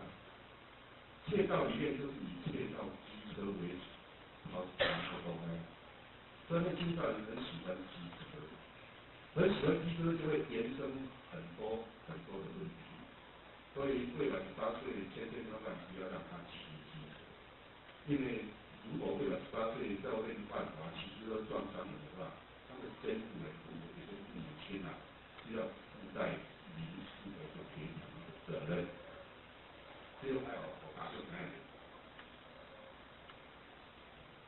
那么这个青少年都是窃盗为主，好像在民国80年那时候是西法的法律，那么现在是窃盗机车为主，再来就是性侵妨害风化罪，这个妨害性自主。那么妨害性自主这一个比较提到，大家一般的传统观念强奸有迷信在里面都讲到什么强奸就是生殖器的一个结合但是事实上现在法律已经修改，用手指头用手嘛的，用笔嘛的，用圆珠笔嘛的，只要拿东西把它擦去都算。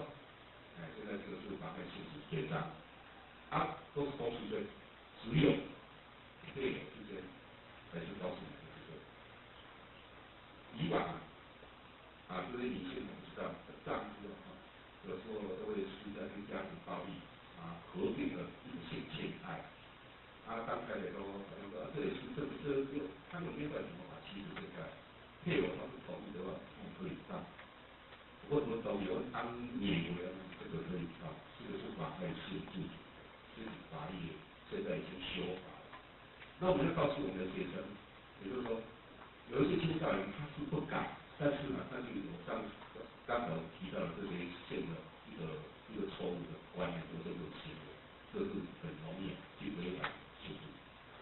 当然，如果犯罪者他是一个未满18岁的少年，只要他未满18岁，是两小无猜他有这种性行为的话，不是强暴，是性行为，那么这个是告诉我，这也是告诉我，当然对方女生也是未满18岁的，是两小无猜，这个是告诉我们。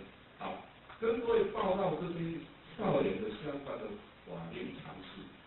那么我们都知道，一个孩子为什么会变坏？为什么？因为我们几乎都可以了解，是他来自一个不健全的家庭是不健全的家庭不吵之下不软道理很简单所以我们现在跟各位谈的是家庭暴力的问题，家庭暴力，就是因为家庭其中这个风波冲突不断造成孩子性格异常，所以老师干他就需要你的地方当面。所以然后青少年问题就是发生在家庭，显现以学校，恶化以社会，一般都这个样子这是家庭暴力，如果这个家庭和谐的话，爱情很特别变差。所以我们在这里要特别来跟各位做一个家庭暴力的一个宣导，告诉同学，家庭暴力在民国87年6月24号开始立法实施以来，然后88年6月24号开始有保护令。那么整个家庭暴力防治法的主轴就是放在保护令的升级。从88年6月24号到现在我们新年级到昨天一共受理的是364件杀大的事件。他提到这些处理的，因为我是新年级的家庭暴力防治官，有都会辅导人家打电话讲我想要离婚，我哪好打婚，就是对他唔知你安怎处理的，地狱分裂，我看起来我哋，因为在这个条条子做两个爱虎家听起来差不多，是会谈的这些。这是题外话，我们来谈家庭暴力防治法里面的重点就是保护令的申请，保护令两个事情。一般人的观念就是说，保护令就是保护被害者，对不对？保护令事实上是在保护加害者，我结果很压抑的，那安尼，不好你就也跟你真正的，那他们做好什么家爱的，对吧？积极的是在保护加害者，跟他们爱啊，提醒他不要再施暴，因为施暴者不存在，那么被施暴者当然也就不存在。所以保护令是在提醒施暴者平常在动用暴力。好，这个暴力啊，是指肢体的，还有心理间隔的经验。不是讲就一定爱拍的，拍开老的老师在手痛，不是哦。如果丈夫老师跟你冷战的话，也算是家庭暴力。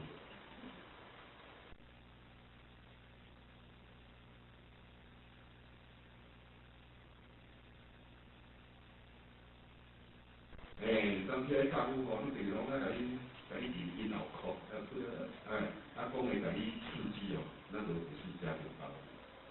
那么至于保护令会保护哪些事项，那在这照符合来处理的。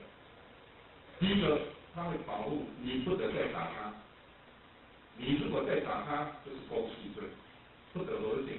大家看，保护令就是那个他在设限制嘛，就是讲做事你耍，看你多唔耍，多唔耍。第一个就是保护你不得再打他；第二个保护你不得再骚扰他。比如讲，我离开嘴你在这来骚扰，实际他点的马上没事。第三个，保护被害者居住、工作或者经常出入场所，而且是限定记忆。你讲有的规矩我不在提整个州你这个当的这个州你就不能进去，你来提的触犯这个家庭暴力防治法。各位，家庭暴力防治法是东南亚我们台湾第一个引进的国家，第一个，这里都已经是12年。但是死亡的人数，比如家庭暴力死亡的人数是警察较侪，不是警察，是警察较侪警察去处理两个去结果这案都结起来，20头，所以警察是较侪，所以处理这款第一线的方面都被打击的。就是我说现在警察是说家庭暴力之外，还会亚当处，要去配合教育局去做，让家里这个卫生局去处理这些。居家的隔离，好，保护令还保护孩子要与我抚养或者谁来抚养，还保护那个我以往所使用的汽机车这些工具属于我的，要拿来给我，还有保护把丈夫赶出去，赶出去，比如讲那告诉你话赶出去，或者说要不要出去。因为把丈夫赶出去之后，他的婆婆的警察给了，都对婆婆爱花对嘛没爽快，干脆他出来。搞到一个保护处理做事急爱护，假装马爱护，因为到了没有马爱护，这是很麻烦这是保护令，这是保护人。这个当然还有一些只要对被害者有帮助的法官都会裁定。现在法官裁定很快，尤其是暂时保护令很紧急的，即将间得来，这个是保护令。好，我们刚才跟各位报告这一些很粗浅的报道，那么典型的时间关系，我们来做一个结论，这里给你提供一下我们的一个看法。刚才我提到，我们看待一个违法或者不良行为的学生那你单从表面来看待，我们来深入看看背后它产生的一个原因。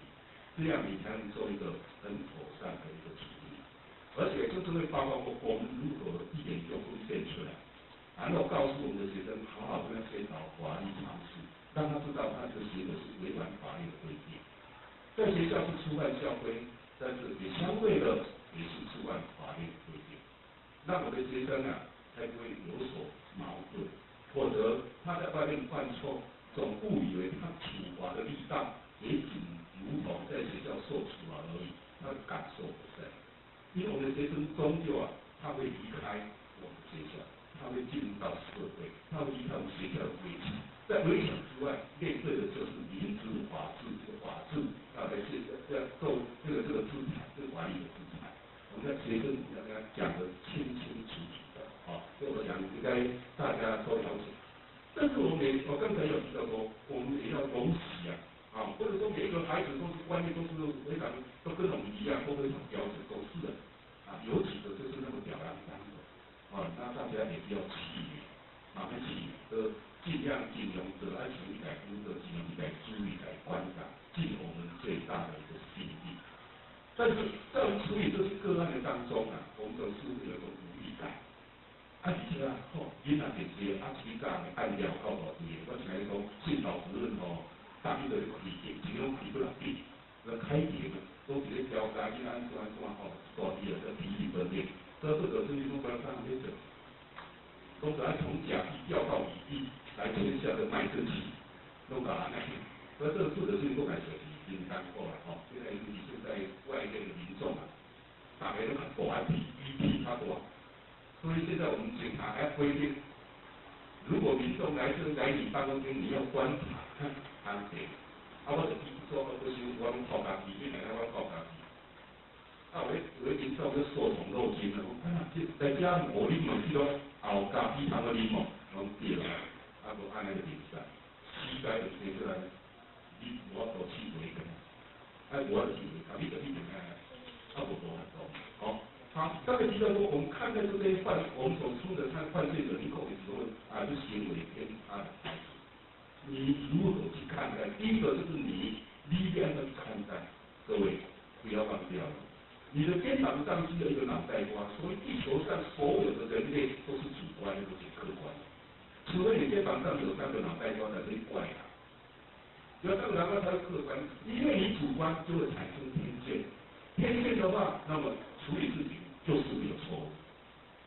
因此，一个按官尽量力求一个客观一个原则原谅，因为有宽恕才有真正的判断。一个你那违法行为偏差，你第一个要思考的是我们要原谅，安尼要不要做处理，安尼当然是常识。另外，就是要特别留意的是，我们在处理孩子的问题，刚才有提到，只要有2个人以上，你务必要隔离，一个来，否则对孩子不但没有处理好，很容易构成恶度的伤害，一定要隔离。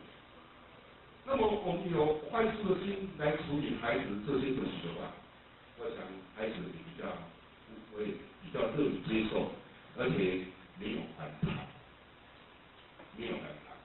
那么我们今天跟各位报告这些，最主要的就是希望在我们当老师这个期间这一段这种生涯的生涯让迈去出差，很多事情都是发生在意外，怎么会这个样子？我讲那句话为什么会引起这么大的轩然大波，都是你意想不到。意外就是意料之外，那意料之内，你怎么去反应的结果往往就是意外。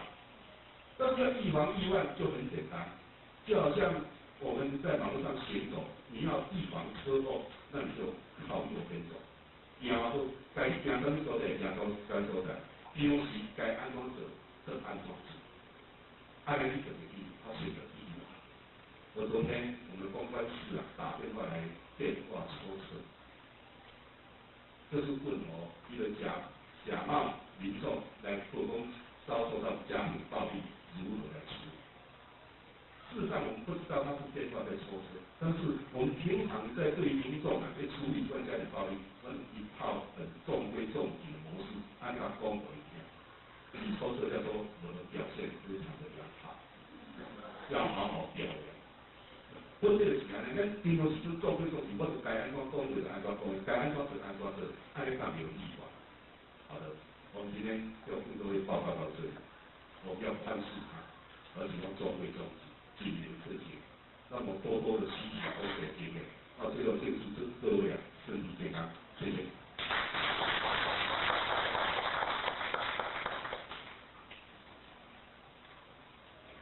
谢谢何小队长先进的演讲，那么教导我们如何保护自己，也达成教育的目的。我们在这里掌声，谢谢何小队长。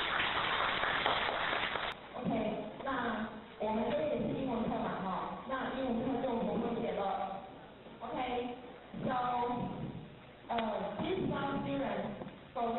right? Yeah, that's all. Yeah, 虽然有些是空档的。Okay, so good afternoon. How are you today? 好像是怎么样？虽然口中说的是 fine， 可是好像是假装的很勉强那种感觉。Okay, how are you today? Fine, thank you. And you?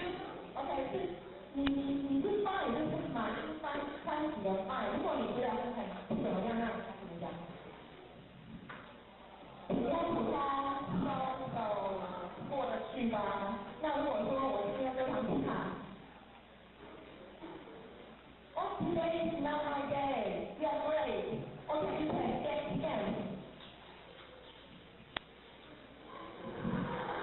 You can say again, okay? A long sentence. Okay, so one more time. How are you today? Okay, fine. Thank you. And you? I'm fine too. Thank you. Okay, can you count? Can you count? 1, 2, 3, 4, 5, 6, 7. Can you count? Can you count? 1? Oh, okay, great. So let's count. Can you count 1 to 100? Can you count 1 to 100? Yes or no? 1 to 100. 有信心？没信心？ Okay, so already count? Already count? Already? Okay, now let's count.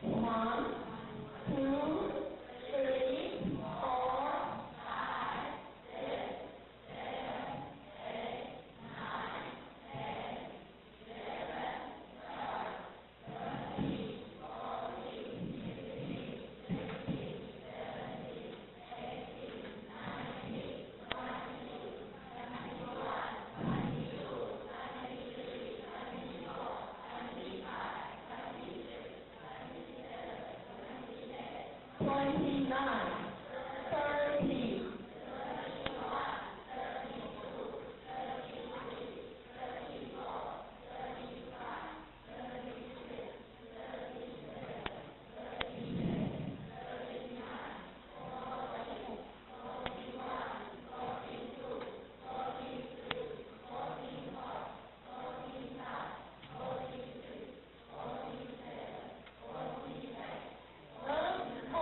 47, 48, 49, 50, 51, 52, 53, 54, 55, 56, 57, 58, 59, 60, 60, okay, 60, 61, 62, 63, 64, 65, 66, okay, 63, 64, 65, 66, 67,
11:20.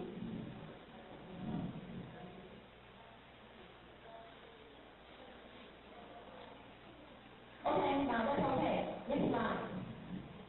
Okay. 300. Count from 11 to 20. 1, 2, 3. Let's go. 11.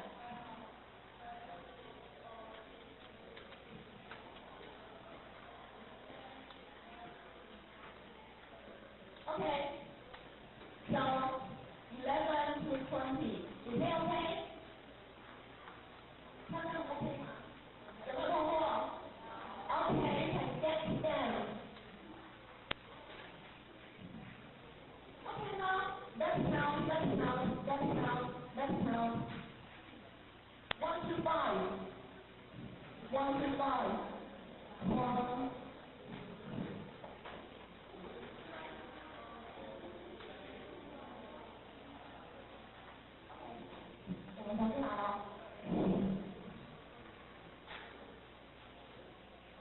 Okay, great. Okay, 1 to 5. You can get chocolate. Okay, you're welcome. So, can you count? Can you count 21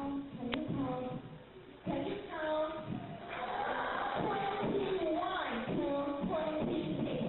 Can you count 21 to 26?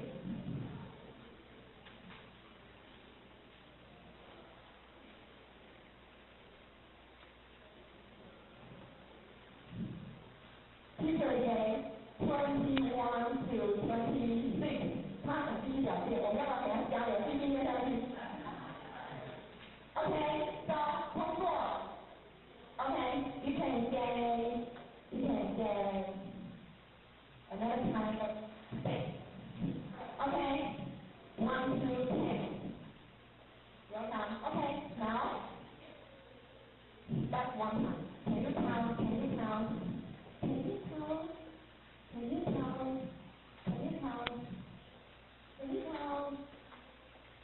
Mm. 30, 31 to 35.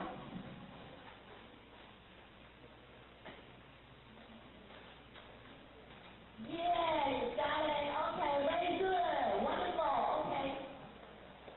Razor or chocolate. Many times. Okay, chocolate. Your time. 0. Okay, now, so everyone can count 1 to 100, right? Okay, now let's go to the sentences, okay? Okay, go to the sentences. The first one sentence. Just listen. First time, just listen, okay? Just listen. No speaking. Just listen. No pain, no gain. One more time, just listen. No. Just listen. Just listen. Just listen, okay? No pain, no gain. No pain, Okay, now. no gain. No. No pain. Pain. Pain. No. Pain. Gain. No. Gain. No. Gain. No pain, no gain. Go. No pain, no gain. No pain, no gain. No pain, no gain. No pain, no gain. No pain,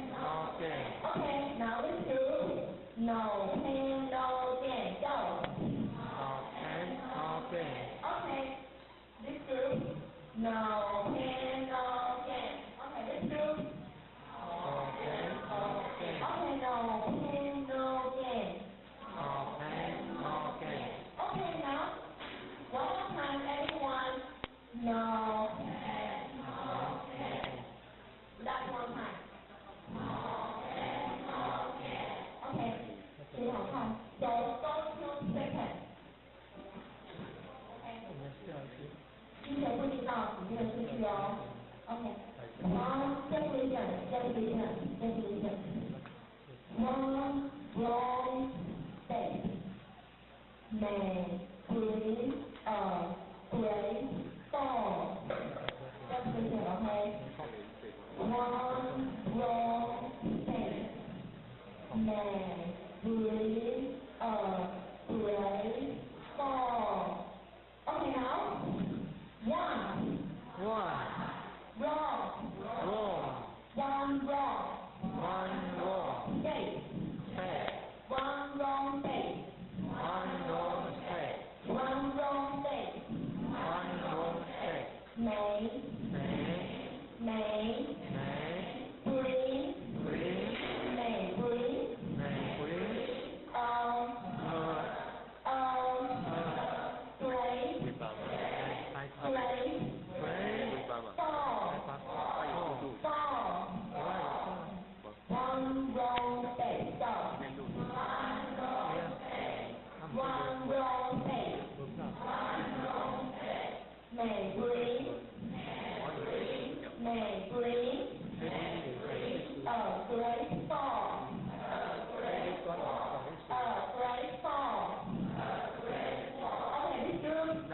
One wrong step, stop.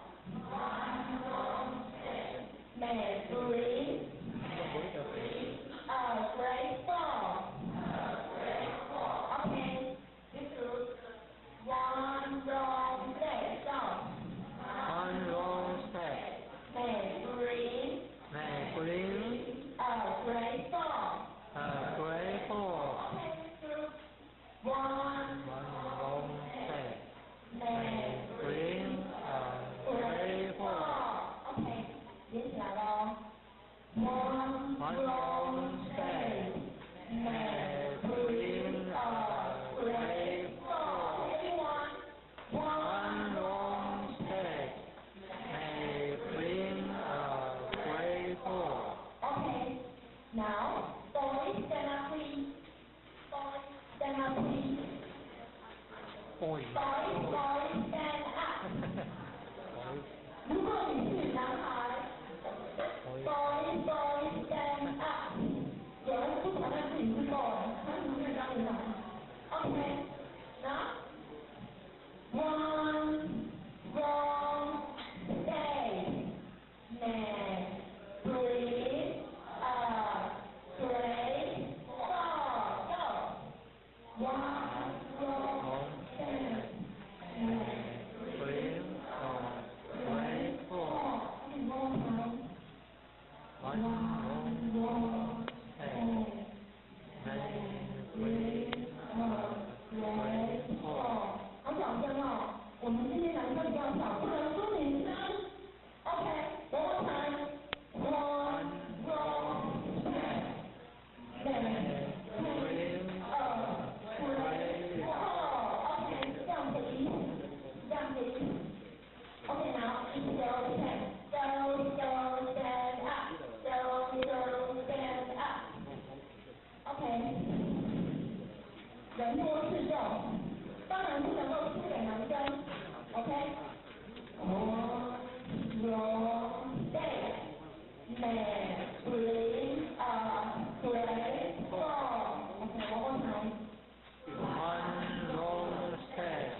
be bold. Just listen. Just listen. Experience must be bold. Okay. Experience, go. Experience. Experience. Experience. Experience. Experience. Must. Ah. Must. Ah. Be bold. Bold. Oh. Experience. Experience. Must. Must Be be bold. bold. Experience. Experience. Experience. Experience. Experience. Experience. Experience. Experience. Experience. Must. Must Be bold. bold. Bold. Bold. Experience must be bold. Bold. Experience must be bold. Must be Must be bold. bold. Experience Experience must be bold. must be bold. Experience must be bold. Experience must be bold. Okay, now, girls, different. Boys, stand up, please. Boys, stand up. Okay. Experience. Experience. Experience Must be bold. bold. Bold. Bold. Bold. Bold. Experience. Experience. Experience. Experience. Experience must be bold. Bold. Experience must be bold. Experience Experience must be bold. Bold. must be bold. Okay. Experience must be bold. Bold. Okay, bold. Experience must be bold. Okay, down please. Now, girls, these two, stand up. Okay. Experience, go. Experience Must be bold. One more time. experience must be bold. Must be. Must be Okay, must must be bold. bold. Experience must be bold. Go. Experience must be bold. Very good. Wonderful. Okay, stop please. Now, these two girls. 1, 2, 3, 4. Four girls. Okay. Experience Experience must be bold. must be bold. Okay, one more time. Experience must be bold. One more time. Experience must be bold. Very good. Great. Okay, got it. Okay, this group. Girls, stand up, please. Okay. Experience Experience must be bold. must be bold. Experience must be bold. Go. Experience must be bold. Experience must be bold. Go. Experience must be bold. Must be. Must be Must be. must be. Okay, sit down, please. Okay, everyone, one more time. Experience must be bold. One more time, next time. Experience must be bold. Very good. 不仅是不讲的是 No. Okay. One more. One wrong step. Then bring play forward. One more day. One wrong step. Then bring play forward. Experience Experience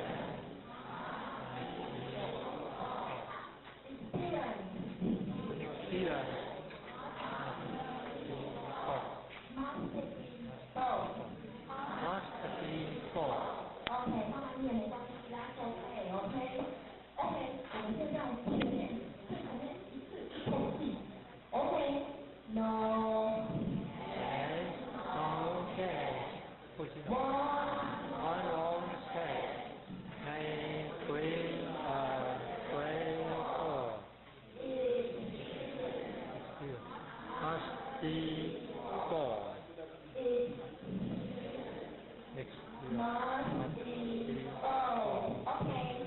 Now we have 3 good, right? Good 1, good 2. 好像人比较少点，可是没关系。我们很强 ，That's okay. Okay. Good 3. Okay. 1, 2, 3. Okay, now,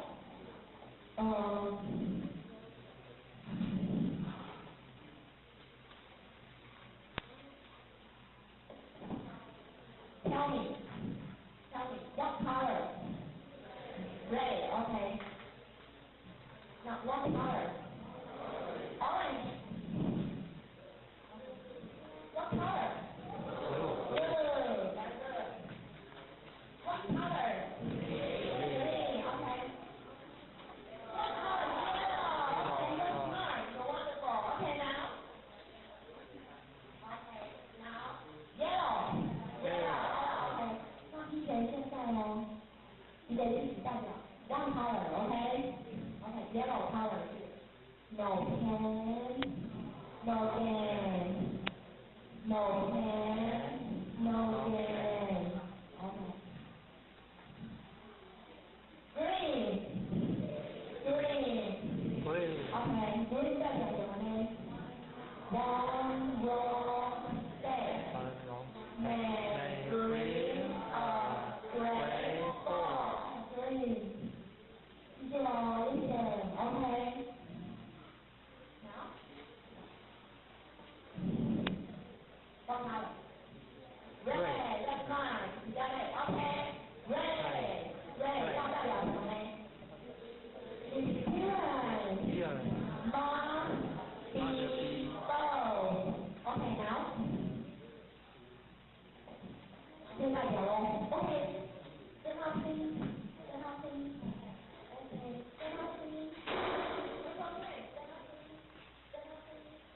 OK， 然后我们会不会完成20天教呢 ？OK， 会不会完成三方的，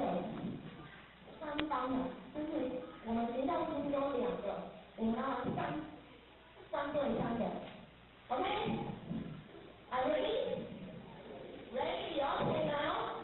Paper, scissors, stone. 可以 okay. No? Okay, 手套是没有手 okay, one more time. Paper, scissors, stone. Okay, you win. Now choose one color. Red, green, yellow.Yellow, okay. Okay, we got yellow. Okay, you too. Paper, scissors, stone, go. Paper, scissors, stone. Okay, win. Green or red? Red, okay, now what? Green. So, 记得干嘛讲话 ？Yellow. No, pen, no, gas.Green. One wrong step.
Experience must be both. Okay, get one star.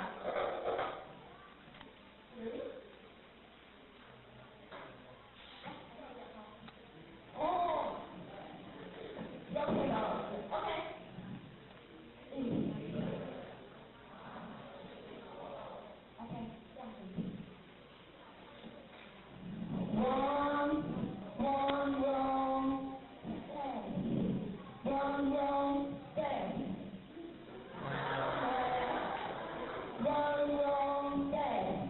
One wrong step. One wrong step. May please a great fall. Okay, one more time. Wrong step. Very good. Okay, sit down, please. You got one star. 然后再送一个 star. Okay. That's okay. Now.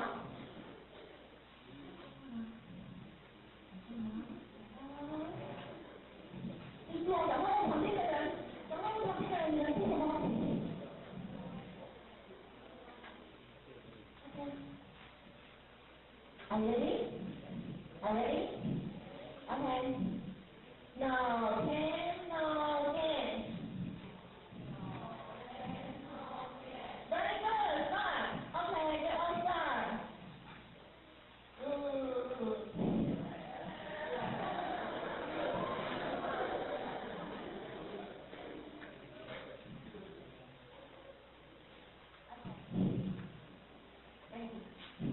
Okay. Experience must be both. Must be both. Okay, get one star. Okay. One wrong step may bring a great fall. Go.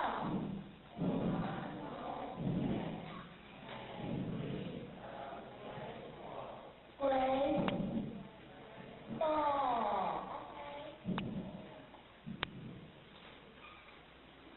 Okay. Now, last time, okay?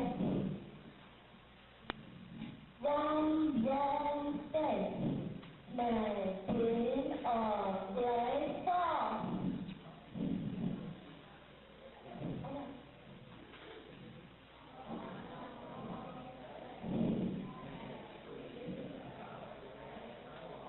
Okay, bring a great fall. Okay, sit down, please. One star. Okay, now, change color. Okay, 你们去哪里去呀？小朋友们，你去。Already? Okay. One wrong step may bring a great fall.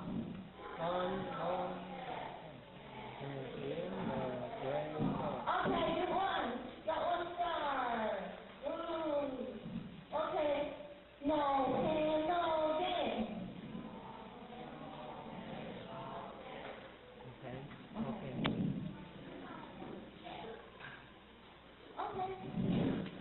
No pain, no gain.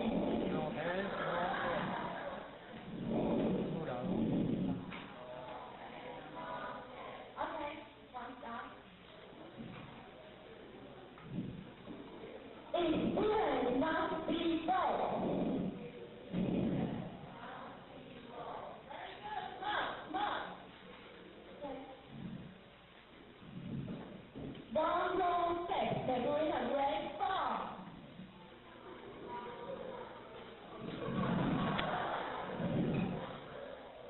Okay.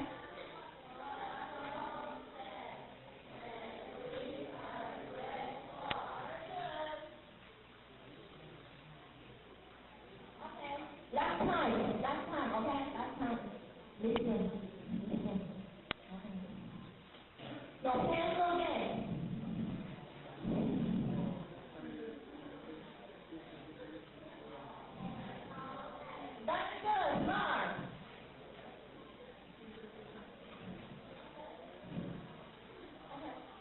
last time, okay? Last time. Okay. One long take. The green, the gray song.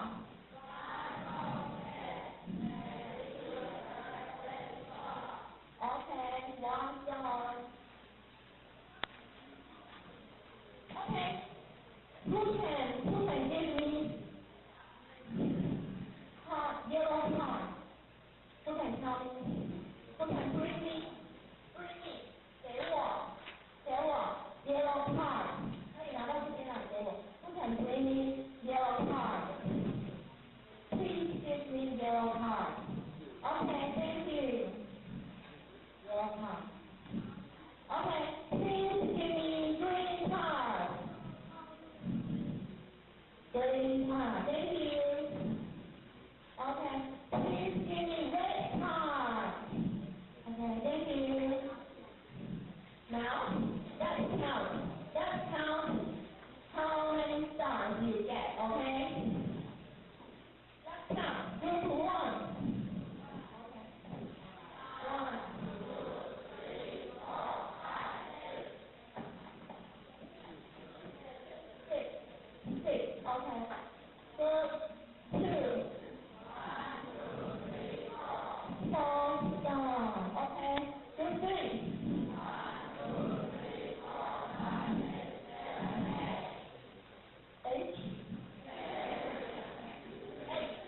8. Okay, so group 3.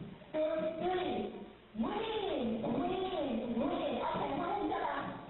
Group 3. Win. 好，不怎么高兴。好，因为有不怎么高兴，那我们是不是把手让人？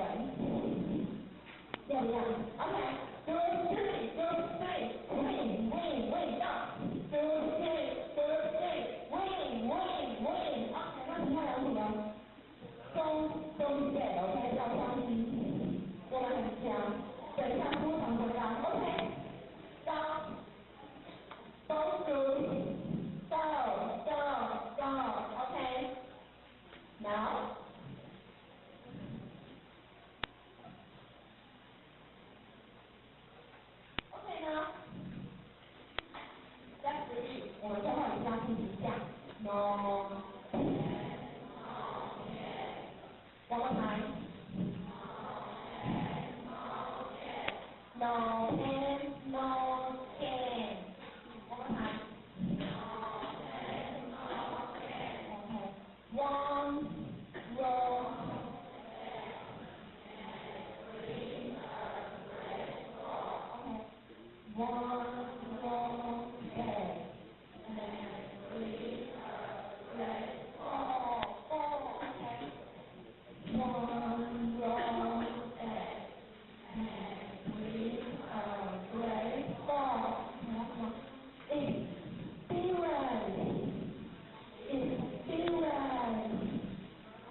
你们知道你们点什么吗？问他。OK, strawberry. Strawberry. OK, listen. Hamburger. OK, 那我们现在来讲一个 OK。第一个呢，刚才不是有个3个sentence吗？然后呢，我们就要玩 Q 了。OK， 如果 teacher say no， 然后你就得接上去，跟上来接上去，而且你们那个 T 所有再念一次 ，OK， 那你就可以 Florida， 看小贝多少 ，OK， 那你知道这什么吗？你知道？OK，teacher say no， 然后举手 ，no pain no gain， 然后你们全部的人一起 no pain no gain， 你就可以 roll dice，OK？ Are you ready？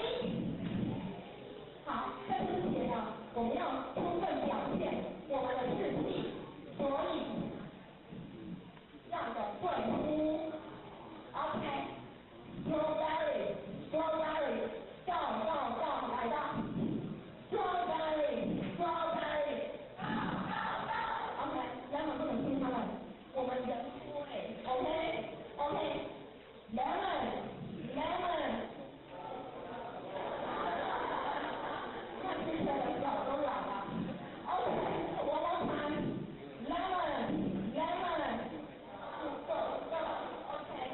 OK，hamburger 让你不能输啊 ，hamburger， 已经是应该是你们的 ，OK， 那 are you ready？OK，let's go。experience， OK 的。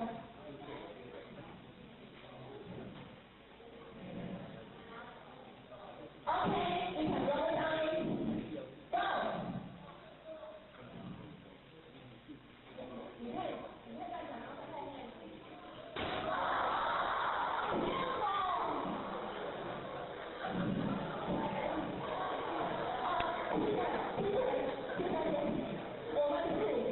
我们是滚蛋，不是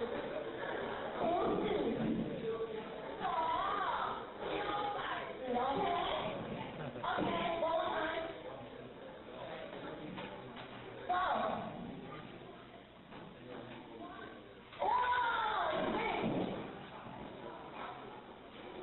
OK，hamburger。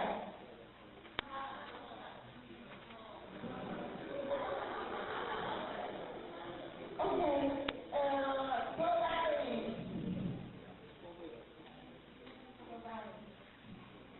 第一次认识你的家庭 ，OK？No，OK，sorry。OK，roll dice，那个可以。OK，go。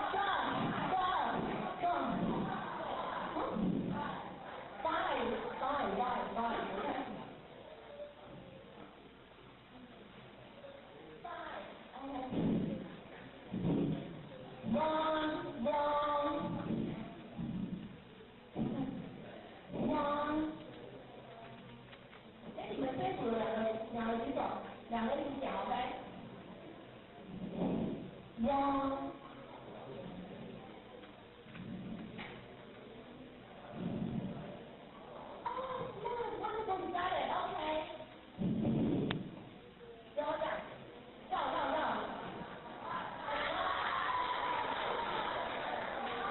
OK，lemon。等一下，我们人间还有我们人间还要水。OK。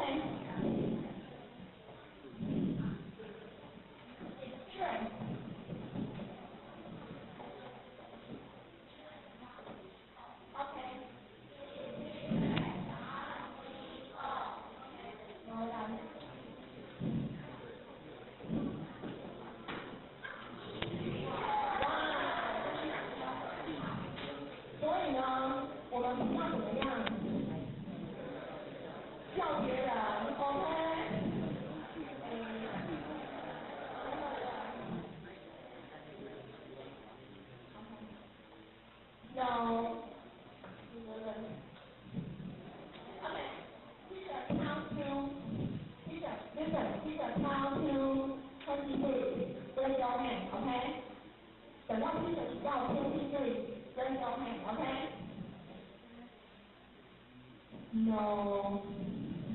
1, 2.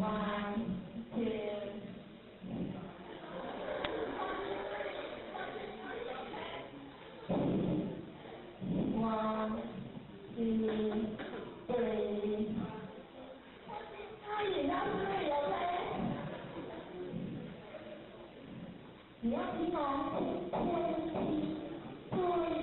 好准备交配 ，OK。1, 2, 3, 4, 5, 6, 7, 9, 20.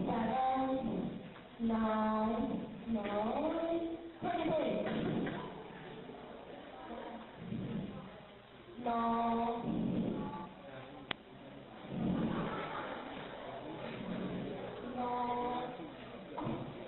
我们下一次把完全多。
No.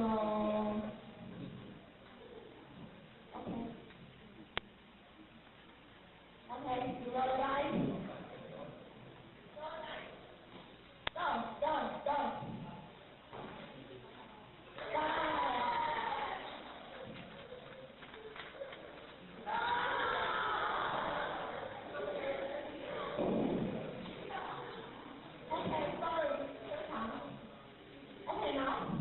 我们最后全部看 ，OK， 看，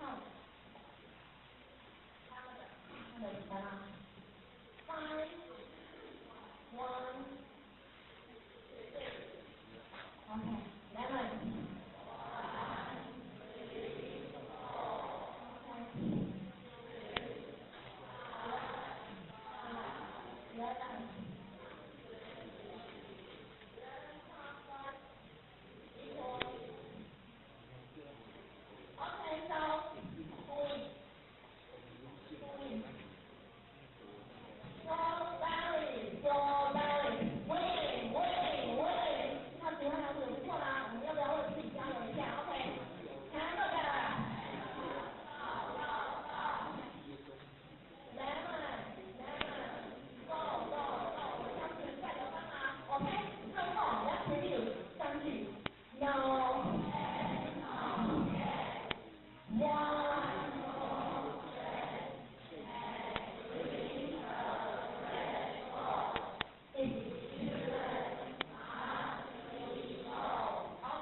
Thank you, teacher.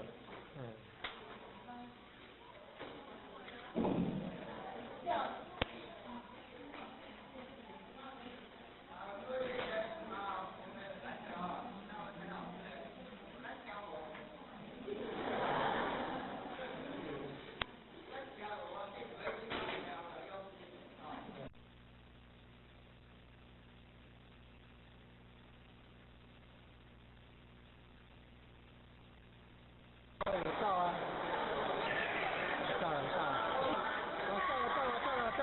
到了，到了！好了，快点来菜。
对于今天早上的时候，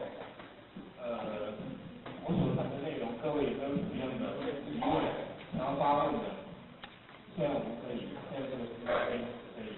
平常我习惯，大约会2到3，我每次演讲大概习惯2到3个小时。那所以今天因为时间不够，所以我很快速的在今天早上把我所要讲的东西很快的把它讲了一遍。那我在想可能会有什么疏漏的地方，或者是说我有说要提的就忘记了有没有这些？或者是说你在各位在教读经的时候的过程里面有没有什么样的疑问？在教学的过程里面有需要我们大家出来，就是说可以拿出来大家讨论，有没有问题？没有问题吗？好，很好。相信各位以后一定会教出很多品德身心优良健康的国民。一定会，因为今天我才跟那个台湾市读经协会的那个理事长和理事长，我们在赶去那个永康的路上才谈到，说现在这是一个好现象。怎么说是一个好现象呢？因为以往在政府很重视文化教育的时代的时候，民间反而是自主自动自发的力量不够。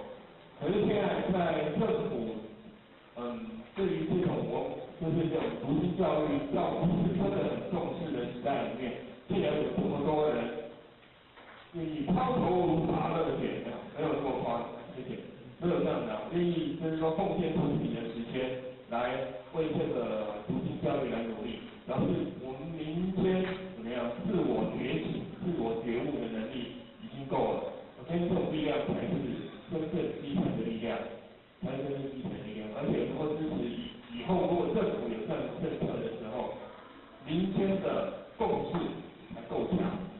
我相信这股力量到时候如果影响到甚至未来政府立法来支持这种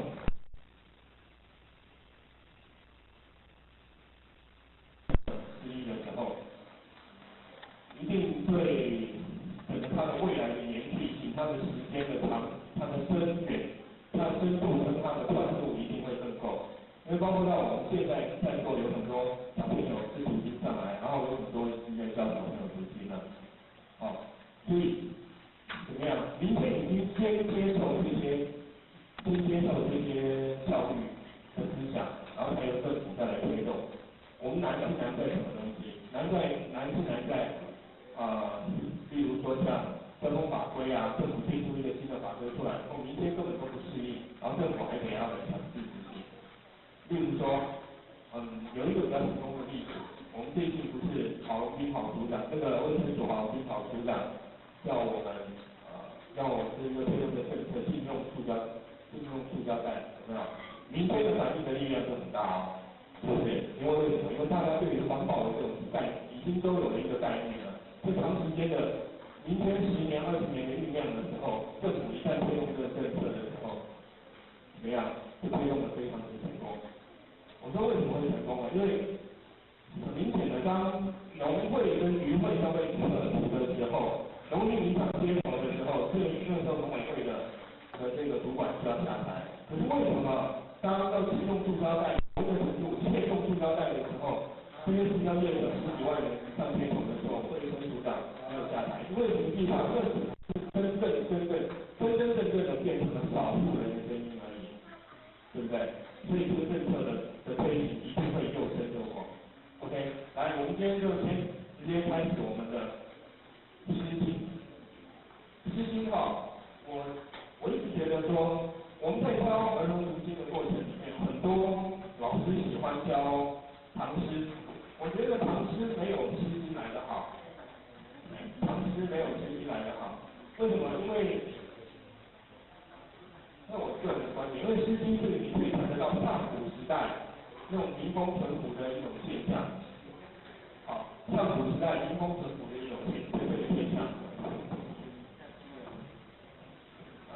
反而唐诗唐诗它是比较，唐诗它应该是，我都跟大家讲说，唐诗你要教唐诗可以，而唐诗是怎么样？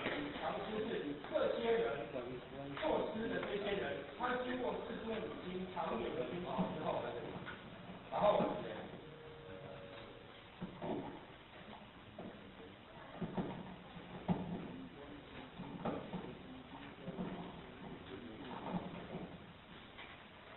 唐诗在这些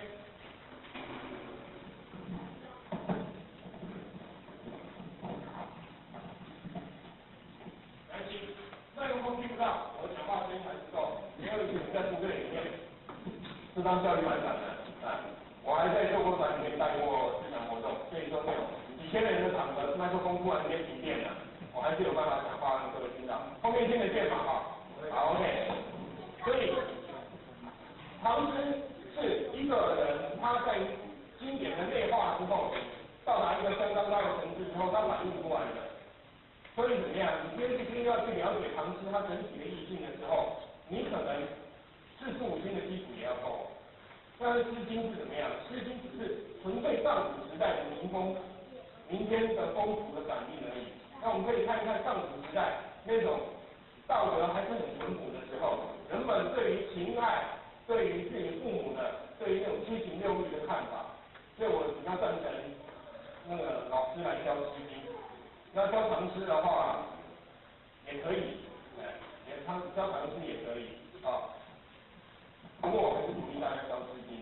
那我现在今天我尽量的在剩下的40分钟之内，教各位唱几首比较简单的诗经。我会的曲子有12种调子。那它这12种调子呢，你只要诗经拿出来，这12种调子套进去，比如说欢喜的有欢喜的调子，那你只要看这一首诗经的内容，它是在叙述比较高兴的，还是比较哀伤的，你只要把这个调子套进去，因为它是谈到的是男女之间的情感的，把它套进去就可以用了。OK， 我们先用最简单的，虽然它最常听到的就是关于。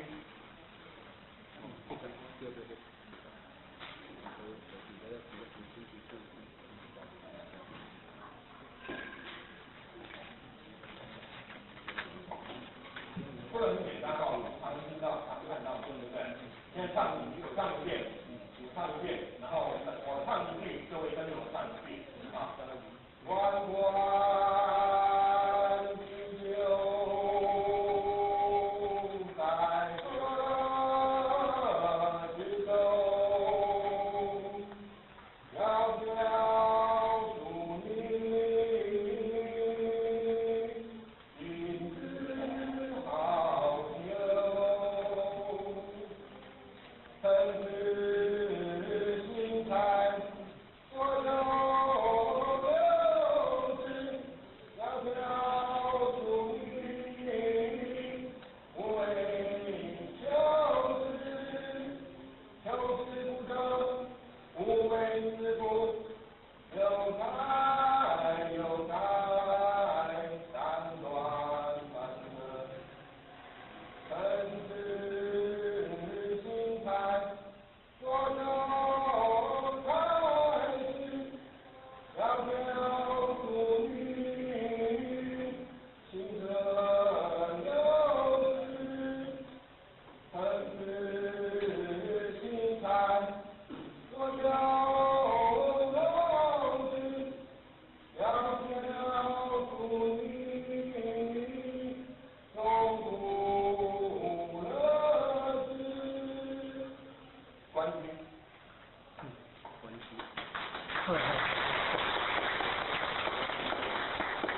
没有鼓掌，我下一首不知道怎么唱。再一次。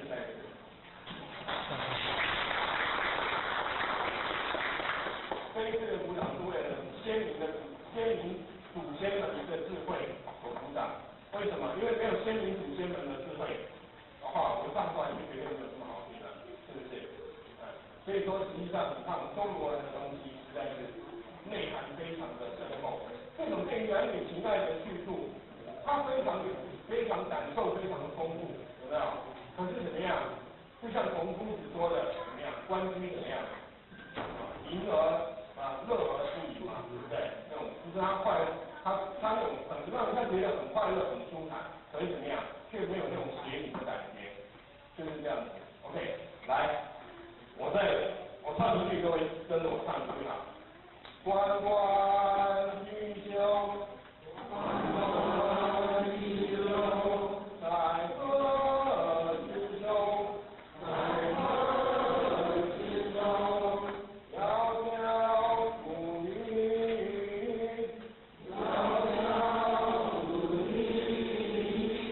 君子好逑。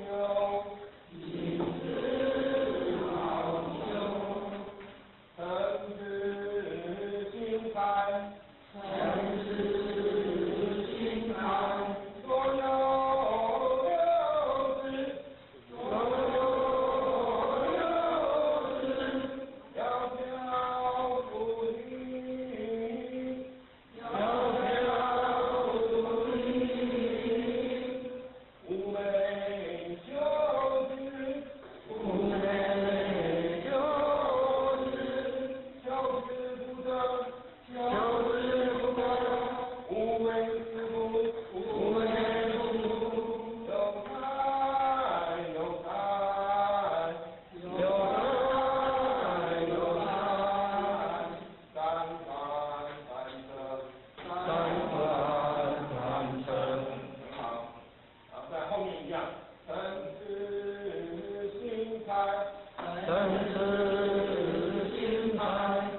时候，上次在教的时候，我记得我就是光是唱一句带一句就带了蛮久，你们一次就成功了。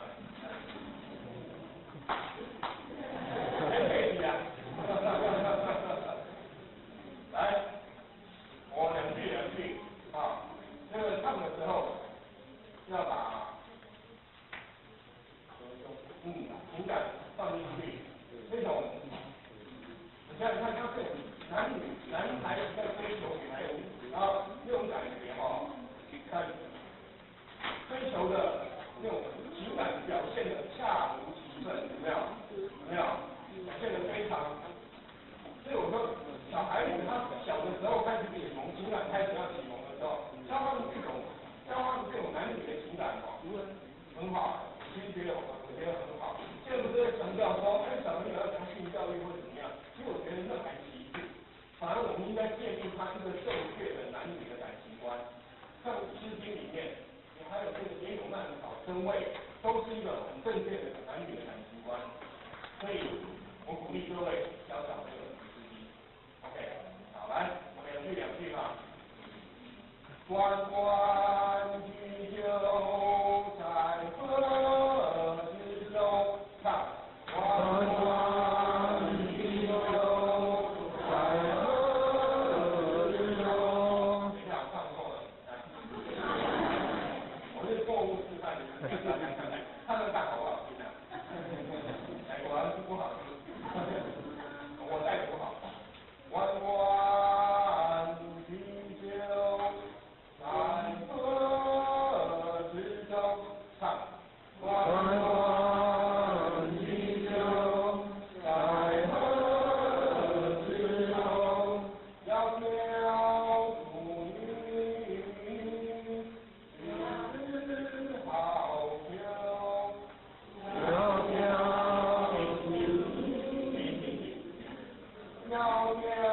一起来。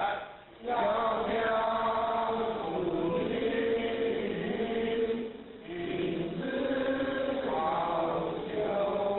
窈窕淑女，唱。窈窕淑女，君子好逑。君子好逑。我们把第一句这边唱一遍，把这个一段。关关雎鸠到君子好逑。来，关关来，关关雎鸠，在河之洲。窈窕淑女，君子好逑。很好，再来，分支性菜，性菜有什么你知道吗？先加点菜，没有性菜是这样子聊，不是聊这个性人的性这个对，性菜这是古代的正确的写法啊。分支性菜，若有六枝，分支来。分支性菜，若有六枝。窈窕淑女，寤寐求之。窈窕淑女，寤寐求之。好，来再来。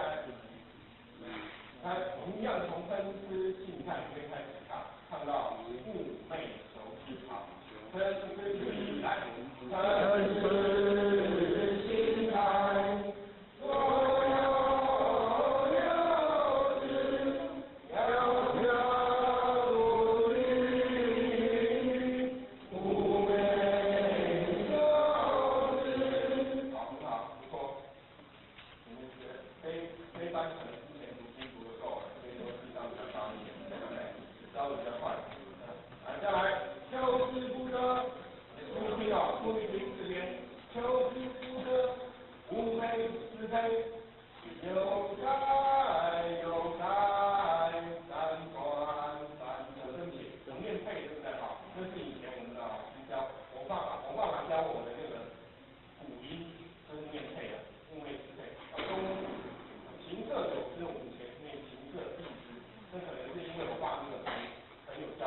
所有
所以你要让你的小朋友读经，他才知道经，对不对？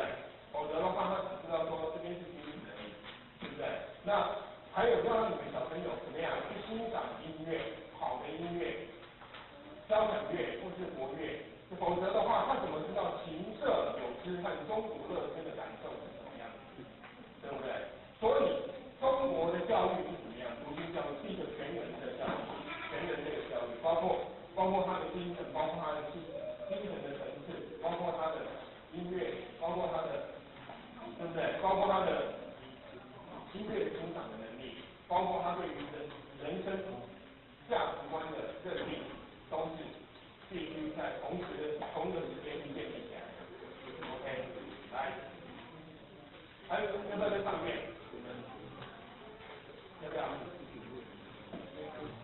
接下来上来。来，他们也有慢跑，这是比较轻快、比较活泼的。那不用抄没关系，因为你只要回家找到那一本诗经，就可以找得到，应该是第94首跟95首。那我昨天看，无论是读书读到是第几首背起来了。那个诗经里面的第94首是也有慢跑，第95首是会啊。那这两首是比较轻快的描述。我先唱一遍，也有慢跑。如果时间不够的话，我们声位就不教了，声位就不教了，我们就直接教到我最喜欢的鹿儿，我最喜欢的鹿儿，来。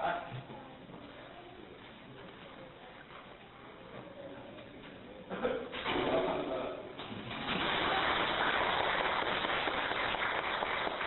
大家暖身一下，没事。好。夜有满草林路转起，有美人心相欢喜。街头相遇，只作缘起。夜有满草林路荏苒，有美人宛如新娘。街头相遇，与子夜长，是这样的。我想到一件事情，就是往后如果你要帮小孩子取名字的话，诗经里面有很多很好的，真的哦，你不要给他取叫做什么慢跑。你可以取叫女孩子叫新娘，不是很好听吗？对不对？比如说姓郑、姓名，姓杨都姓郑、姓林，林新娘、郑新娘，好不好听？好听，对不对？李新娘、王新娘，就很好听啊。有美丽人宛如新娘，是很好听，对不对？来，我唱一句，你唱一句啊。夜有满草林路荏苒，唱。夜有满草林路荏苒，有美人心相欢喜。唱。有美人心相欢喜。街头相遇，只作缘起。街头起来，街头相遇，只作缘起。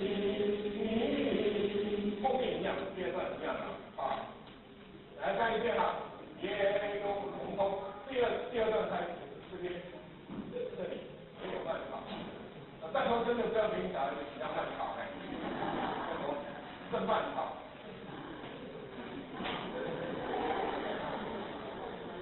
这里也跑好了。好，来第二段啊，也有满草林路荏苒，唱。也有满草林路荏苒，有美人宛如新娘，唱。有美人宛如新娘，街头相遇，唱。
为君一起相约。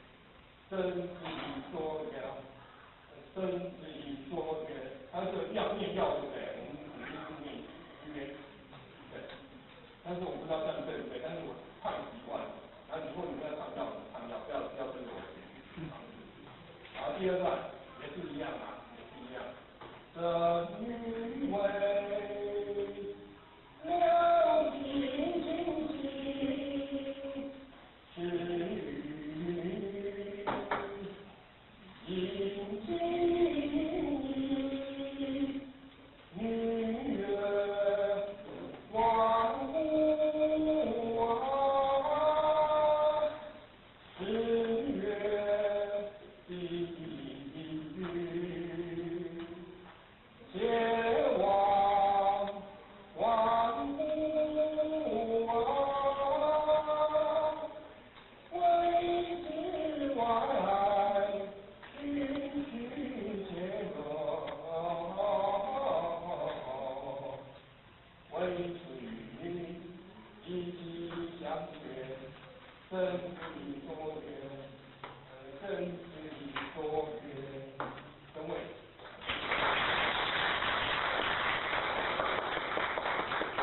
再来，《诗经·小雅·入河》。我之所以会学《诗经》的原因告诉各位一件事，《诗经》我第一次听到人家唱是在丧礼上面。我有讲过嘛，对不对？那你就讲当作没听过啊，因为我知道要怎么讲下去。上一次讲的时候他也在场但是有一次，我记得我小的时候，大概10岁、11岁左右的时候，我爸爸的一个朋友姓林啊，林妹妹他们家是从大陆一起过来的，包括他的父亲、他的母亲，他们都有过来。然后他的母亲先去世了，后来他那一次是他父亲的丧礼。那父亲的丧礼上面，我爸爸就带着我们去参加。那个林妹妹她本身也是那种以前是小时候的经验师读出来的。所以他本身的文学造诣还不错。然后当人家念完祭文之后，他是大儿子嘛，他就出来唱那个入河，唱给大家听。听到全场那个感觉真的是非常，就是那次才爱上了，我就觉得其实真的很好听。他父亲的丧礼上面他唱入河，然后唱到他自己。然后哽咽唱不下去，然后他还是坚持后来把它唱完了，那个场面真的不单纯。我们现在的丧礼就是有五子枯木啦，要不然就是什么歌舞团啊，现在更夸张一点就有钢管啊，这真的是差很多。这就是文化的差异，有没有？我们对于文化跟历史上的差异。所以我希望不能说希望有丧礼，这样子太夸张了。我就希望说以后很多是有这样的一个差异，还是有这样的差异。我唱一遍，时间好，太多。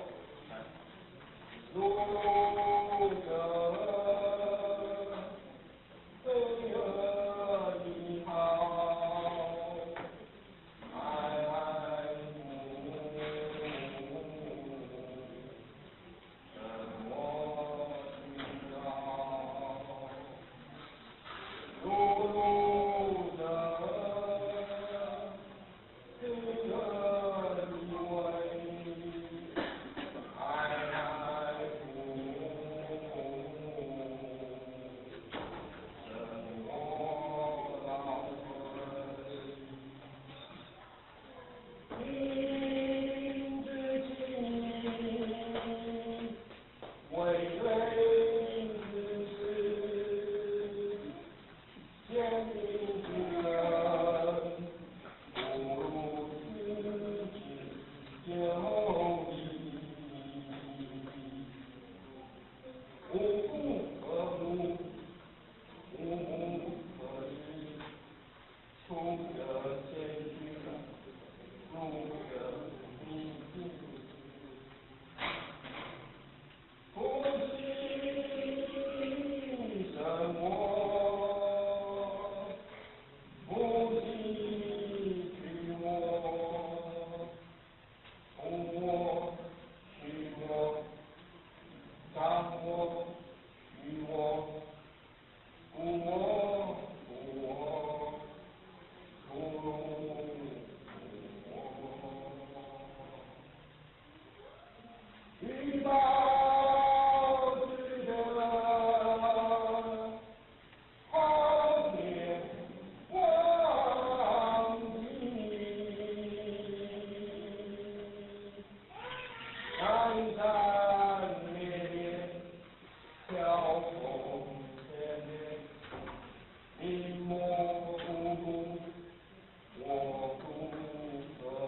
南山月，飘风着，云模糊，我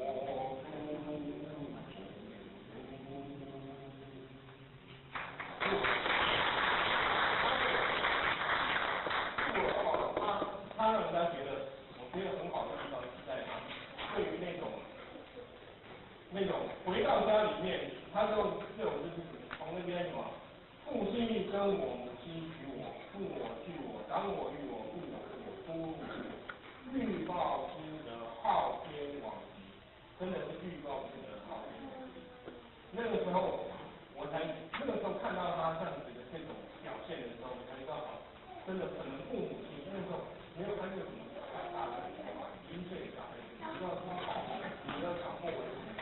但是我想说，可能父母亲的恩真的是很伟大，真的要去报答。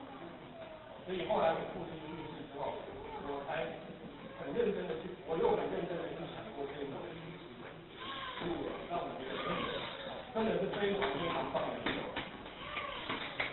希望各位，如果父母亲都还健在的话，有幸父母亲还健在的话，要好好孝顺自己的父母。对吧？不要说预报之德，昊天往极，然后你才愿意得报，我们不知道要去哪边报，但是真的很麻烦，对不对？好，来，我唱一句，你唱一句哈。碌碌者唱，碌碌者飞鹤一号，飞鹤一号。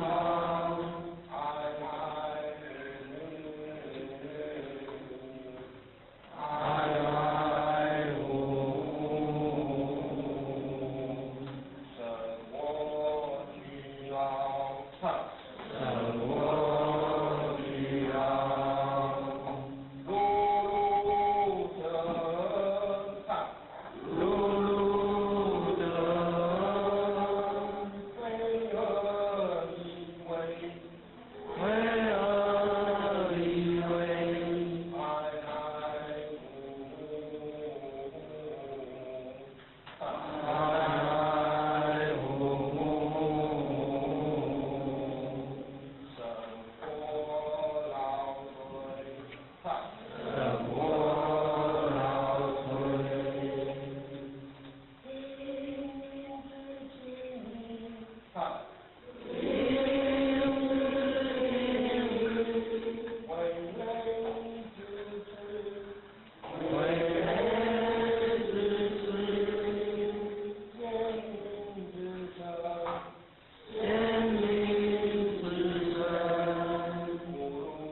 知道这个不好学哦，这一点必须承认的。所以说，到时候，但是我在另外一边帮他们上很简单的上这个诗经的时候，最主要的我只是希望大家喜欢诗经，开始喜欢诗经，你会觉得诗经真的很棒啊！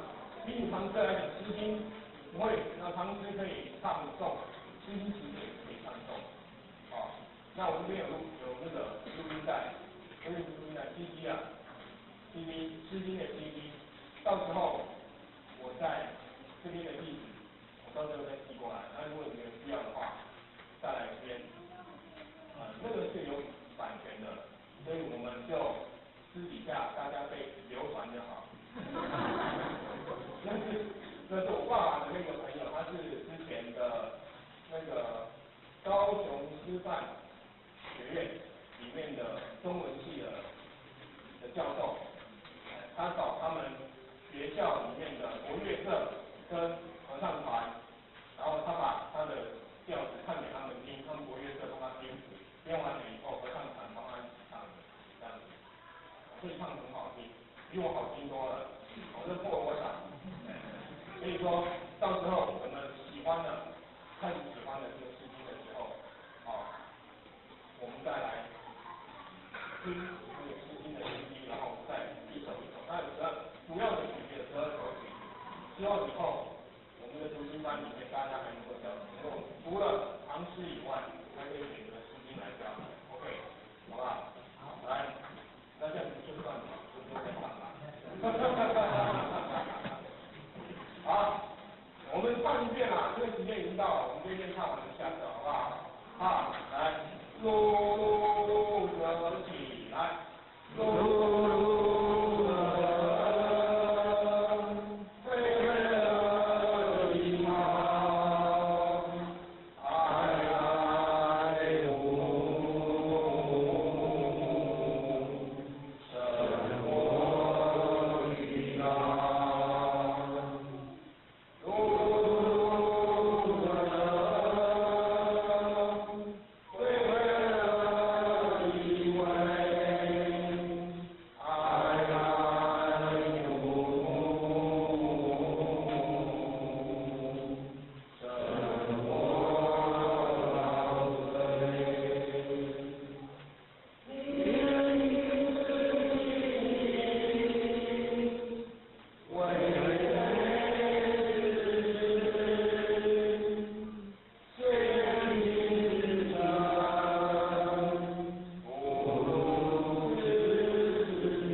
刘理事长，他每次都给我们帮忙协助很多，请刘理事长。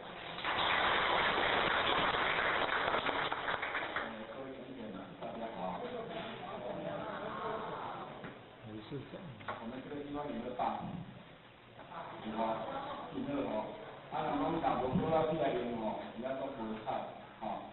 因此我们今天这个单位在办这个儿童福利，相信各位老师心理上充满着动力，按大家大名在台湾市读经协会，它一个宗旨，小孩子一定要读经，咱大人嘛爱读，最起码要亲子游戏，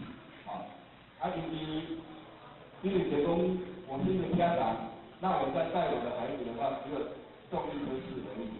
那我们这个单位现在一再送的话小孩子就有体验在拿着刷了就习惯拿过，都盖好嘛所以你看咱现在今后就是讲，其实我们即摆这个山大家拢有钱啊，都无遐习惯这环境嘛都坏。所以咱今仔那些单位在办这个活动，我们可以把那个事整天的在家去，然后去评论不是评事而已我希望各位一定要有信心。那在推广这方面，这个大原则问题咱唔惊啦，咱唔惊，因为咱这个儿童读经人讲足自然的，我讲阮遐有一个家长，阮读经协会总干事林查囝伊咧在中国去，伊即马是咱是咧推广这个英文读经伊安怎用呢？在时伊若要困觉之前，伊来放这个录音带。因为即摆伊个做之前材料袂歹虽然在咧推广这伊即摆在时伊来放，按时咧困的时伊来放，回顾来之前有弟弟妈妈感觉拢足久怪，伊才会讲即落个所以我是讲伫甲咱讲，咱对这个读经咱都要这样用。再到各位了解需要这方面的资讯会到我们读经协会那边有一些他们的知识要用到抓主要我们跟他们去跟我们学姐跟我们指导差不多要有讲讲就是讲咱去上遐囡仔之前咧讲伊挑食要是遐囡仔慢慢做我们这个讲讲是意识观念，囡仔伊就不做。你今仔来讲这个黑板是对啊，就是讲对，你不能讲你已经自己在带囡仔所以咱从这个点咱今仔那个正老来讲这个事业有这个时间这他自己有没有一个体验因为你若是讲，我常咧讲咱讲像咱曾经咧讲叫咱做一个儿童读经的设计读经班其实伫读经协会我们推广一段时间起码稍微有一些成就就是讲安怎有人因为伊就是执着伊是这个读经，所以去成立一个幼儿园，伊是想要趁钱，但是伊经营唔好。有人你太坚持咧啦所以大家就是讲，我安怎好，我来接受这读经，我安怎坚持我是这样的，这个是个是在所以我希望咱大家对咱家己一定要信心。中国人咱为11世纪它是咱的，即马比较多人较多咱平常都要推广读经，咱若家己有个成就，咱以后要教训咱若好抓唔同人去做谢谢各位。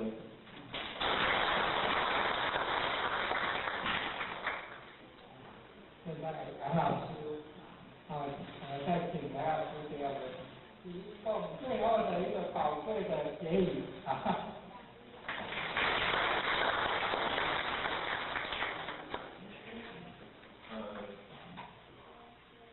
各位前辈，各位班上的同学，大家好。不好意思，我以前常在做我们在平常活动，所以站起来拿到麦克风不刷爆，我会觉得很难过。我最得意的门生就是替代有名某个编剧，这是我教出来的，所以很多人都相信说这是读经的功用，就是我们的思考的能力会变得比较灵活，而我们可以从一一句话里面去衍生出一些没有意义的东西出来，那这东西要自己听才有用。那但是我要讲的重点不在这边，真正的重点我是觉得，第一，我觉得真的非常高兴。现在的读经的盛况，就是当年我的理想。我当年在我念书在我当兵念书的那段时间里面，我就已经曾经想过，未来我希望能够教一般读经班30个学生，这30个学生长大以后变30个老师，他再教30个学生，这样子我就有900个，然后这样子一直传播出去。可是没有想到，现在这么快就成功了。但是我并不，当然是跟着大家一起努力的。所以读经这种事情是一个，也要感激各位，因为让这种梦想提早能够实现。那第二就是说，我们每次都在讲读经的坚持，怎么样坚持？其实我们不用坚持。各位知道，修行这条路，我们只是找回我们原有的东西而已。所谓的修行，只是把我们原来的那颗摩尼宝珠的光明重新展现出来。读经也是一样，我们现在的小朋友，我们只是把原有的属于中国的教育，再重新的把它展现发挥出来。所以请各位跟我们大家一起来努力。我相信下一代的小朋友，当他30、40岁的时候，我们中国不管是政治、社会、经济任何一方面都是非常的清明。我们可以看得到世界未来的希望就在这边。谢谢各位。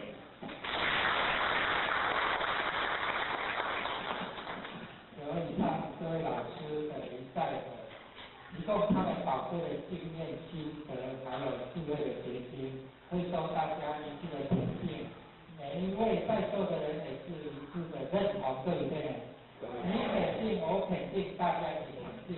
你努力，我努力，大家一起来努力推导，好不好？好。不要忘了，不是只有教小孩子读经，我们家庭要读经，大人也要读经。好，我希望我们的家庭更怎样？歌声、叫声、读书声，好，这个有更好的一个读书环境。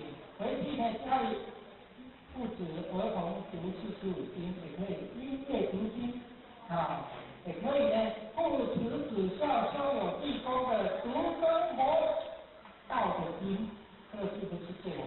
父慈子孝，每个家庭父母引导的最好的一本日常生活经，这样是最棒的。这个孩子的以后的这个素质，还有孩子的教育一定非常的好。那就是呢，我们以前种植的，所以那个经也要用在我们身上，没办法，所读的如果用在自己的身上，然后我们一生就受用无穷。最后呢，我们是跟这个宗教跟阿弥的回安的干了，就叫了就决定把它公认出来，好，对，最后。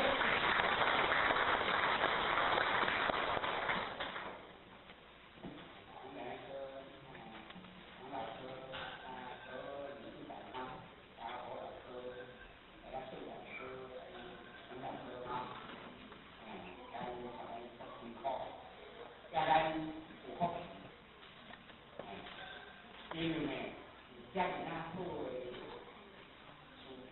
老师，在这边学校，这是很好。咱国家包括中国，未来咱的国家在进步，然后领导和团结是不一样的。所以咱已经克服完克完难，应该是10年前，咱就来开始落实对抗。不要紧，咱现在来落实，更较好，完这样来学校的时阵有多年大约吧，也是泰国放在我们学校，有泰国用过，现在大约已经把咱这个输出方面也提高很多，也对小学就开始。用在做教做的时候，有过来把所有的学校拢已经方面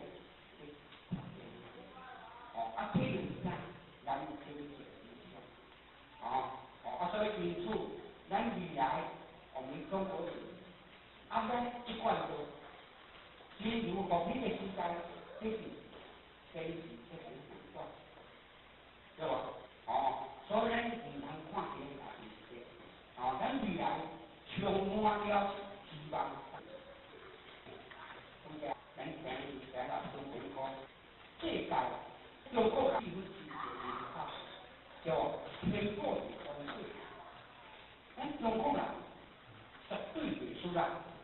咱中国的话，这个福建县开始5000多年来的数，这种真真正正，这是真正先进的科技，对吧？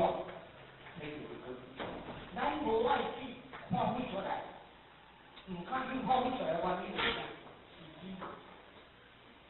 因为这阵西洋先进的国家，它大家已经不是讲是先化武器，爱摕去用啥？这将来就要出版。这个发明者，实在讲，去做去会使甲讲，唔知几万代子孙拢爱去搭档，对吧？啊，所以咱中国，咱的现实比现就是用伦理做的，所以伦理无法度人坚固的话，科技就是比较发达，科技发达，世界。人类的观念，哦，啊，所以就能讲，哦，原来是咱过去现民的看法，啊，正确啊，所以社会有新的人，拢家己安尼自我安怎，自我家己袂是讲，咱真正咱历史遮悠久，要咱中国人啊，拢家己安尼看，啊，看到拢无力，有当好汉听着讲。唔是看不起，是找无这个人传，对不对？自古以来，这个大道嘛单传独修，唔是大家拢会当人，对吧？哦，你讲的现在较早的科技，咱若安尼地传落，咱中国爱是遭受迄个直接非常苦，所以咱中国固守的这是天，啊，这是天。怎么来？咱的伦理道德。咱的一贯天道的真理，较全面性，这是正。啊，来新闻若到，互你连要甲走嘛走唔了，你要甲讲嘛讲唔了，哦。是讲，拢闽南一带来的，啊妈祖保护的，电线工厂，是这个人代关系比安平特别意义重大。咱台湾的历史来讲，要从安平开始。有，台湾的历史从安平开始。谢教授指导方向，谢教授编郑成功传奇性的一生，还有妈祖信仰与神迹这些好书，是哈。这本细本的哈。还有一本礼仪，这是平安护照。这回我们办16岁嘛。哦，办16岁成人礼。第一张是成人礼。哦，成人礼。作为的证件。从家各60家去。哦，太岁。苗。过平安桥。过平安桥。这个。家福赛新年，怎么礼仪怎么拜，怎么挂杯，拢在这里。哦，这个保障呢，这较方便。这些礼仪就重要。现在传承。有年轻来唔知安怎拜。安那嘿。啊，边还有著名公神书啦。要拜的神书。基本拢。哦，这有讲大公安那拜哈。谢谢感谢。安尼延平郡王郑成功的神像里头。伫头前去。迄阵呢，安尼怎样？安有看过啊？安尼有拜过啊？来面受。哦，来。所以湄洲郑成功请保护咱先民来说，来讨2尊去。佮来讨2尊呢？讨2尊去，老三嘛，咱甲我2尊来保，所以中迄尊含其他2尊。手路都无相像。哦，就是安尼吼。两身的妈祖是第尊。拢3尊都2尊。拢是两身妈祖。去要请去迄阵，迄2尊啊。到现在唔知去倒，唔知。当时大陆红卫兵作乱的时候，唔知请去倒个。所以唯一全国为世界本尊一家。中迄尊啊。唯一的本尊就是在安平家。安平家。还在所以你们仔细嚟看。到处到各县市都有福山妈祖，只有咱家这三尊挺慈祥，含包的无相像，你可以甲瞧瞧看。哦，感谢，这拢有印出来，印尼真的啦，印尼这安平心里来这啦，是啊。拢有拢。啊，这大马有这文的呢，啊三马母的呢。无，拢应该妈祖是一尊尔，林木良。哦，妈祖是一尊。啊，迄那讲要二马三马是有妈祖的行为，那讲伊。佛教讲人都有佛心嘛，所以这是本来三马，即卖变大马来。安尼哦，两尊听所以离台湾人讲拢讲三马。哦，留伫台湾是三马哈，中迄种三马哈。啊，三马要讲啥啥？嘛是拢，这马祖是林木良。爱讲林木良。嘛是林木良的。啊，无再讲话，迄乌面衫啊。乌面和暗面是我搁解释一下。哦，是啊。因为神明升起来，是啊。原底是拢水红色。啊，是啊是啊。啊，这个乌是做了这天烟熏的啦。哦，所以熏了乌的。熏的啦。所以当时伊讲好了后。无，唔得前2、3、4年，未收马要来，啊有来遮讲，有来着哦，啊遮咱是欢迎啦，但是因袂输拢伤的行为啊，那啥物，也要香，要红包要啥物，所以这边不欢迎。他来的时候，这边的面相显出来，伊遐显出来，都是三马。较乌鱼妈祖就是这些嘛。哦，是啊，妈祖是这。这里较久嘛。啊，是，较久。后面妈祖啊哈。哦。三马。三马哈。啊，无来讲有名，无共款。无，拢嘛是讲林木良。对，林木良。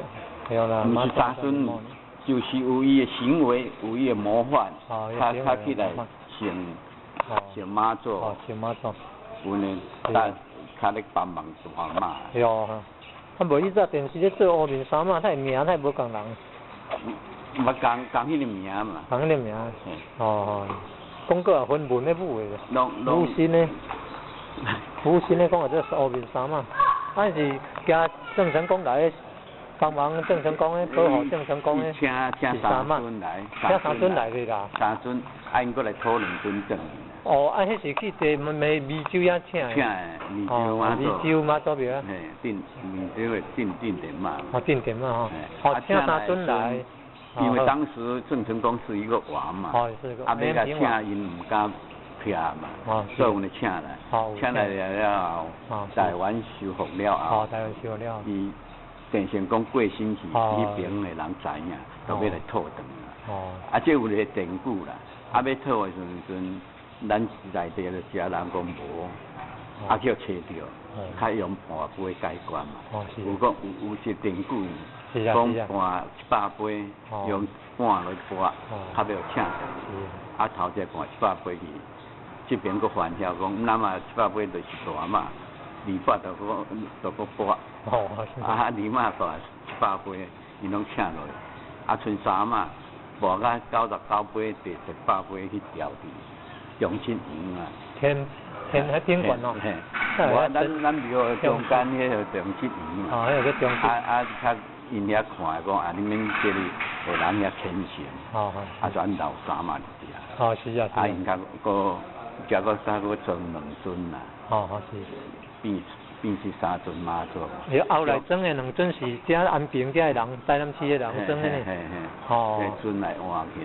对。是啊，装来补啦。啊，这个变用迄阵3马先起做大嘛。是啊。加2尊2马3马。就是安尼啦，哟敢是安尼较清楚啦。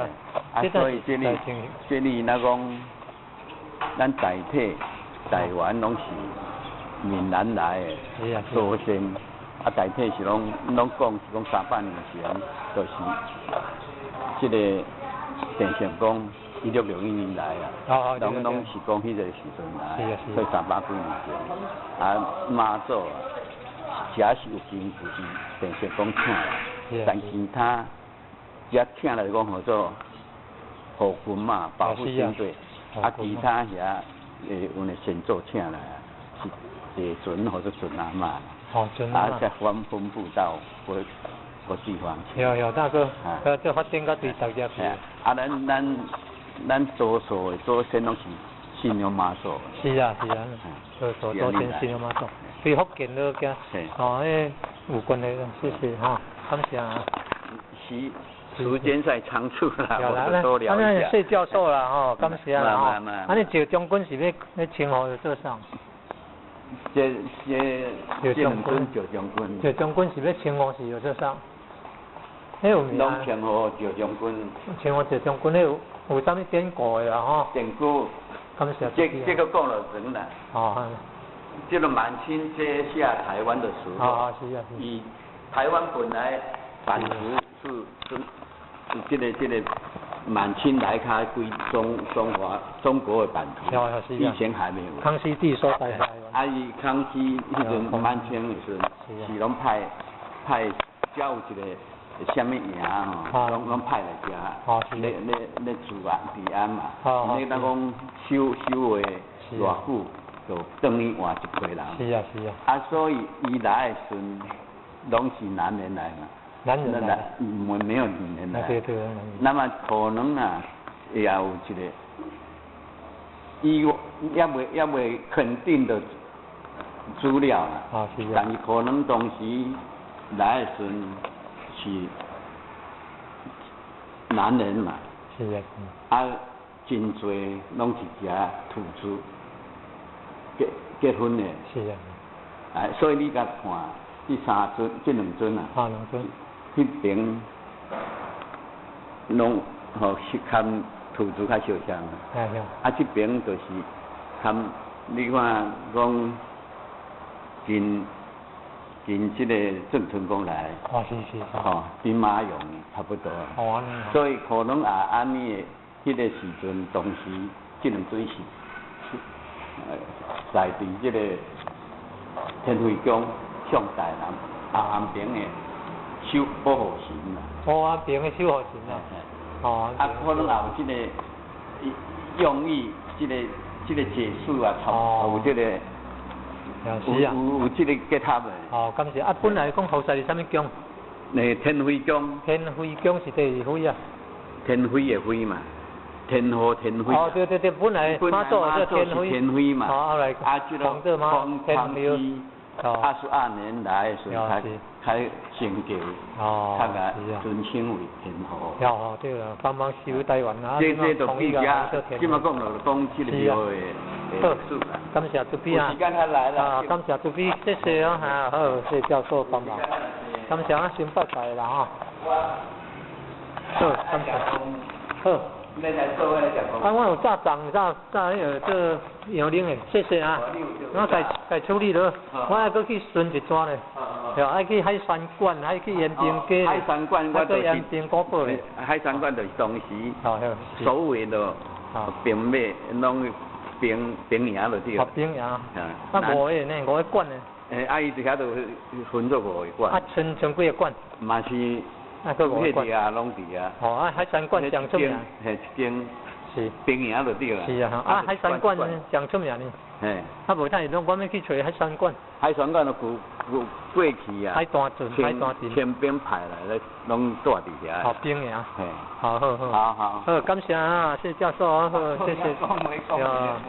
感谢主持，好。NDRODUCDIVALANDUDAO.HTML 先天大道简介中英对照 http://www.cloudlibrary.com/category/category6/c63006.htm Introduction to DAO 先天大道简介 Introduction to DAO 中英对照先天大道简介一和为先天大道二道与我有什么关系？三求道是求什么？四求道对我有什么好处？五具备什么条件才可以求道？六求道对我的生活有什么影响？七道的宝贵有什么印证？一和为先天大道，先天大道又简称道。我们若仔细的去观察，心窍开悟之后，就可发觉宇宙间森罗万象皆是杂而有序，而自然界万事万物的运转也都有一定的法则。这天地人是万物的真主宰，就是道。道乃在天地生成之前即已存在，故曰先天大道。道者理也，理就是真理。在天地人万物未生以前，道即已存在，而道能生天、生地、生人、生万物万类。在天地人万物毁灭之后，道不会毁灭。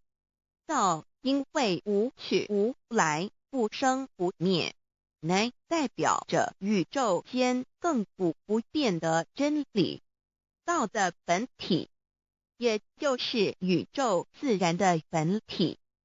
在混沌未判之初，宇宙间只是一团灵妙理，无天无地无人，也没有语言和文字，所以我们是无法以任何语言、文字或思虑来形容它。故大道无名，强名曰道。我们也是勉强用到这个名词来代表它。在天地万物生成之后，道又能贯穿于宇宙万事万物之中，使一切的自然现象均能呈现和谐有条不紊的运转。这就是道的妙用。道大理为，我们虽然无时无刻离不开道的本体和妙用，却又很不容易去认识它。因此在2-3千年前，各教圣人应运出世，各化一方，针对当时天时地利及众生的根器，留下千经万典，传下诸多去恶从善的修持法门，同时也让芸芸众生认识了冥冥中宇宙万事万物均有一个真正的主宰，或称为上帝，或称为造化，或称为天主。我们称其为道或无生老，均是一名而同义。我们对道有了深一层的认识和体悟之后，就会了解天地间实无一物不是道之本体与妙用的合一。因此道虽然涵盖各大教门的经义，为千门万教的总源头，确实不局限于宗教的领域里。而上帝或老也不只代表着一切宗教的最高信仰中心，更是天地万事万物万类的根本源头与最高主宰，及宇宙间永恒不变的真理之道。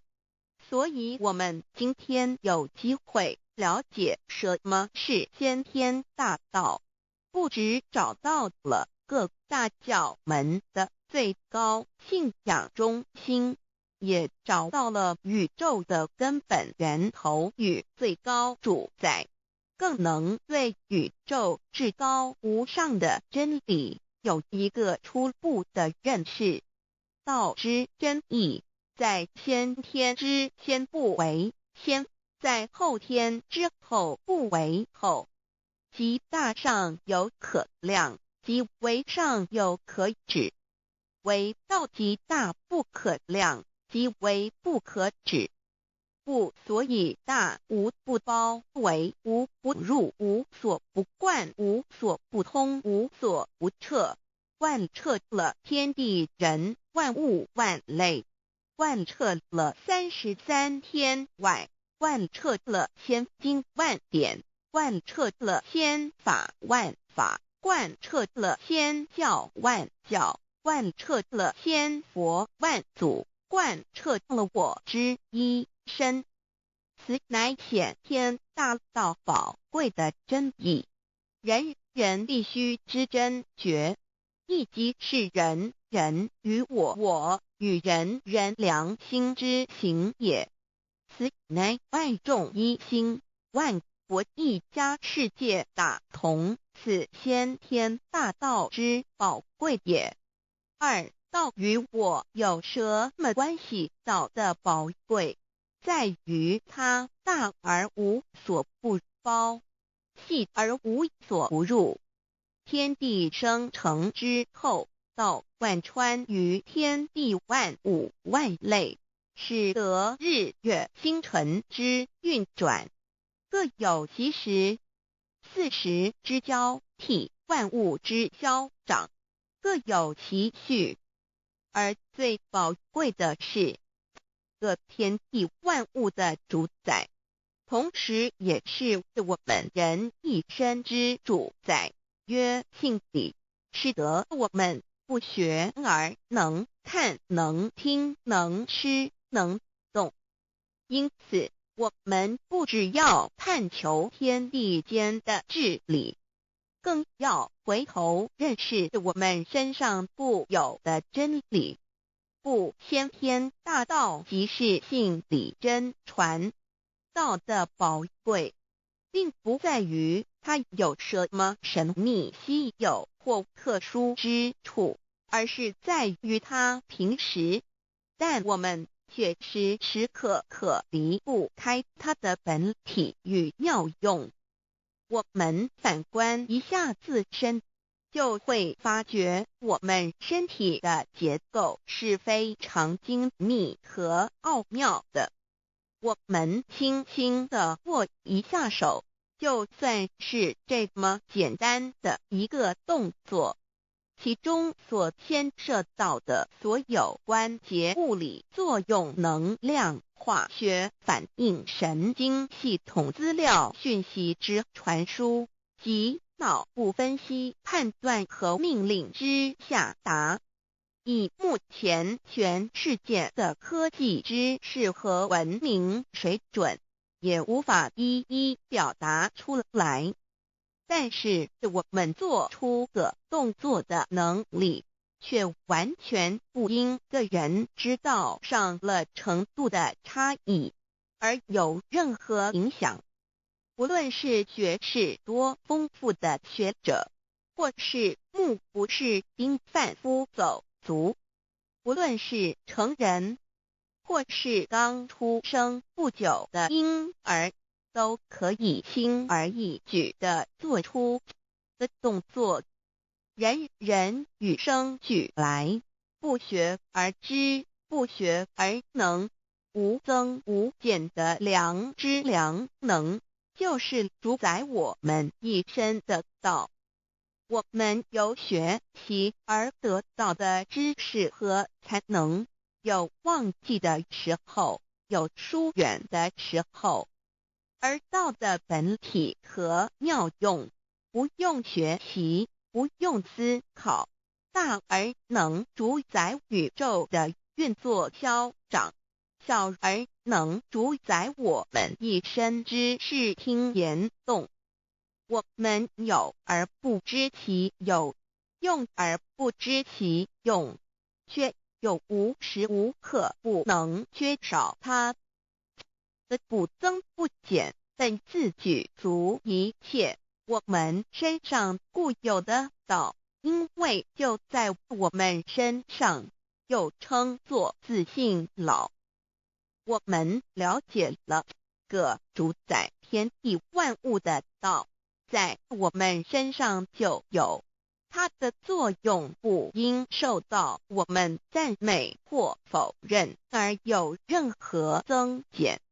无论种族、肤色、国籍、宗教、信仰或贫贱富贵，均无分无别。因此，我们能求得先天大道，不只找到了宇宙的根本源头，也找到了不生不灭的真我。不只认识了宇宙，也认识了我一生的真正主宰。不只追求到了宇宙之治理，也找回了我身上本有的真理与良知良能。先天大道的根源是在我身上，原来固有的是我由先天带来的良知良能，即是我的良心。我的良心即是天心，天心即是道心，此心无形无相，即是真空。真空之妙，空而不空，空中妙有。妙有者，生天生地生人生万物万类之大本也。妙用者，万灵真在也，主宰天地人万物万类之真主宰，亦即是主宰我之一身。故曰道在无身，一切万能。道离无身，此身在无一能。先天大道如此宝贵，乃人人必须追求之道也。三求道是求什么？静心观察我们所存在的这个宇宙，我们往往会赞造物主的神奇。自然界每一刻皆有无数的事物在同时运转，而其整体却又是那么协调。我们身上的这个真理不也是一样吗？每一分一秒，我们身上皆有无数的生化反应、物理作用等同时发生。道的妙用分布在我们身上，不用学习，不用思考，其作用虽成千上万，合起来却只有一个自我，一切有条不紊，自然而成。道在无身，运用自如，在眼能视，在耳能听，在口能言，在鼻能闻香臭，在身能运用行动做事，此即道在我身之妙用。所以我们了解了道不只主宰着天地万物，更主宰我们一身。宇宙根本源头最高主宰与我一身主宰，并非二也。道的本体无形无相，我们肉眼看不到它，手也摸不到它，但它却无时无刻不在发挥其妙用，更进而随着天时及环境而发展出语言文字经典及造福人类的文明，此即是我们良知良能之作用。一般人不了解道在于我们自身的本体和妙用，只模糊意识到它的存在，便以灵